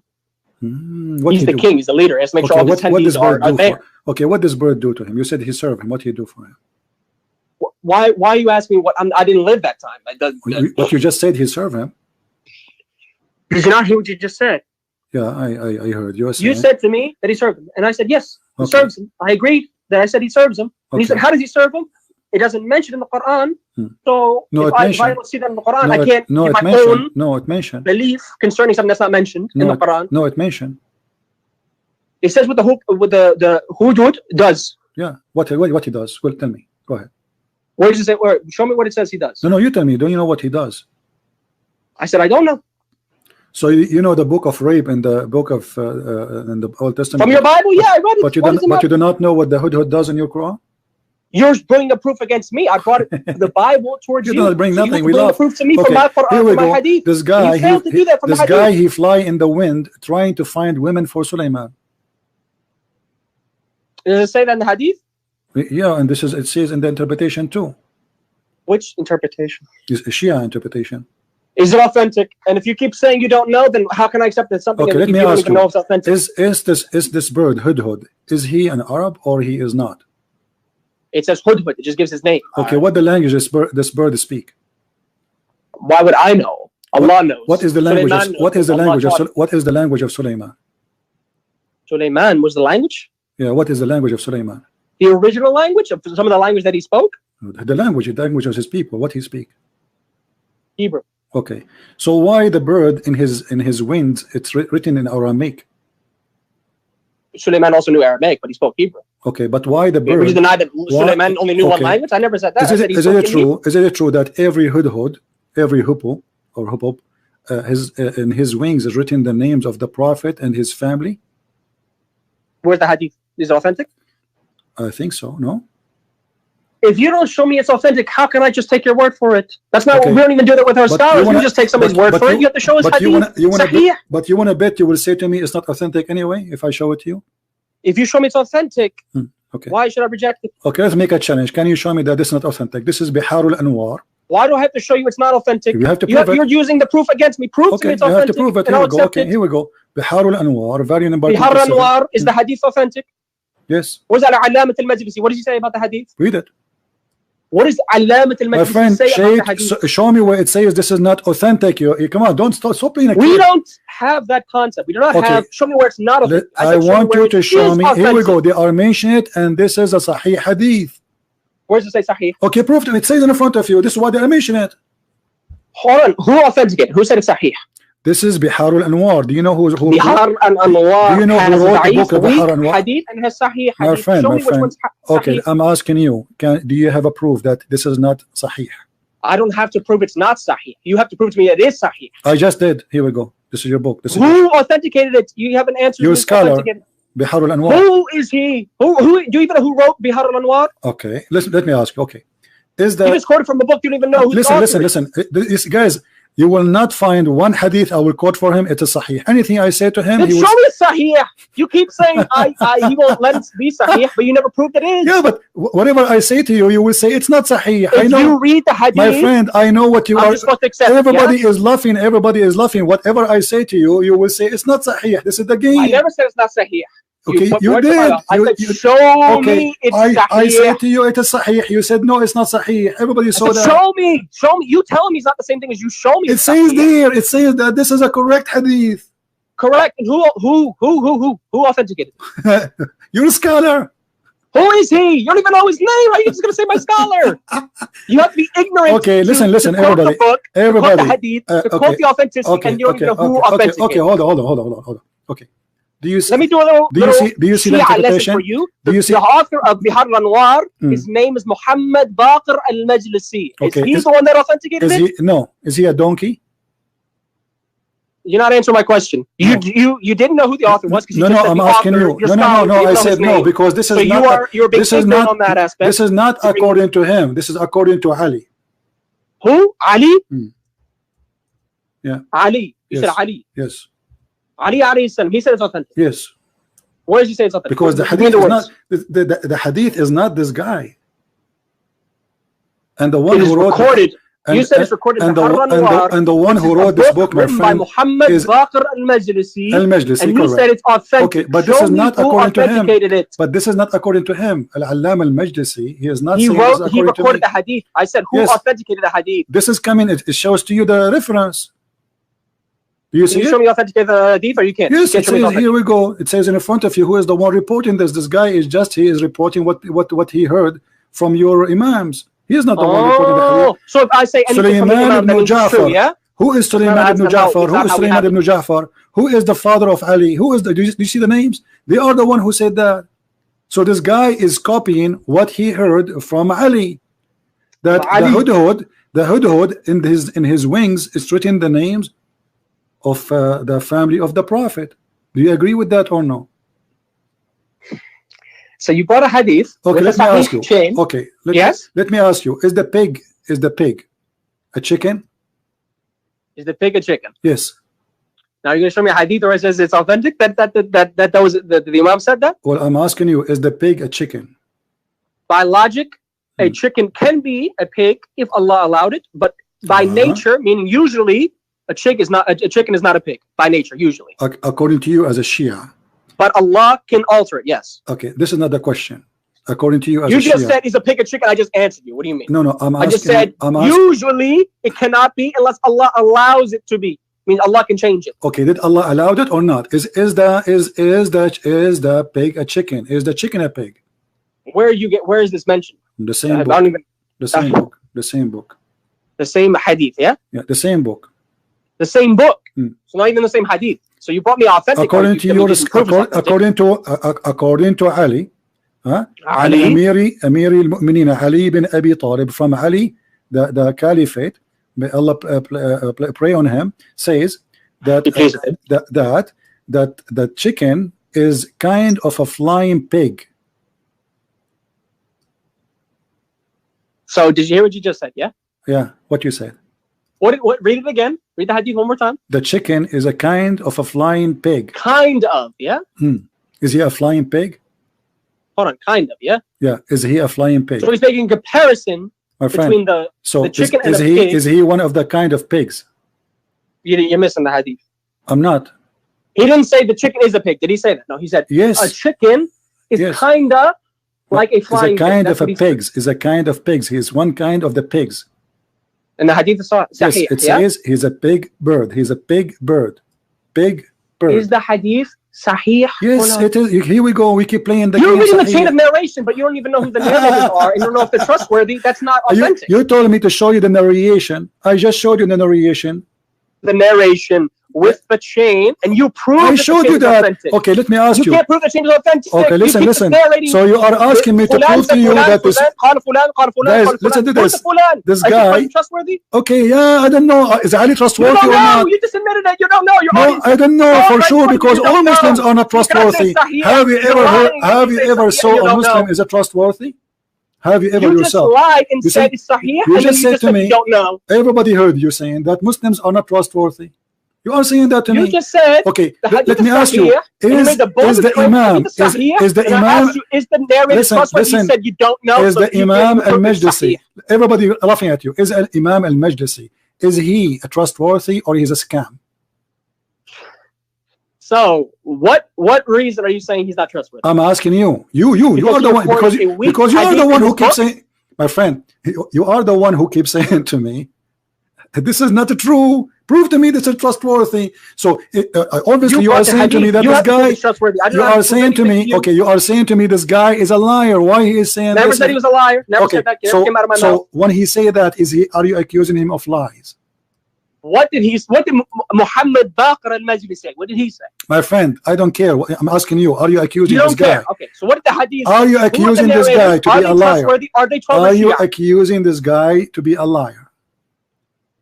Just because? No, I'm not. I don't believe he's a liar. If he includes weak hadith. So why he is quoting this hadith if it's not true? Tell me where Muhammad Baqir al-Majlisi, in his book, he said all the hadith is authentic. Who is this? Here we go. You see, hold on. Did he say there? Okay, he quoted the hadith. Did he say that this hadith is not accepted? No. He didn't say anything. He was not. He's not Bukhari. Bukhari. He wanted to collect authentic hadith. Al-Majlisi, he never said all the hadith I'm collecting is authentic. He said I'm collecting hadith that I've heard. Okay. That's what that was his mentality. He's collecting hadith that I've heard attributed to the Imam. All right, my friend. As long you are the one saying that this is not what him saying, blah blah blah blah. Do you have any proof that he did not say anyone he said that this hadith is wrong? Do you have any hadith saying that? You can't even prove it's right. So why should I have to prove it's wrong? I just showed you from your books. I just asked you who narrated it. You couldn't even list the narrators. I said to you. No, I said to you. I asked you. Are they truthful? You said you don't even know. You can't even prove it's authentic if you don't know the narrators and whether or not they're truthful. No, I did. I said Ali ibn Abi Talib is Ali ibn Abi Talib. That's who they quoted from. Next narrator. The rest of the names are there. Who are the rest of the names? Okay, here we go. It says, here we go. Let me read for you. عن السياري رفعه وقال ذكرت اللحمان عند أمير المؤمنين عن علي أبي طالب, and then he says this is a kind of a big bird. السياري. Do you know السياري? So who are the narrators besides that narrated from Ali ibn Abi Talib? It says there السياري. السياري? Yeah. Who else? I don't know. You tell me the list. This is what he reported. One narrator. This is what he reported for me, my friend. This is what he reported. This guy. This is what he reported. He reported. One person reported it. Nobody else reported it. Okay, I'm asking you. So, are you saying this guy? He is a stupid. He is reporting only one hadith. Nobody agree with it. If nobody agreed with it, then that seems like he's a liar. Don't you think? Yeah. So, okay, I'm asking you now. So, is this hadith agreed by Muslims or not? We Shia, we don't have the concept of khabar wahid, which means you do not accept a narration that only has one narrator. We don't accept that now. Okay, I'm asking you again.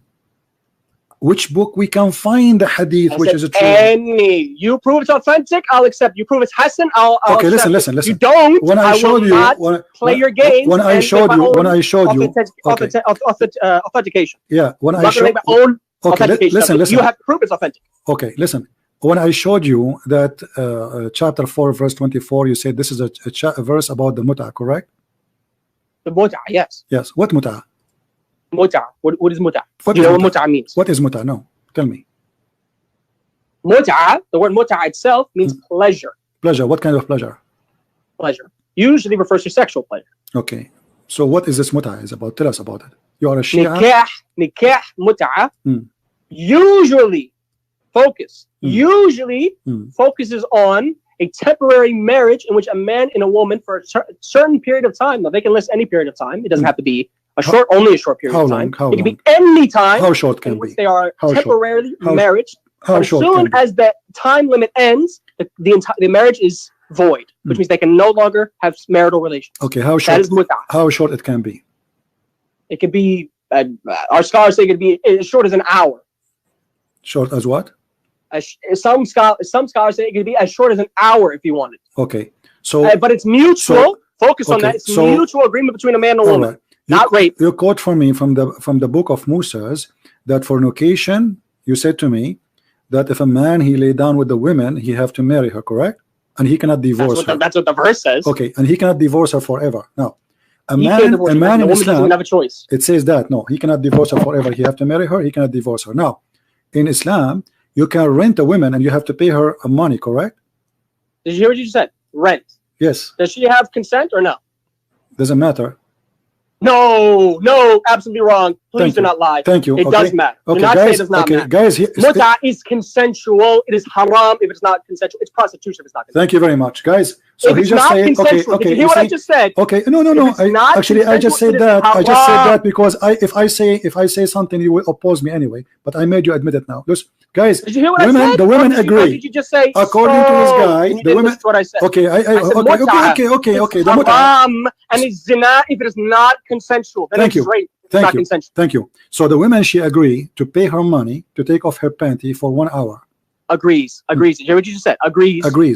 Okay. Agrees. And this is not fornication in Islam. No. Okay, why is that? So the verse where it says the man lies with the woman, that's fornication, right? I'm asking you. It says an unmarried man and an unmarried woman lay together. And he has to marry her forever. He cannot divorce her until he dies. Right. The woman has to suffer with some man who raped her for the rest of her life. No, he did not rape her. She laid down with him. Does not say she laid down with him. Please no, do not add the don't change the topic. The Bible. That okay. is so listen. So now, nowhere okay. says the So woman we confirm. Okay, hold on. So what we confirm? Listen. Please don't add your own tafsir to the verse. What we confirm that in the Bible, if a man he use a woman, he cannot use a woman, and he will be punished. If a man grabs hold of a woman and has sex with her, he has to pay her father and he has to marry her because nobody will marry her. Those are Jews, and women she have to be virgin when she get married. Otherwise, she is a fornicator. So now, because he did have that to her, he have to pay her dowry as if she is, like normal marriage. You make that fornication. And he cannot have divorce with her ever. Now, in Islam, your sister she can take off her panty for $10 for 1 hour. That's what you said to me. You gonna answer the question? Or no, you're not answering. Okay, you're gonna keep asking me questions, not answering questions. I mentioned the Bible to show you to compare. If a man he wanna have fun with the women, if a man he wanna have fun with the women, sex with her, he cannot divorce her. Grabs hold of a woman and has sex with her. Where is the dignity of your sister if she come back to your home? Of the Yahudiyya, listen. Don't change the topic. Everybody is laughing. Everybody is laughing. Did any of your family practice mut'ah? Most of my family are not even Shia or Muslim. So you are the only Shia? I am the only Shia. Okay. Do you have if you have a daughter and she came back to you and she have a guy with her, and if she wanted to commit mut'ah and she take him to the bedroom and she says in mut'ah, hold on. Mut'ah requires the parents' permission. If she's underage, so don't even. If she's not of legal age to get married, then no. What is the legal age? Legal age as long as you go through puberty. Just like it says in the Bible. Where it says that in the Quran? Where it says that in the Quran? In the Quran? All right. You want it from the Quran? Give me a second. Versus puberty, yeah? Even though the Quran also corrects it as well. Imagine the Quran answered every single one of your questions when it comes to the woman. The Quran answered every single of my question. Until now, you didn't answer nothing. I said to you where it says the punishment for rape. Hold on. You just cut me off. You didn't finish what I just said. I said the Quran mentions everything concerning how you are able to marry somebody if they go through puberty or if they have yet to have their menstruation. You didn't let me finish. You right away cut off and said, "Oh, you see, the Quran answers every question." I never said that, by the way. I mentioned further, I said on this specific topic it does. The Bible does not at all. So that is something that God, I guess, according to you, he forgot. I'm waiting for your answer. You're doing blah blah now. I'm asking you, where in the Quran it says that the age of women to marry from? Because you said to me something weird. You said to me that she have to have her puberty. Isn't it Muhammad he married Aisha at the age of 6? Can you prove that from our books that he married her at that age? At so 6? If I show you a hadith from the Shia books, aren't you going to say to me that says 6? That says 6? That says 6? He is. That says 6 years old, yeah? Yes, he have intercourse with her at the age of 6, yeah. Does it say 6? Does it say 6? Yeah. In Shia hadith. No, he married her. Listen. Okay, listen. Okay, listen. If now any hadith I will show you, you will say to me it's not authentic, correct? If you can't prove it's authentic, I can't say it's authentic. Okay, listen. I'm asking you now. Okay, you can you show me? For something all right, let us do this game. Can you show me an authentic hadith saying the age of a child to marry in Islam? Age? There's no such thing as that. Okay, show me. What do you mean? Meaning, Allah says in the Quran, I will have the verse for you right now, that it says when she hits puberty, that is the age of marriage. Where it says that? Show me. All right, you're going to have this. It is in Quran 65, which is Surah Al-Talaq. And we read in... Okay, here we are. It says here. What verse? Hold on, let me... verse number 4, right? Yes. This is about, if you doubt their periods, it's 3 months. Okay. This is obviously this is regard to talaq, but it also includes mentioning about marriage in general. But it's mentioning that those are the one and the ones who did not have their period. And for those who have not menstruated, their period is 3 months. So if you doubt or no, they did not. What do you mean? Have their period, they don't have their menstruation. You are divorcing them, and yet they don't have menstruation. You don't know what menopause is, do you? I'm asking you. I mean, I know you're not. I'm asking you. Okay, now let us do this again. Let us do the same game again. Which interpretation you accept for the Shia to show it to you about this is about marrying kids?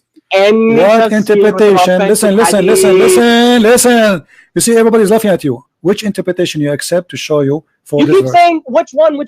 I don't say which you know. Chapter 65. Chapter 65. Here we go. Even your Islamic website is not working. Nothing working in Islam. I'm asking you, which interpretation you accept for this verse from the Shia books? We do not have one tafsir book. I know you think we only have one. We have multiple tafsir. My friend, you have many. Can you give me tafsir? Give me an authentic hadith from that Shia. Okay, my friend, what's wrong with you? What's wrong with you? Listen. You see, I'm going with you. I'm just trying to help you. Okay, which interpretation you like me to read it from? Doesn't matter. Show me one. No, it doesn't matter. If I show you, you will say I don't agree. If you can show me it's authentic, then I'll agree. That's the deal. The problem. Anything I show you, you will say not authentic. You are a Shia. You are a liar. Show me it's authentic, and I'll agree. But you can't do that. You keep quoting hadith after hadith. How we will know it's authentic? Okay. He said I don't know. Your Majesty. Shia Taqiya. How we will know which of your books is truthful and which of your books? If you can prove it's authentic, then it's clear. I'm asking you. No. Okay, which book? I'm doing Taqiya. Okay. I need your help. Listen. I give up. I want you to give me an authentic tafsir for this. You give me one. Why do I have to give you one? I'm not the one. Because whatever I give you, you refuse. You're asking me the question. Whatever I give you, you refuse. Then show me it's authentic. I can't accept something that's not authentic. If it's not authentic, how can I accept it? If I give you a Christian tafsir, Christian interpretation from a scholar that you don't accept, my friend, no, I accept. I have a challenge for you. Give me a link. I will post it. I will show it in the screen of any Shia interpretation for this verse, and whatever it says, I agree. You agree? Yeah, I agree. From now. Even if it's not authentic, yeah? No, this is your business. You tell me it's authentic. Give me authentic. Don't give me not authentic. But you brought me 1.5 million hadith. I'm asking you. But not a single one you showed me was authentic. Not a single one. You admit that, yes? Please, can you please? You admit that? Can you please give me one hadith? I'm asking you a question. Okay.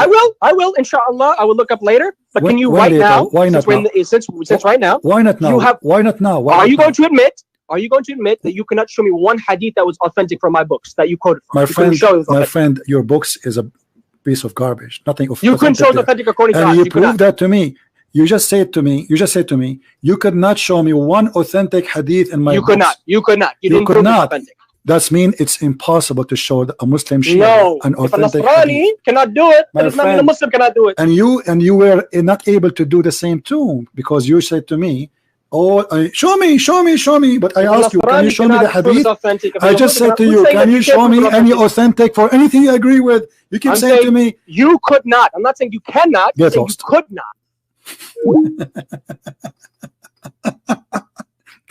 Sorry guys, I kept him just for comedy.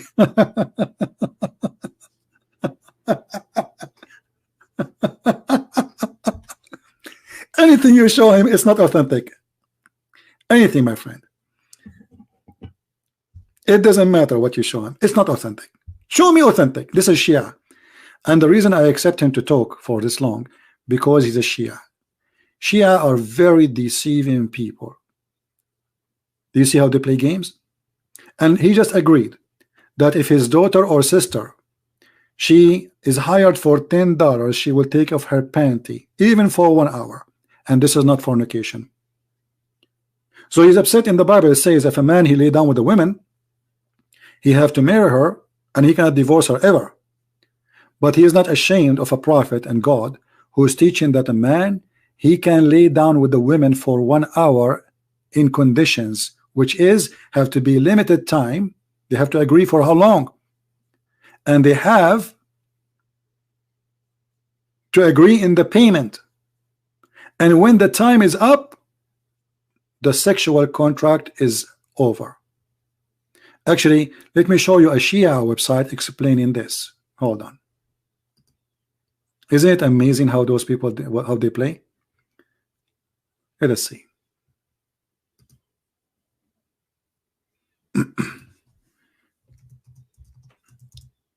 The only reason I kept him because he's a Shia.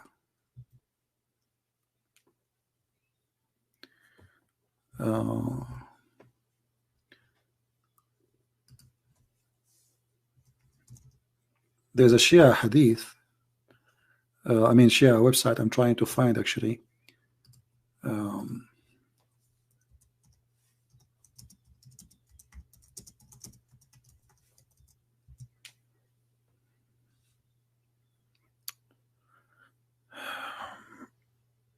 Here we go. This is a Shia website. Let us put it for you in the screen.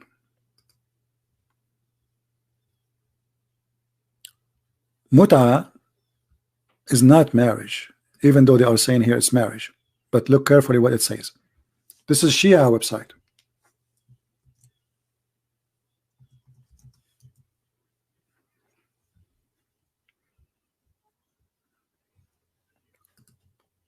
In some work, a special term is applied to women who participate in mut'a, musta'jarah, rented. Women in Islam, she's rented women, or rented women for mut'a. Mut'a is considered as a kind of rental because in general, a man, basic aim of this kind of marriage is sexual enjoyment of the women, and in return of his enjoyment, women receive certain amount of property. That is Islam, my friend.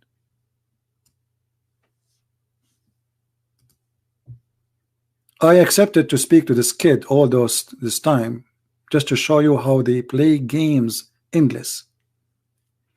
The Bible never approved rape. The punishment of rape is death. If a man he want to use a woman and sleep with her and then let her go, he cannot do that. He have to marry her and he cannot divorce her forever, and he have to pay her dowry as if she is still a virgin. In Islam, your daughter, she can rent herself. And this is not my words. And here we go. This is the website. I will post it for you in the chat. This is their scholars. This is their article. This is their interpretation. This is their explanation. So we have a God, and we have Mr. Amir, who is a Shia. He agreed that his daughter, he said, if she have her period, if she have her period, she can rent herself. And now we ask him, where do you get this period thing? Because Quran says you can divorce children. You know, what kind of religion this religion is? But again, we let them stay and talk and talk and talk and play the game of flying like monkeys from a branch to a branch, just to show you. Sometimes I have to lower myself to go to their standard. I'm not insulting him, by the way. I feel sorry for him, but I have to go and be patient with him so we can get more juice. Let us say we squeeze Islam, and this is the juice of Islam.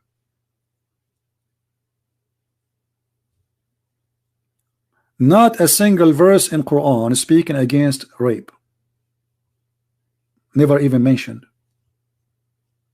Because Muslim, they were raping.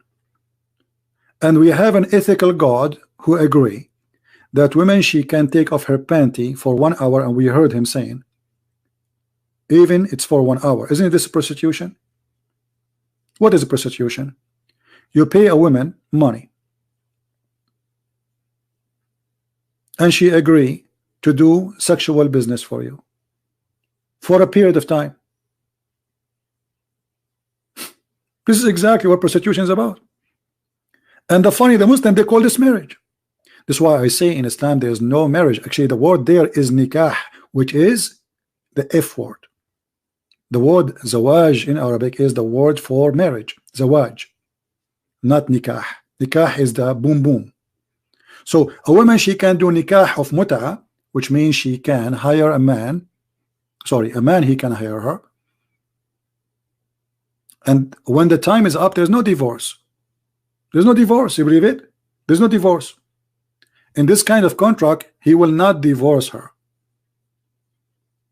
Because as you see, she is rented. Like when you, are you going to divorce your rental car? No. You ride the car. And then 1 hour, the car is not yours no more. You open the door, you get out. Your ride is over.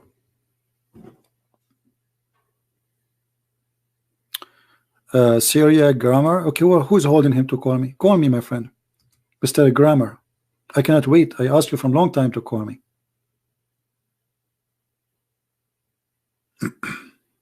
I mean, I'm asking you all this time.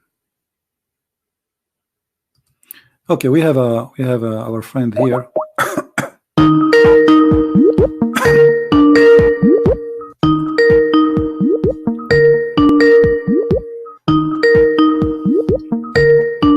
You have a questions, we're gonna answer them.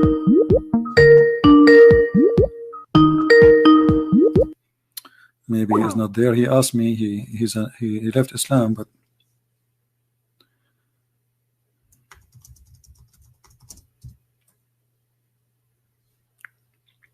call me if you I called you. You did not answer. Now, who in the world believe that this is a God of ethic? Guys, there is like a bad sound in the mic, or this is from my side? Let me see here. Maybe it's from my side. 1 2 1 2. Maybe now it's fixed. Okay, because I was having like kind of vibration in the microphone. What kind of religion teach such a teaching? And here you see there's a formula for this kind of sexual contract. There is a declaration. You go to the woman, you say to her, I want to have sex with you for 1 hour. She say, how much you pay? And then if she agree and repeat after you, I agree, for let's say $10 for 1 hour, that's mean we are good to do it. That's it. And then when the 1 hour is over, this contract is over.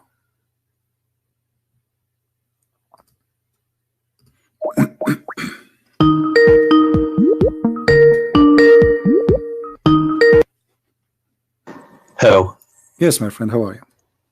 I'm good, thank you. Remember me? You left Islam here live on air, right? Yes, yes. All right. You told me to read the 4 angels. Correct. Okay. And I read them, and I am ready to accept Christ. But I've got a few questions that I want to ask you. Sure, no problem. Go ahead. Okay. Regarding baptism, like, how do I go about it? And which, if I want to join a church, which church do I have to join? Well, before you go to any church, because there's, Christianity is a big faith. I mean, we have more than 3 billion. So it's not just a guy who open a door, he says it's called a church. You need to ask them questions. Sit with the church minister. Tell him, do you believe in the Father, the Son, the Holy Spirit? Do they believe in the Trinity? They believe in the crucifixion of Jesus? Do they believe that he's coming back? They believe in the resurrection? They believe that Father, the Son, the Holy Spirit. I mean, the major, the things which is important, and ask him very specific question. What do you think of Islam? Okay. If he did not give you a clear answer, that's mean this guy is a hypocrite, and his church is a church of hypocrisy. What if he feels offended by the question? No, you have to ask, because why not? Why he offended? Ask me about Islam, I will tell you. If you say Islam is false, Muhammad is a false prophet, that's mean this man is being truthful. If he starts saying we love everybody, okay, this is not a question. We're sure we love Muslims. We love Muslims. I'm not asking you if you love Muslims or not. What do you think about Islam? So what I'm saying to you, try to ask the minister a direct question, because that will tell you if he is a hypocrite man doing a business, he's a politically correct, or he is a man of God. Man of God is not politically correct. You know what I mean, my friend? Yeah. He say things as it is. Those who they are politically correct, they are false. They are no Christians. Okay, so find someone genuine. You have to find, and you need to ask those questions like, what do you think about being a gay, as an example? If he starts saying don't answer because he's avoiding to answer, that's mean he's a false person. Well, the Bible says gays is wrong. That's it. It's a sin. It's abomination against God. So those questions will tell you what kind of a person you are dealing with. So real people, they will say real teaching as it is. As it is. This is what the Bible says. I believe either I'm a believer or I'm not a believer. But you know what I mean? Yeah. Otherwise, he will be like this Muslim guy he called us, trying to avoid anything. Yeah. Yeah. And so if I go to a church service on a Sunday, is that when like Christians gather and all? Well, Sunday is a time for prayer. But my friend, before you go to any church, I say to you, try to meet with the leaders of the church. Try to understand what they believe. I mean, most of them, they have a website. Read. They say we believe in the Father, the Son, the Holy Spirit, because there is some they call themselves a Christian, but they are not. Like, there's Jehovah's Witnesses, there's Mormon, there's many cults. So we don't want to, like, we saved you from the cult of Islam, but we don't want you to be trapped in different cult. You know what I mean? Yeah, true. Yeah. So this is why you need to ask questions before you speak to a person. And then you can tell me in the chat where you live. Maybe I can I'll find you a church where you live. Yeah, sure. Do you live in USA? No, I don't live in the USA.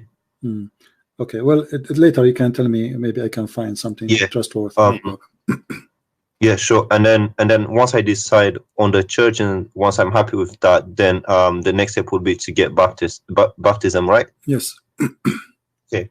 And then basically that's the whole process. No, but you see, it's not about just because before you get baptism, they will not just accept to baptize you right away. They will ask you questions to be sure that you understand what you believe in about Jesus. Who is Jesus for you? It's not, we are not Muslims like you say Shahada and Alhamdulillah and that's it. You need to understand what you believe in. You need to understand who's your God. So they will ask you questions about your faith, and then if they find that you are still not, your faith is not mature to be Christians, which means you have a wrong understanding or something not right, then they will not do baptism until really truly you understand what Christianity is about. So most of the churches, they will not do baptism to you right away. They will take their time, they will meet with you for your time and have a discussion with you. It's not like nobody is questioning your dignity. I hope you don't take me wrong. We are just a question if you understand what you are going to agree with. Yeah, of course. Yeah. And then when you reach that point, they can set up a date for you to do baptism. Okay, and yeah, of course. All right, yeah, that's all I wanted to ask. But my friend, the day you accept your Christ, you are a Christian. The baptism is to confirm and to announce it. So if you accept Christ now, you can say, I accept Christ. Yeah. Well, I did after reading the 14 Joe. I was amazed at the wisdom of Jesus and everything that he taught. Beautiful, my friend. And also, yeah, I just try to pray. Because I don't really know how to pray. That's why I need to join a church so I can learn more. Let me teach you how to pray, my friend. There's nothing called how to pray in Christianity. There's nothing called how to pray, because a prayer. So you don't have to recite chapters or anything. No. Your prayer is something communication between you and God. Say whatever you want. Don't pray for evil. Don't wish evil. Don't be evil. Pray with good heart. Pray for everybody. Even if you pray, like, don't pray for the death of enemies, like what Muslims do. May Allah kill the Christians. May Allah kill the Jews. We don't do that. So you pray with good heart, and you say whatever you want. For sure, God, a word of love and respect, and then you ask God for help. That is a prayer. Anything else is not. We don't have something to repeat. Now they asked Jesus in the Bible how to pray. They said to him how to pray, because they don't know really. I mean, okay, so what we will say, how we talk. So when Jesus, he said that to them, he is not really saying to them, repeat this prayer. He is telling them the concept of the prayer, like, forgive to others. Yes, forgive to others the same as you forgive to us. Like, asking for forgiveness, be forgiving yourself. Give, so you will be given. Forgive, so you will be forgiven. So it's not really about you pray like this only. It's about you pray, and this is the concept. This is what is the logic of the prayer. You glorify the Father, our Lord, and then you confirm that you believe in Him and His kingdom, and He is the one, is the Lord of all, and then wish to to pray for the good of you. Now you can say that in the words of your own, not necessarily in the words as Jesus said. Yeah, sure. And also, do you know any YouTube channels that you recommend that I can watch? Yeah, there's Sam Shamoun channel. Maybe somebody can post it in the Sam what? Sam Shamoun. Okay. Okay, just this one. Do you know any other ones that I can go to and learn more? You see, there's many names actually, but Sam Shamoun is more than enough. He's like a walking library. Yeah, well, you can text me on Skype, if you remember other ones. No problem. And there is a man now, like, you see, there's many, but the problem is, some of us have patience and some of us we don't. Like Sam Shamoun is a wonderful brother, but you don't have too much patience. Like, if this guy is speaking to Sam Shamoun, he will hit his head in the wall. He will jump from the 6th floor a long time ago. So Sam Shamoun is a very wonderful brother. He have a great knowledge, but he have not too much patience. So you have to be careful with him. Yeah, I'll try not to. He's not a bad person. No, absolutely. He's because he have a good heart. Actually, most of people who get upset so fast, they have a very good heart. They have good heart, and because of their heart, they cannot take it. Like, why nobody does this? Why people? Why I need to repeat myself? So not everybody have the ability to have really a lot of patience. And even me, I lose sometimes my patience. Yeah, that's true. Yeah. Okay. Yeah. That's all I wanted to ask. Yeah. Somebody is mentioning Ravi Zacharias. I remember his name. I've heard about it. Yeah, I've heard about it. Okay. I'll go to his channel and watch videos of him as well. Yeah. You can search. People that are posting in text the name of Sam Shamoun channel, and you can go there. And actually, I will search for his name. And there's David Wood, but I believe Sam Shamoun is way better in explaining the Bible. The Bible, yeah. All right, my friend. So I'm happy for you that you accepted the Messiah as your savior. Yeah, thank you so much for your help. That's a good news. Thank you, my friend. And for the Muslims listening, I would like to tell them to to listen and to listen to what you're saying and double check everything and go back, and read on, and stop just denying things. If it's written in the Hadith or in the Quran, then that's what it is. Denying it won't help you, because it's about your salvation. at the end of the day, you're fooling yourself if you're denying something that is so clear. Yeah. Well, thank you, my friend, for your call, and I'm happy for Thank you so much Take care. for your help. God bless. Bye-bye. I have delivery. Hold on, guys.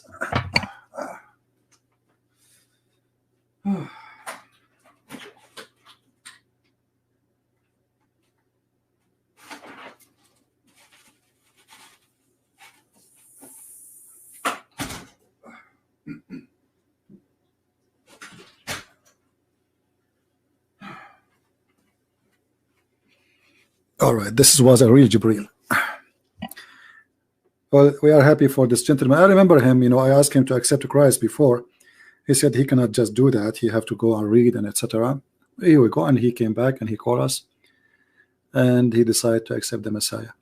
Now, where is the guy who want to teach us a grammar in Arabic? What happened to him? I did not forget about you. I want you to call me. Where are you, my friend? Even though I'm speaking for long now, losing my voice. Are you there? The guy who want to call me? He said to me, I want you to read this. What happened to him? Hello? Yeah, the grammar guy. What happened to him? What you get delivery? Versions. Versions, they want to do mut'ah. What your prophet get delivery as long you know how to read? How come your prophet do not know how to read and you are a grammar guy? How a prophet is going to teach us how to read, but he do not know how to read? Have you ever heard of a teacher is hired in a school, but he do not know how to write, how to read? And your prophet is teaching us that we can rent women? The grammar, did you rent any women before? Be honest with me. It's okay. I'm like your grandfather. But not from Muta, I mean.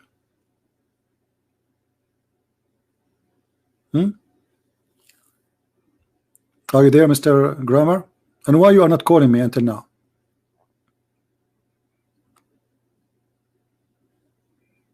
Don't you want me to read that word for you? And many other words? What happened?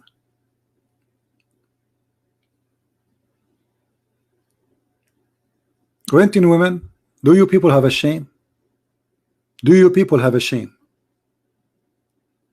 Why we have only 1.2 like? Only 1.2 like? We are talking about renting. Come on, this is very interesting. This is God. So you are upset. And look what he said, this guy. He said that Moses, he said, go and attack them and kill them and then rape their women. Doesn't say anywhere, rape their women. They enslaved them the same as the Jews. They've been enslaved. But we showed you how Muhammad teaching raping women. And not a single place in the whole Quran speaking about or against rape. Actually, marriage in Islam is a rape. Even marriage in Islam is a rape, because rape is not only having sex with a woman, she is not your wife. If she is your wife and you force her into bed, that is a rape. And the Quran says it clearly, you can beat them to obey you. So a woman, she don't want to sleep with you, you can beat her. Actually, the story about this beating women, it was about rape. If you go in the Sahih Hadith,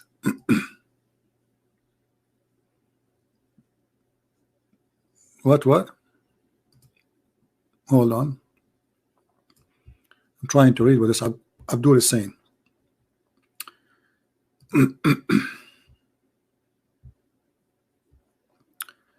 Where is Mr. Justice?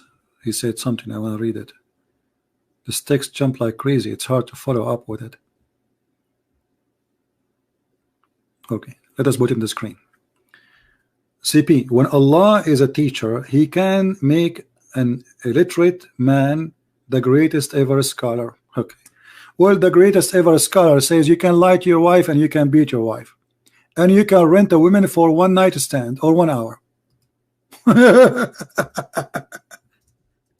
What kind of... And the illiterate teacher, he says that sun set in the murky water. This is what happened when a miracle of Allah happened. Here we go. This is a miracle of Allah, guys. Allah, he made Illiterate man, speak and be a teacher. Okay, then here we go. He's teaching. Do you see his teaching? So do you agree with that, Mr. Justice? Do you agree with this? The greatest teacher ever believed that the sun set in a murky water, in a muddy, hot water. Are you there?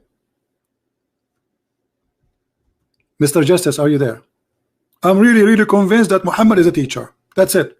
The greatest teacher ever. Not only a teacher.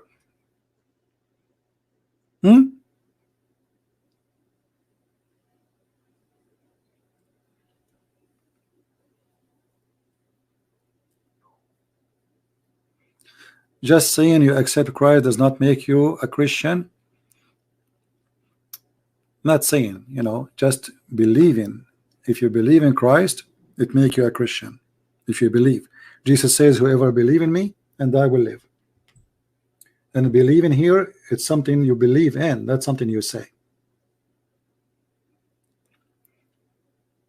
So who is the Muslim want to say to me, how Allah Prophet became, what is the grammar guy? What's happening to him? Where is this guy? He wanted me to read Arabic. The Muslim, they make a video saying that Christian Prince, you do not know how to read. And supposedly a guy in the chat room, he asked me how to read a verse. And the guy in the video is the one is lying, saying, oh, he says this, I did not say that. And I made a video about it. They cannot be decent ever. And look today, anything I show to this guy, show me authentic hadith. Show me one authentic. You cannot show him an authentic hadith because he's saying to us, we Muslims, we lie. You know what that means? Anything you show him, he says, show me authentic hadith. So how we can trust Islam? Can you show me an authentic Quran? And by the way, even the Shia agree that the Quran is corrupt. There's a sheikh. Let me find you his name. He's a Shia. He have tons of videos about the Quran is corrupt. Tons. Not one, not two, not five.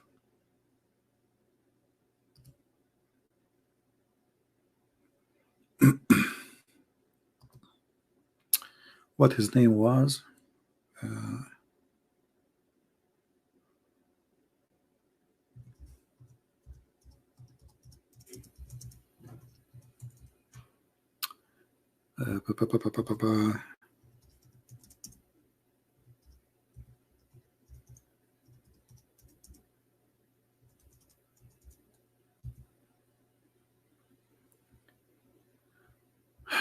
You know, I forgot his name. The sheikh is a Shia sheikh, because the Shia, they believe that the real Quran was taken with al-Imam, the one who disappeared, al-Mahdi. He took the real Quran with him. The Quran we have today is not the real Quran. The Quran he took him with him is the Quran of Fatima. And I cannot remember his name. Hold on, I found a other way.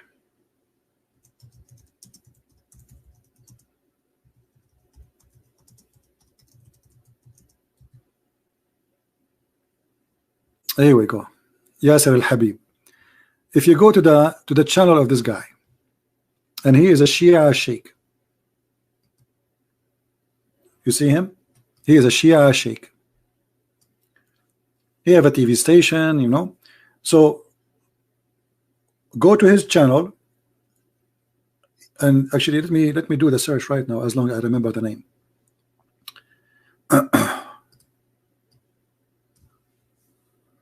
Quran.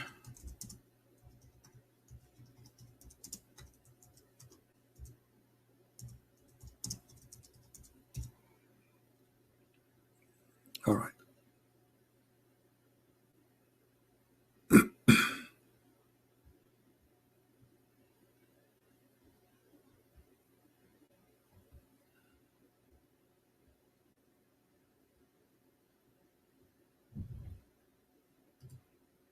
I'm trying to find you the the videos.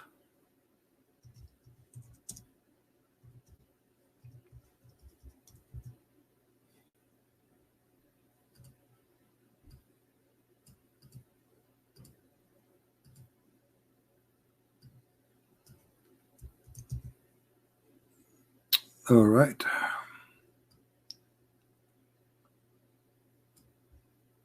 Don't tell me they took. Okay, here we go. If you go, here we go. Search for this video. How Islam was corrupted. How Islam was corrupted. And there's many Islamic books, Shias, speaking about how the Quran, the true Quran, where the true Quran now, etc. You know, this is the Shia. However, by the way, I can find you from the Muslim Sunni books tons of hadith speaking about the Quran being destroyed and corrupted. Do we have any Muslim? No, his name is Yasser al-Habib. Yasser al-Habib.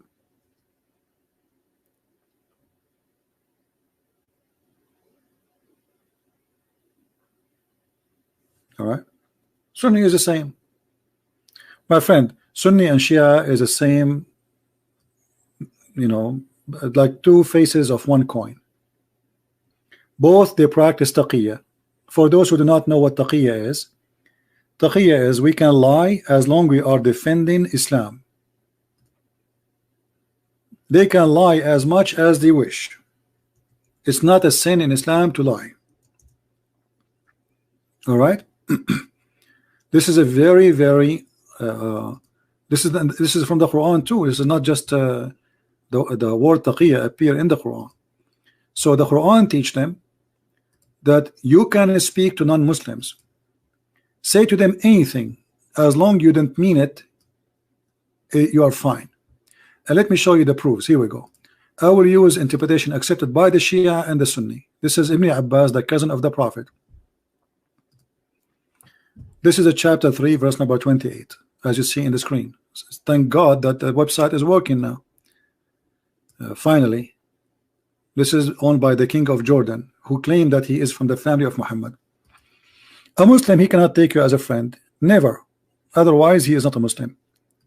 So if a Muslim, he is sincere to take an unbeliever as a friend, he who do that, he has no connection with Allah, he has no honor, which means Muslims, they can attack him, no mercy or protection, they can rape his wife, they can kidnap him, they can kill him, unless yet is to guard yourself against them, save yourself from them, talking as it is, where security, saving yourself from them by speaking in a friendly way toward them while your heart is like this. Do you see it?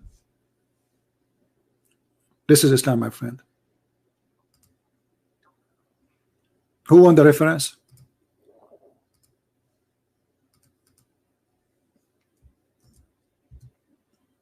Here we go. The grammar hinter, he wanna talk to me. Okay, where?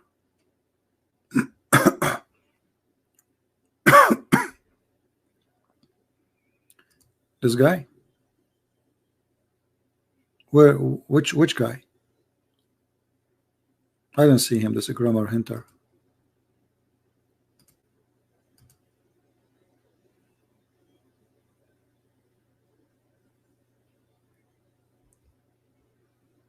Where? I have nobody contacted me in Skype.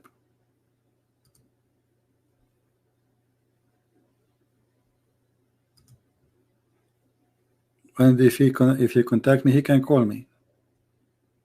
But I don't see any text from him. Okay, here we go.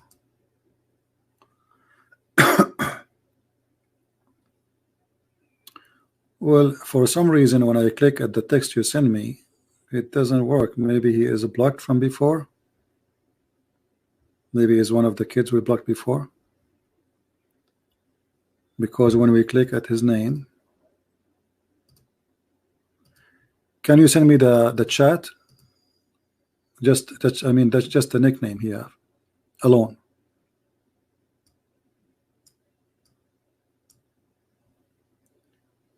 Let me search here.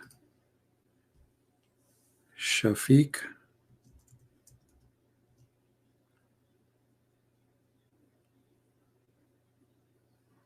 Bill.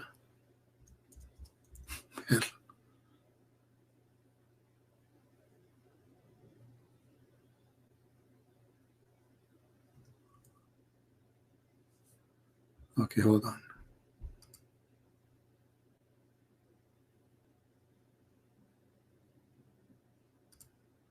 Yeah, I think this kid is a blocked from before, so he's a joker.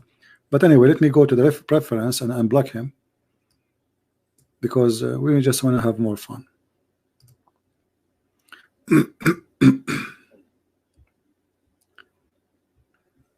Okay.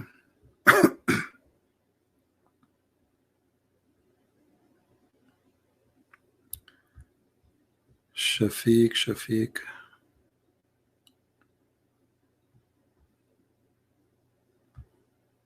Trying to find his name.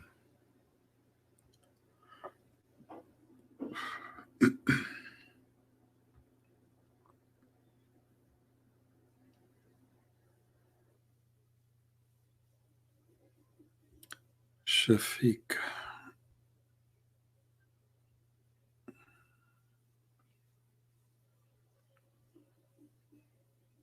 Here we go. All right, Mr. Shafiq, are you ready? Here we go.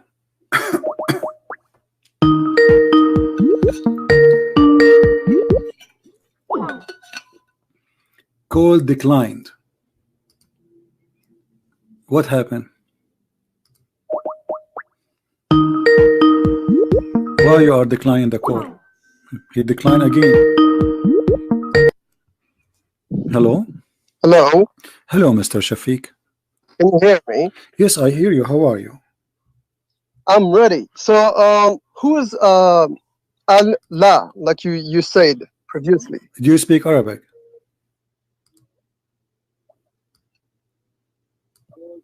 Hello? No, I didn't decline. Huh? No, I didn't decline. No, I said, do you speak Arabic? Mute YouTube. Listen to me from Skype.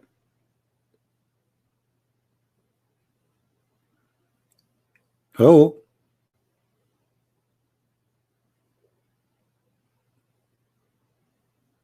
Hello?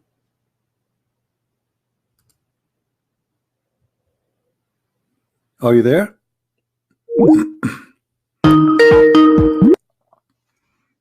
Hello? Yes, my friend. So, hello? Yeah, do you speak Arabic?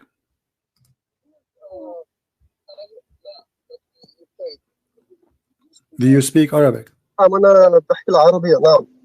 You speak Arabic? نعم. Okay, speak Arabic to me. Go ahead. نعم. Speak Can you Arabic. hear me? Wait a second. No, speak Arabic to me. I want to hear you speaking Arabic. I want to learn from you. Go ahead. Wait a second. Let me fix my mic. No, your mic is fine. I hear you very well. You said naam. No, I can't hear you. No, you don't speak Arabic. I think you are. Wait a. You don't speak Arabic. Tara. Okay, speak Arabic. Wait a second. Speak Arabic. Wait, really? Speak Arabic. Yeah, can you hear me? Yes. Can you say to me those word you said to me in Arabic? Can you hear me? Can you say? Yeah. So who's? Tell me who's. Can you say? Can you say? Can you say? Wait a second. Who? Hold on. No. Wait a second. Why you? Who's Allah? Why you are? Who's why you Allah? are calling Allah yourself? is the name. Allah. So your name is Arabic. Allah is a title. It means Al-Illah. That's an illusion. So you don't speak Arabic. So you don't speak Arabic. Do you know what is an illusion? Why you are lying? Why you say? What's the point talking in Arabic? They don't speak Arabic. So you don't speak Arabic. So how are you asking me to read this? ولماذا تريدوني أن أتكلم باللغة العربية؟ You don't speak Arabic. المستمعين لا يفهمون. Okay, listen. I want you to read for me. لماذا? Why do you want to speak in Arabic? Because you are speak in English so they understand. And let me explain you, brother. You don't speak. You said لله. Okay. لله. لي is حرف جار. Okay. لي is حرف جار. Do you understand? Okay. حرف جار. Okay. اسم مجرور. Okay. لله. And then you have an illusion. Okay, and who is La? حذف ألف. Do you understand? It's a title. It's not a name. It's like Allah in Aramaic. Allah. So Allah. okay, so so you are saying, okay, so you are saying, so okay, hold on, okay, don't scream, You're making a. okay, You don't don't know. scream, okay, one moment. No. So Lee is a Listen. letter mean too. Okay, La Listen to me. is a title, or La is Allah is a title or a name? Allah is a title. It's It not means Al-Ilah. It's not a name. Then Okay, so what is the name of your God? So what is the name, my friend? put them together, it becomes Allah. What is listen? Even We cannot keep screaming. You know, we need to have a conversation, my friend. Otherwise, you will force me to hang up on you. I'm asking you. What is the name of your God? What is the what is the name of your God? What is the name of your God? My friend, this is not. I'm asking you, what is the name of your God? My friend, do you know the name of your God? Al-Ilah. It's a title. It's not a name. So what is the name of your God? Not a name. So put this in your mind. Okay, what is the name? Okay, what is the name of your God? Listen to me. When Moses, this is not a question. I'm asking you, what is the name of your God, my friend? Okay, do your God? Okay, I want you to answer me. Listen, don't force me to hang up on you. I lost my voice screaming. I'm asking you. Hear me. I can hear you. Listen to me. We cannot talk in the same time. Okay, can you make it short? No problem. What is the name of your God? What is the name of your God? And while you're Muslim, you say, okay, here we go. This is the Muslim website, Abdul. This is a Muslim website. Are you going to ask me to hang up on you? Are you asking me? God came to Moses. Are you asking me to hang up on you? Are you asking me? We can talk in the same time. Have a breathe. Give me a break. Do you speak Hebrew? Listen, I'm asking you, what is the name of your God? What is the name of your God? Do you understand Hebrew? No, I don't understand. No, I'm asking you. You are the one who will teach me. What is the name of your God? What is the name of your God? The last time I will ask you, I will not scream more. Do you know the name of your God? Shut up and get lost. You see, this is why I block you. Because you are a talking machine. You are afraid to let me talk. This is the whole point. You don't want me to talk. Allah, the unique name of God. This is what your Muslim article is. And I can show you tons of websites saying that.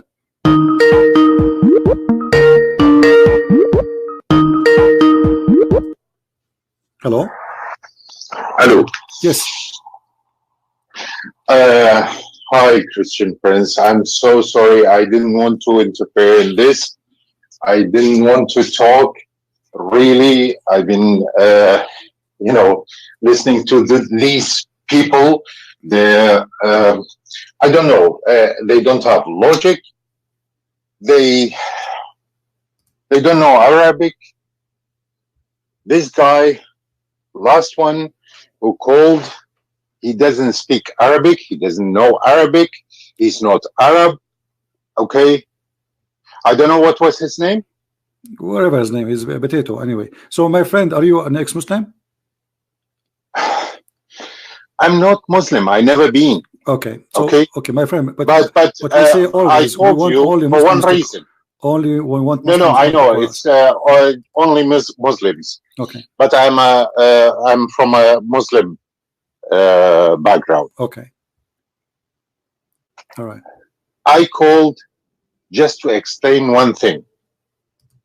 These people, they just defend something they believed in, or they somehow went in and they don't know how to get out. They think they should defend it without knowing why. This is wrong. Come on. The Shia guy, I lived in Iran 10 years. Okay, my friend, just I want to apologize from you. I cannot continue with you because we want Muslims to call us and we want to debate the Muslims. Guys, listen to the carefully. So this guy, he says the word Allah is not, it's just a title. And he is saying that he's asking me in the Bible what it says. Elohim have nothing to do with Allah, because the word Elohim, and this is your ignorant, you Abdul, it is the word El. El. If we type here, El is the word God. El. This is why it says Ishmael, Israel, Michael, Gabriel, all of them names either end with El or even start with El. As an example, one of the names of the Messiah, Emmanuel. Emmanuel, God is with us. All right. So El is a word meaning God. It's not a name. So those people are stupid. What Elohim have to do with Allah? Nothing. If you want to say Al-Ilah, here we go again. That word proven to me. Al is a word meaning God. La originally is the moon god. Al-Ilah. Al is a word meaning God. Even the word El used to be Al, and I made videos before about it, about the old Hebrew and the ancient Aramaic. Israel, it used to be Israel. Ishmael used to be Ishmael. Mikael, Mikaal. So El and Al is one word. Old Aramaic or El, the old Hebrew, used to use the word El, Al, sorry, instead of El. El is something new. So when we say Allah, this is God lah. This is why in the second verse in the Quran it says li lah. Li is a word mean two, and this guy he agree that this is a letter. Li mean two, to lah, thanks to lah.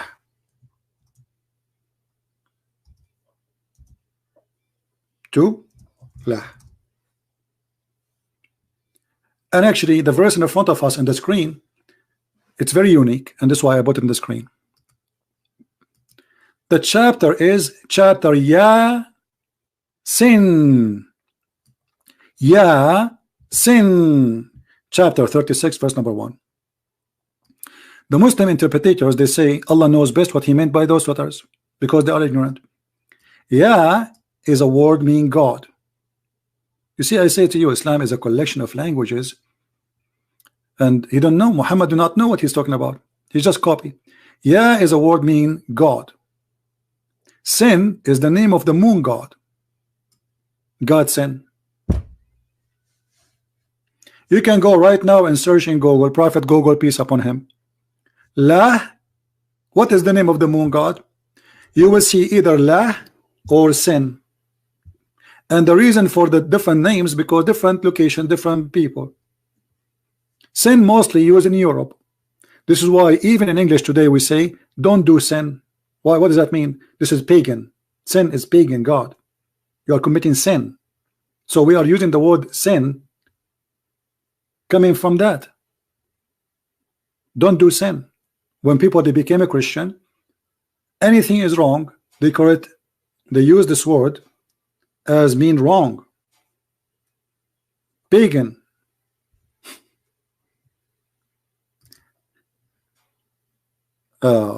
In the old days there was two religions, major religions.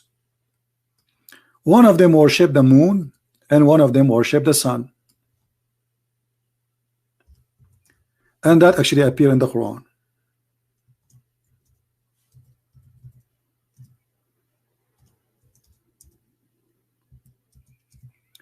If you read the story of Abraham, chapter 6,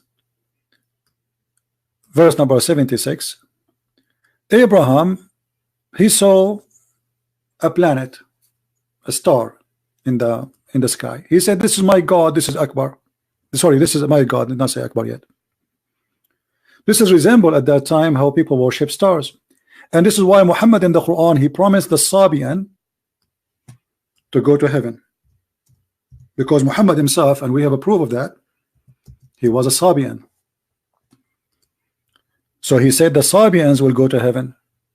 If you go to Muslim website, they will see, they say that Sabians are stars worshippers. So how Sabian they will go to heaven? They are stars worshippers, as simple as that. The Christians, the Jews, the Sabian. Muhammad is a hypocrite, man, like anyone who goes an election. You see, Trump, he go an election, supposedly he support the gays, but in reality, I don't believe he do so. He's being hypocrite, liar. Taqiya. You know, he want to win the election. Obama, suddenly he carry the Bible, he go to the church and he's praying. He want the Christians to vote for him so he can be president. He knew without them he will never be president. But all his life he was making fun of the Bible. Taqiya. Muhammad is the same. Christian Jews at that moment, Muhammad, he don't have power to kill them. He's trying to convince them that he is a prophet for all of them, and all of them they will be, all of them they are saved, even if they are Sabian, even if they are Jews, even if they are Christians. Then if we go, we find here when Abraham, he saw the star, he said, this is my God. He worshiped the star. And then look at the logic. He says, I love not things which set. So Abraham, he believed in the star. And then he disbelieved because the star disappeared. Well, why? This is the first time he see a star. He never saw, he never seen night before. Abraham was held in jail inside the prison all his life, and suddenly he opened his, like somebody took him out of the jail. It was night time, and he saw the star first time ever, and he says, this is my God, I worship you. And then the sun appeared, so the star is not his God. And then he saw the moon. He says, this is my God, the moon. Here Abraham is switching religion from worshiping stars as Sabians to worshiping the moon. And then he saw the sun, and he said, this is the sun, this is Akbar, not greater. Akbar was one of the names of the sun. هذا أكبر, هذا أكبر. فلما رأى الشمس بازغة قال هذا ربي هذا أكبر. When he saw the sun coming, he said, this is my Lord, this is Akbar. Allahu Akbar is merging to God, the moon God and the sun God. Muslim, they deny that. Okay, question to the Muslims, and I change anyone to call me. Why Allah have 3 daughters? According to the pagan Arab, which mean Muhammad, the pagan Arab himself. We can show you the story where Muhammad, he sent Khalid ibn al-Walid to kill Al-Uzza. And he killed her supposedly, the daughter of Allah.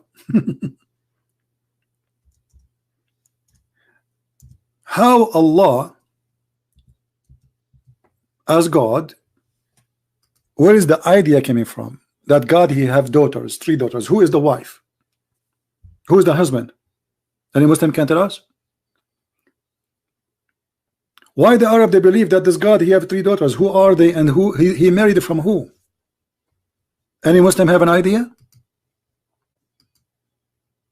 They go on mute. They don't dare to answer. Who is a Muslim can tell us where is the idea of Allah having 3 daughters? Allah he sneezed, he got 3 daughters, or Allah he married somebody and he have 3 daughters from that body? Anyone? The moon God marry from the sun God. They have 6. They have 3 daughters. Very simple.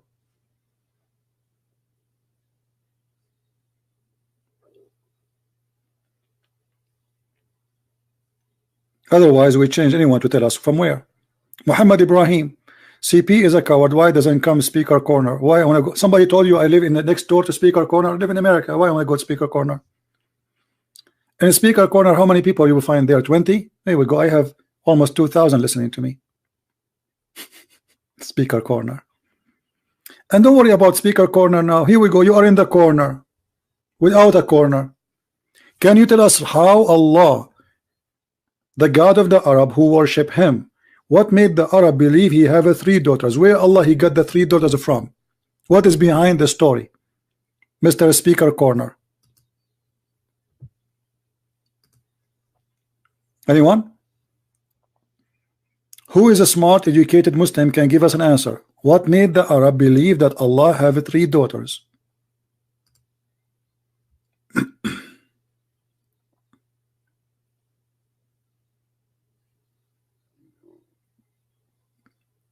Anyone? They have no answer. It's a challenge.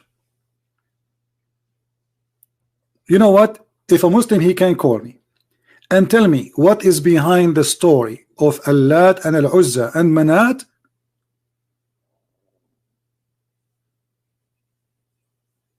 I will apologize for you for being ignorant. I will say I am ignorant. Anyone can tell us who is brave? Because I know many of you know the story, right? Who is the brave Muslim who can call us and tell us why the Arab believe that Allah have 3 daughters? And is it true that the Prophet of Allah, he sent his cousin, or supposedly his relative to him from his family, Khalid ibn Walid, to kill the daughter of Allah, which her name is Al-Uzza? Or I'm lying? And he killed her? That's mean Muhammad believed really that Allah have 3 daughters.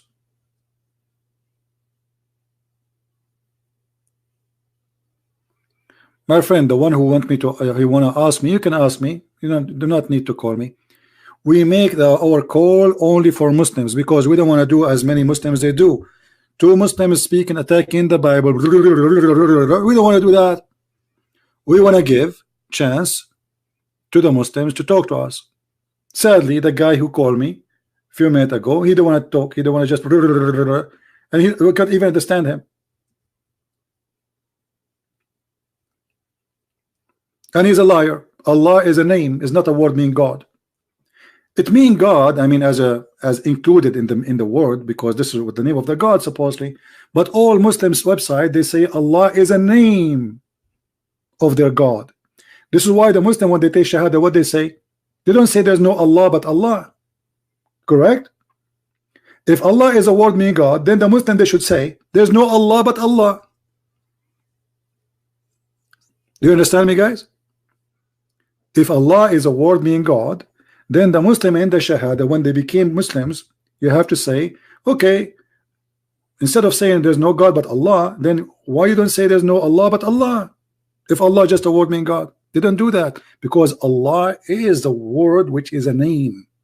So they say no God, la ilah, that is the word for generic God, ilah, illa Allah.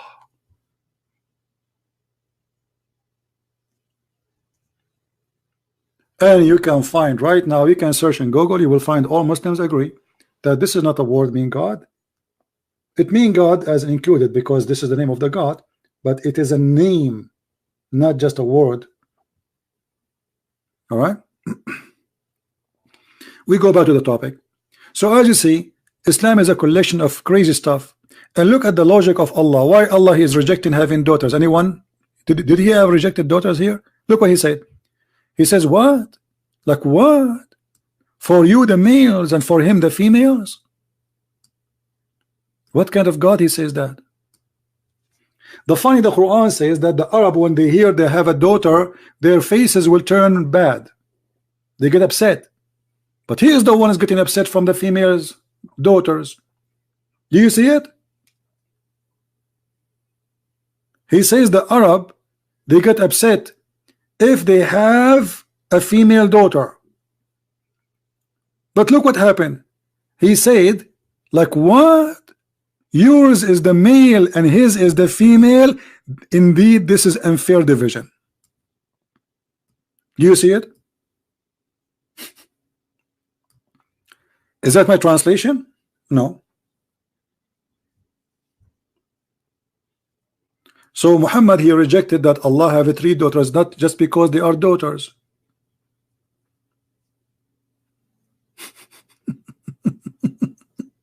What is that? And this is an unfair division. What does that mean? For you the male, for me the female? What does that mean? This is like a kid is talking. Like what? For you the chicken, for you the duck, for me the chicken? What is that? This is God speaking?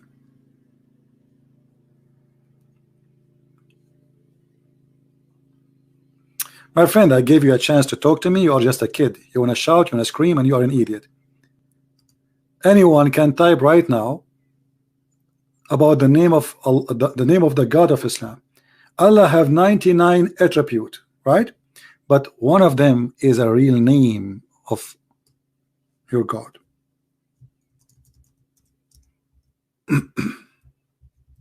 Not an attribute.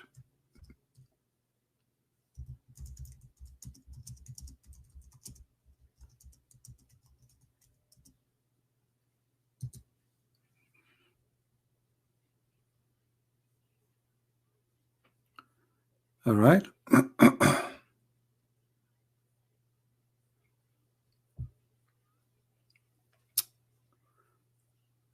Any Muslim?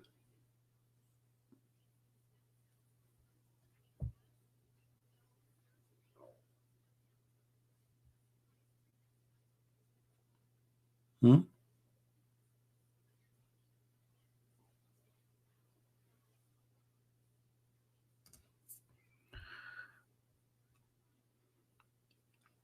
Any Abdul?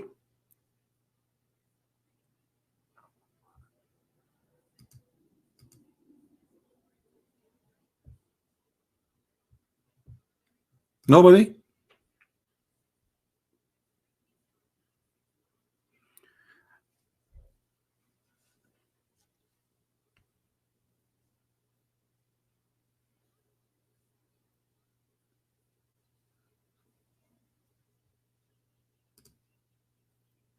As you see, they have no answer.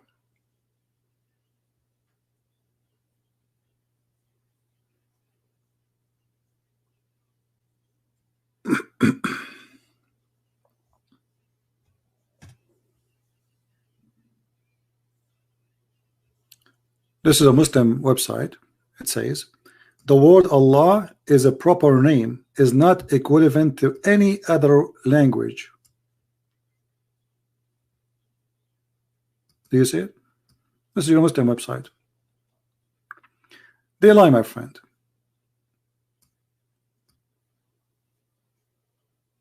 They lie.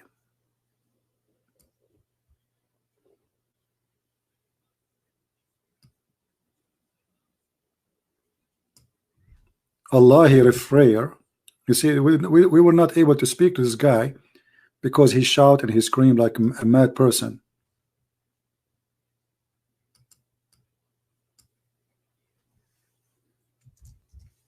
But the Quran confirmed that. When Moses asked his God, what is your name? What I will tell my people? He said, I am. We did not give him really a name.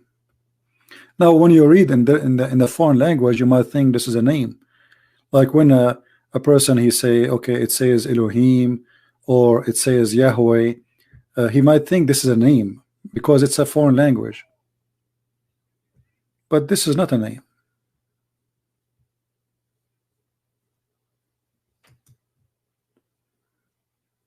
This is just Elohim is about God, and I am who I am. This is how God he presented himself. I will give you an example. Chapter 10, verse 3. Lu, your God, the translation here says your Lord, is Allah. So your God is Allah. If Allah is a word meaning God, we do not need to say your God is God. Right? Do you see it? Your God is Allah.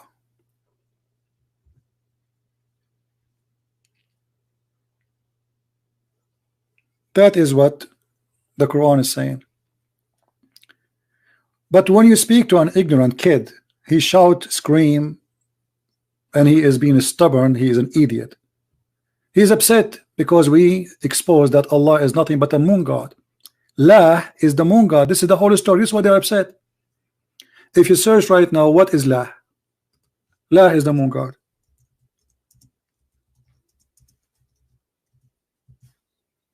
La is the moon god. Allah is God La. This is what Al mean. And we explain to you. Al in the Aramaic, al in the Hebrew, the same as il, is a word mean God, any God. So when we Christian, we say Emmanuel, we say God with us. We did not name him yet, but because we are talking about Jesus, we know it is Jesus. Otherwise, El is just a word mean God. A pagan person can use it too. I will give you an example from the yellow pages of Muhammad. In the Quran, there's a God, his name is Baal. And Allah, or sorry, Muhammad, aka Allah, he approved him to be God, and Allah is God, but Allah is the best.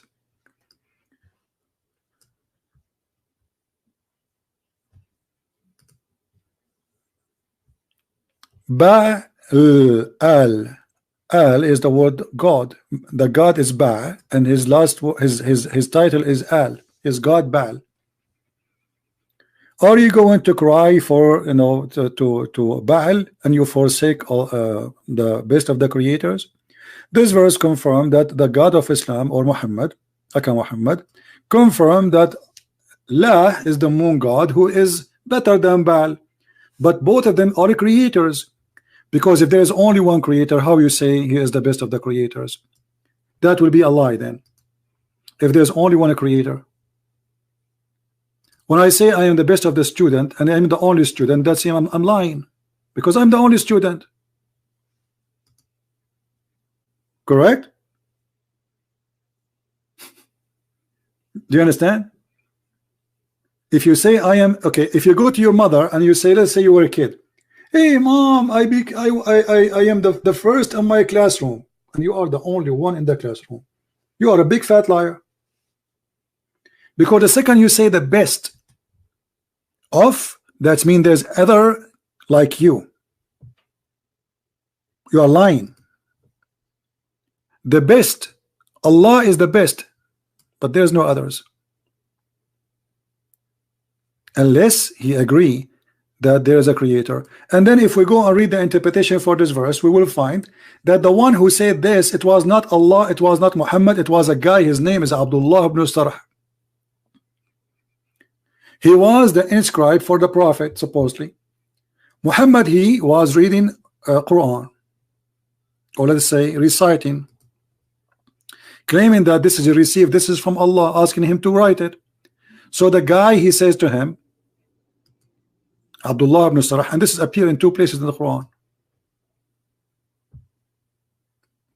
When he heard this, he says, praise be to Allah, the best of the creators. Who is the one who said that? Abdullah ibn Sarh. Muhammad, he said to him, write it down, this is exactly how it came to me. And I can show you this from the interpretation of the Muslims. You believe it? I can show you that this exists in the interpretation of the Muslims for the verse, saying that this guy, he said, when the Prophet said this, he said, Allah, so please be Allah, the best of the creators. Muhammad, he told him, write it there. He said, write what? He said, just write what you said. So blessed be Allah, the best of the creator. He said, but I am the one who said that. He said, it came to me the same as it came to you.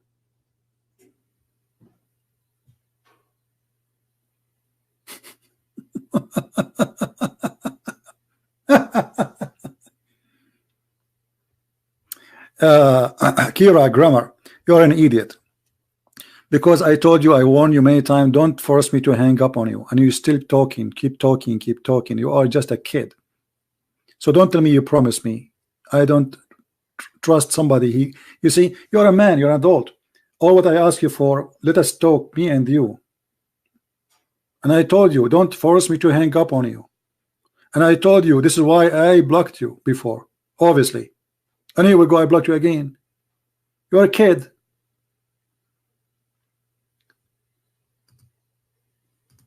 Allah is the best of the creators is something added by a guy, his name is Abdullah ibn Sarh, and Muhammad, he put it there. Who is the one is saying that? Who is a Muslim wanna call me to show him the reference from your Islamic books? Any Muslim? Maybe Christian Prince is lying. Maybe Christian Prince is lying. I mean, you never know, brother. Who is the Muslim wanna call me? And he challenged me to show him the reference from your Islamic books that this is what the Prophet did. He took what the guy he said and he put it in his book. Anyone?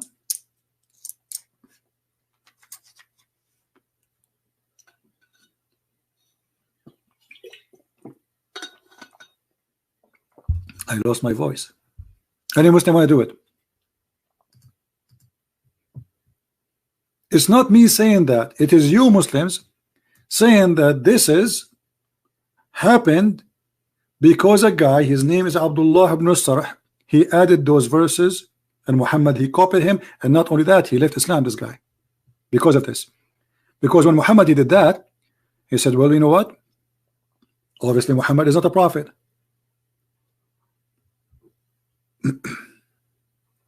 He's not. If we go in the books of Muslims, chapter 23, verse number 14.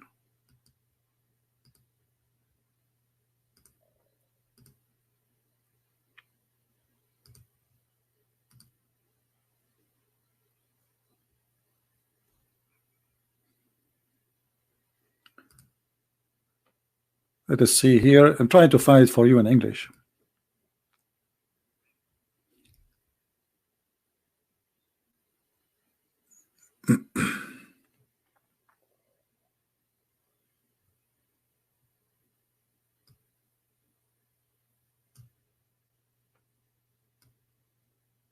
Let us see if we can find it.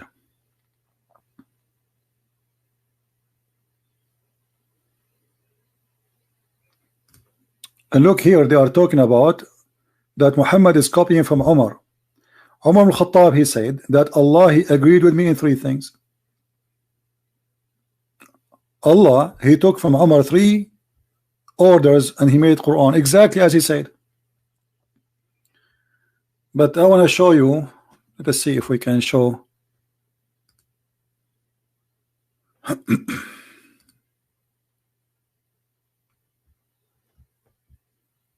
There's nothing here in English.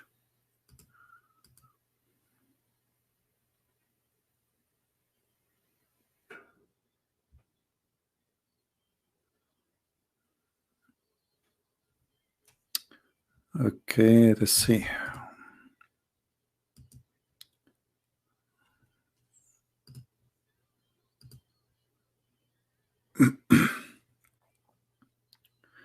Let us go to chapter 37, 125. No, but this is enough actually. But if we go in Arabic, for sure we will find it. If we go in Arabic, there we go.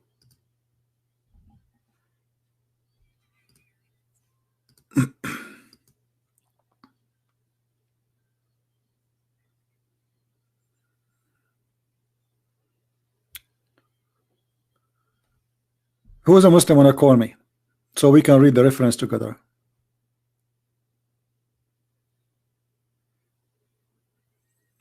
Anyone?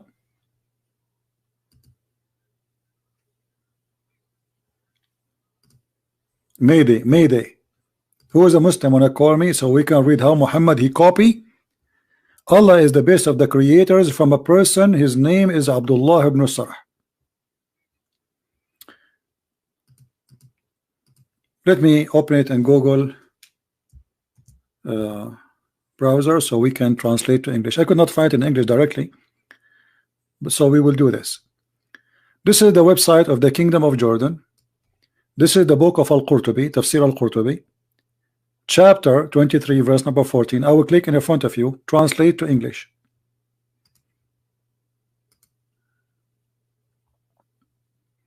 And here down you will see that this is a story of Abdullah ibn Sarh. He left Islam because he discovered that Muhammad is nothing but a scam.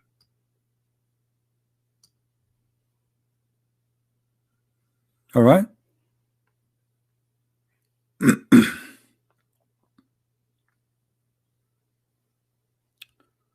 Read. The man it was narrated that the viewer of Mu'azz and Jubayr, etc., that this was narrated of one who said Abdullah ibn Sarh, and this reason he became murtad, not the bounce here, became murtad, which means became an apostate. And he said, well, this is what came to me as I came to Muhammad, because he's the one who said that. Muhammad, he took it, he put it in the Quran. What came to Muhammad is the same as came to me. Muhammad, he says that to him, but he is the one who recited this first. He is the one who says, so I said, blessed be the best of the creators. And then Muhammad, he took it, he put it in the Quran, and this is why he became. My friend, don't tell me I'm totally wrong. It's not me who's saying that. This is Al-Qurtubi. I mean, do you see the madness? This is Al-Qurtubi. What I'm wrong? Unbelievable. This is not me. This is your book. And do you see here that says the guy he bounced? This is very close person to your prophet. This is the brother of Uthman ibn Affan, the caliphate. He left Islam because of this. Here in the stupid Google translation, he says he bounced. He bounced. Do you see it? No, I don't call kids. That your dad called me. I gave you a chance. You're an idiot. Do you see it?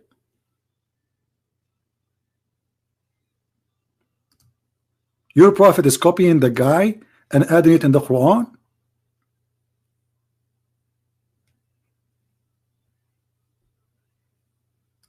And he said, well, if Muhammad is a prophet, then I'm a prophet too, because I'm the one who says that.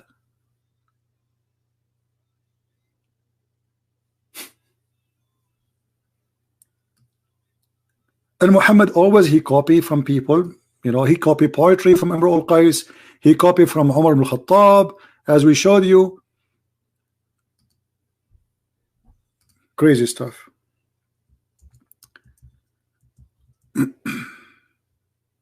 Any Muslim, you know, last call before we go, because I got to go. Any Muslim would like to call us? We can take one more call.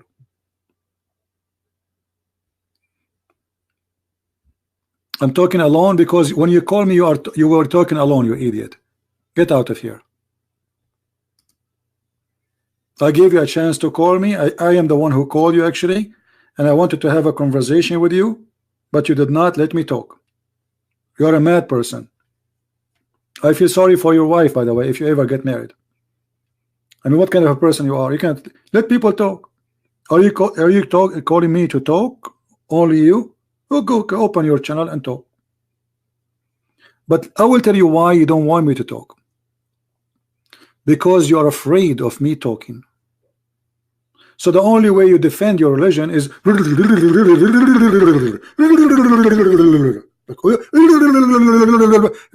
should not let Christian Prince talk, because if he talk, he will get me busted.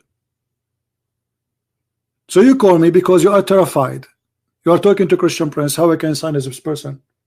The only way I can silence him, if I keep talking, screaming. That's it. Otherwise, I take Muslims call all the time, and we talk. The guy before you, we spoke for almost 2 hours with all the crazy stuff he said. But at least he let me talk.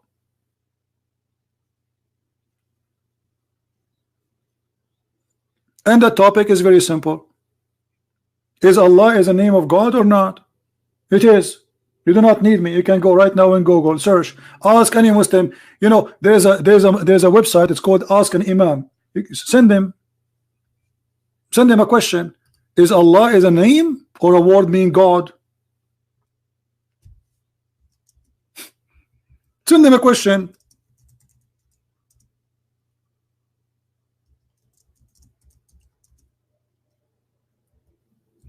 You're an idiot.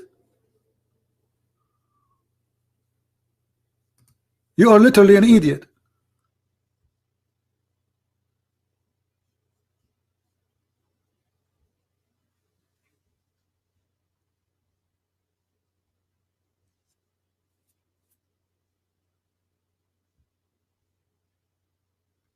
There is tons of Islamic websites giving you answers.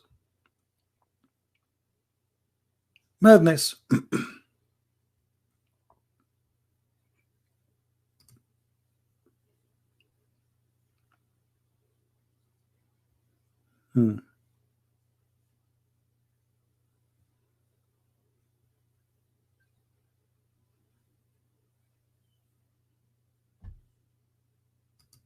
Any Abdul?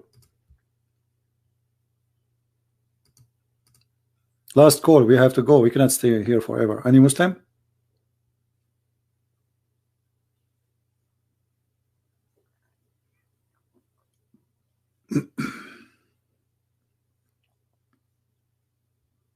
Nobody.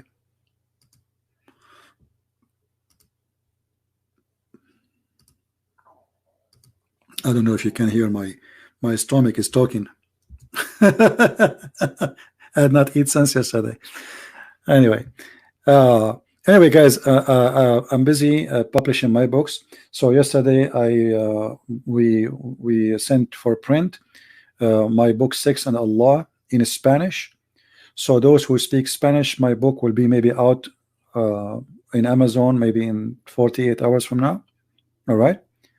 If you speak Spanish and you are waiting for the translation, so it's going to be out, and then we will start working in the second publishing.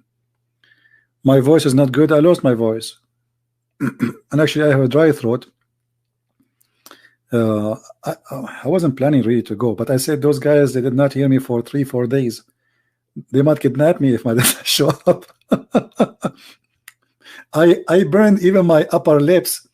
I was drinking tea, you know, and you know those things like the cup, it have a cover, you know what I mean? And that thing came out, and it was very hot tea, burned the upper side of my lips, so it's hurting me when I talk too.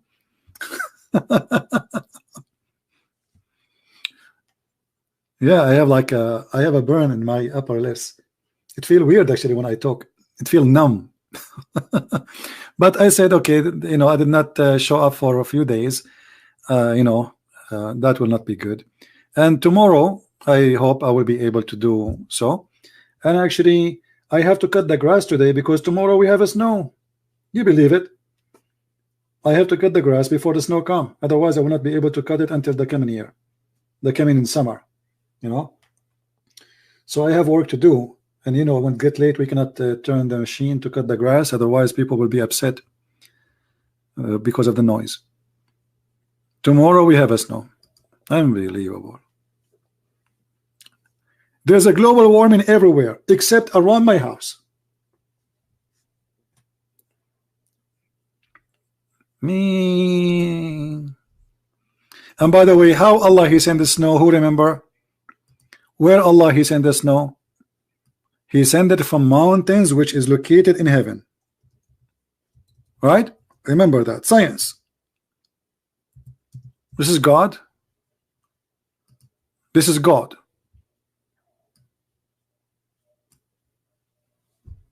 This is God talking. This is the weather news of Allah.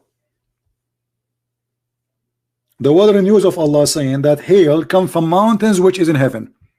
And the Muslim will say he's lying. Doesn't say that. It doesn't say that, brother. No, it does. Chapter 24, verse number 43. It does. Here we go.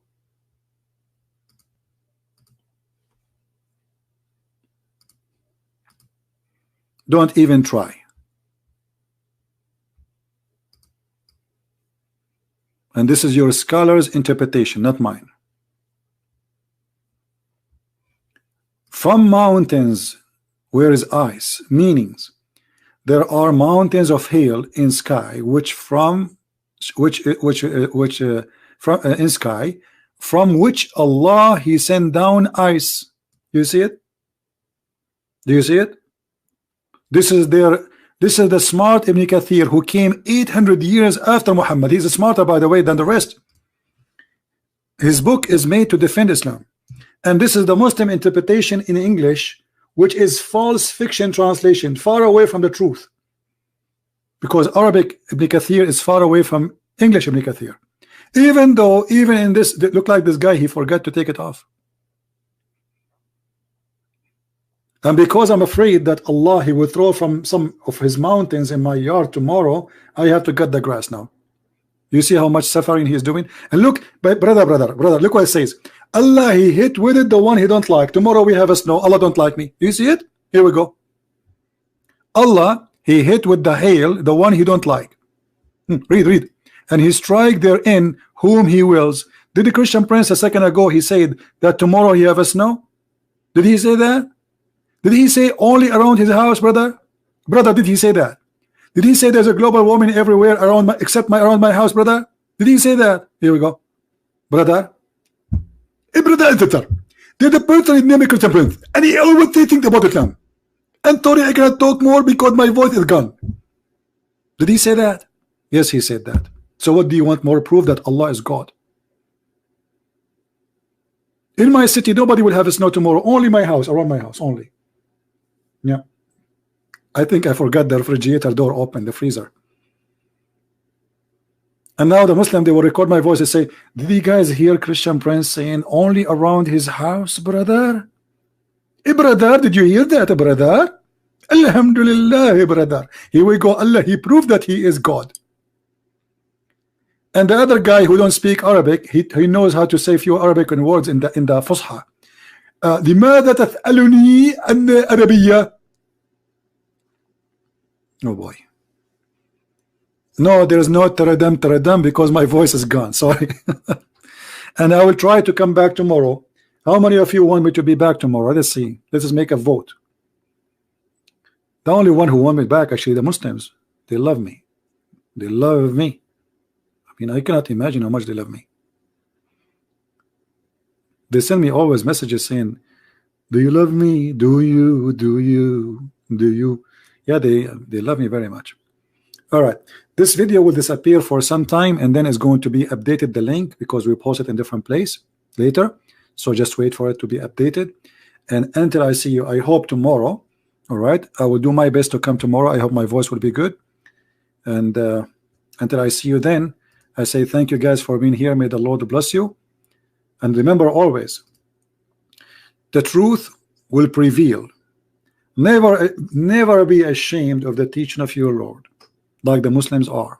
That's why they deny the teaching of their God, because they are ashamed of it. We have nothing to be ashamed of. We are the followers of the Messiah, the living word of God, the living God, who, according even to the cult of Islam, he is right now, listening to us in the heaven. Right now, as we speak, Muhammad is in the grave. He became dust, and the Messiah is alive. And yet they say to us, how Jesus the man can be God? Well, how Jesus the man can be in heaven, and everybody is dead? How Jesus the man, he can be son of no man, but yet he's born? How Jesus the man, he can be just a man, but he can make the blind see, and he can make the dead come back to life? How come Muhammad could not do any? That is the truth, my friend. God who says hail come from mountains in heaven is an idiot. God who believed that thunder is an angel is an idiot. God who he think that a human being is created from a clot congealed blood is an idiot. God who believed that women have a sperm coming from the ribs of the women, specifically location of the necklace of it, is an idiot. God who cannot speak like God, who have no ethic, he cannot be God. So we give you many reasons today, not only three, but all of them they go under one title actually. Allah is a fool, Allah is ignorant. Because if he's smart, he will not speak what he's speaking, and he will be more convincing. But because he's a fraud, and always lies will be exposed. Always. Liars, they expose themselves. Nobody exposed them. Nobody can expose liars. They expose themselves. And Muhammad, I'm very thankful for him that he cannot keep his mouth shut. So the more he talk, the more he do poo-poo. And the more he proved to us that he is a fraud. When Muhammad, he said the sun set in a murky water, he did not just talk. He is helping us. He is forcing himself to expose himself that he is a fraud. For he is a fool. And anyone is a liar is a fool. Because you can fool people for some time, but not for long. and then you will be punished by God for eternity by hellfire. So you fool only yourself. Nobody can escape the punishment of the Lord. And this is the fool Muhammad claiming that the sun sit and sleep in a muddy hot water. Can Muslim they say this is not true? This is not my words. This is your prophet, and this is Sahih Hadith, and this is confirmed the Quran. Thank you for being here. May the Lord bless you. Until we see you soon again. Christ is Lord, Islam is false, and we prove it always.